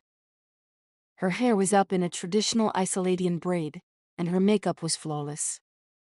He just stared, forgetting his speech and his grand gesture and all of Alfredo's advice. You are stealing my breath away, he barely managed to whisper. She blushed and ducked her head. The break in eye contact allowed his brain to turn back on. Where was he? Oh, it will take strong families to guide us through the coming years. He held his hand out to her and she hesitated, finally slipping her fingers into place. His whole soul expanded with relief at her touch. She was here for him, and he would forever be hers. I am grateful to the king for his graciousness and for his fatherly love. He turned so he stood next to Avery, holding their hands up between them as if they were going to start a dance. In this way he led her back to the stage, where he stopped on the lower level. Avery was not a royal. She could not ascend the steps, not yet anyway. However, I have found a woman who not only holds my heart, but who values family more than anyone I know. She will make an excellent Isoladian. Avery's hand shook in his. He didn't want to let her go, but he had to get the ring out of his pocket. He fumbled, making his grand gestures slightly less grand. Avery's eyes sparkled and he knew that she knew he was nervous. Not because he stood in front of over 100 guests declaring his love, but because he truly didn't know if she would say yes. He reached for her hand and lowered himself to one knee. Avery Rossi, you have shown me courage and kindness, grace and adventure, and you have stolen all my love. Will you marry me, cour mio? The crowd oohed and awed as he held up his great-grandmother's sapphire engagement ring. Avery's eyes glistened as she nodded. Her lips pressed tightly together as if she were trying to hold back a happy sob. He surged to his feet, picking her up in the process, and swung her around as the whole room applauded. Trumpets erupted with joyful noise. He stopped and placed her on her feet and then slipped the ring on her finger. It fit perfectly. Avery sighed happily and leaned against him. He placed his hands on her cheeks and kissed her softly. I'm sorry I didn't tell you I was a prince. She met his gaze. I'm sorry I doubted you. Well, Padre called from the top step. This calls for a celebration. Maestro. He waved his arm and the band began to play the traditional saltarello. Couples formed lines. Avery's face lit up. I know this one. Matteo laughed. Come, dance with me, cor mio. Are you happy? Avery asked low. I mean, you didn't propose to me because you had to, did you? He chuckled and brought her hand to his lips so he could kiss her fingers. Actually, I did. Her face fell. But only because my life would be nothing without you. So you see, I had to propose. She slugged him in the arm, making him laugh. Are you happy? He asked her just before executing a perfect twirl. She grinned. What woman wouldn't be happy with a man who twirls? He laughed loudly, drawing the attention of those around them. So I've been told. He stopped dancing and pulled her close, needing to kiss her right then and there. When he pulled back, aware that he was causing a scene, she smiled up at him shyly. We are going to have beautiful babies. He brushed a finger over her cheek. Matteo, she scolded, and she looked around to see who had overheard. He grinned, feeling light and happy and so full he might burst. The Christmas he'd dreaded for years had turned out to be his best one. He'd found the love of his life and had the freedom to love her forevermore. Buon Natale, he whispered into her hair. She tipped her head up and smiled at him. Merry Christmas. Chapter 24. Avery stretched out in the soft sheets and moaned. Her legs were sore from dancing the night away. She and Matteo couldn't get enough of being in one another's arms. Even after the band packed up and the staff cleared the buffet tables, and all the lights except for the ones on the trees were turned out, they swayed to the song of their love. She smiled. That was what Matteo had called it, the song of their love. He was so romantic. She pulled her hand up in front of her face and opened her eyes, wanting the first thing she saw to be the ring he had placed on her finger. It was stunning, and apparently a priceless heirloom to boot. She lowered her hand and looked around the room. After the ball, Matteo had walked her to his old bedroom, part of his parents' suite, gave her a long kiss goodnight, and said she was to make herself welcome. She'd barely dared touch anything, but she was tired. And the bed was inviting. A pair of pajamas was laid out on the coverlet. Her pajamas. And her backpack leaned against the dresser, which meant Brandy was in on this, and maybe Alfredo. She couldn't wait to catch up with her friends. The door flew open and Carlotta and Emilia flew in, their bare feet pounding on the wood floors. Buon Natale. She pulled herself up as they landed on the bed, bouncing on their knees. Buon Natale, she replied happily. She planned to work on her Italian so she could understand all the sweet words Matteo whispered. It was the highest form of motivation as far as she was concerned. Babbo Natale came last night. There are piles of presents under the tree. Emilia made fists and pressed them over her mouth as if she might just burst open with excitement. Wonderful. You must have been good this year. Carlotta climbed up next to her and snuggled into her side. What did you do on Christmas morning when you were little? Taken off guard by the question, Avery had to think for a moment. Well, my dad would make cinnamon pancakes and my mom made hot chocolate. We'd eat and open presents and then play games together. Sounds wonderful, Matteo's deep voice sounded at the door. He looked amazing in jeans and a Henley, his hair still wet from a shower. Avery wanted to hide under the covers. She had bedhead and a layer of mascara under her eyes. Matteo didn't seem to mind as he couldn't take his eyes off her. I thought I heard Padre walking in his room. The girls exchanged a look and took off out of the room. Matteo laughed. We can't open gifts until everyone wakes up, he explained. Avery glanced down. Everyone includes you now, cuor mio. He sat on the edge of her bed. Do you think you will mind moving here? We have not spoken of this, and I do not want to assume it will be the case. But I feel as though I can make a difference for my people, and I would like to try. I would love to live here. When we are together, I am home. She slowly lifted her eyes. I want to thank you. There is no need to thank me. He sat on the edge of the bed and kissed her forehead. She shook her head slightly. There is. I thought I would spend this Christmas alone. And maybe many more after that before I... Her voice caught. Ah, cuor mio, you will never be alone. He wrapped her up and held her close. Avery leaned into him. She'd come to Europe to forget her sorrows and put the past behind her. She'd never dreamed she would find her future and a home. Maybe I never was. She leaned back and stared deeply into his eyes. I don't think all of this could have happened without some help. Maybe my parents are still watching out for me. Christmas is a time for miracles. And angels. She smiled and kissed him lightly. Come, we will spend the morning opening presents and then you will talk me out of eloping this afternoon. She laughed easily. A thought suddenly hit her.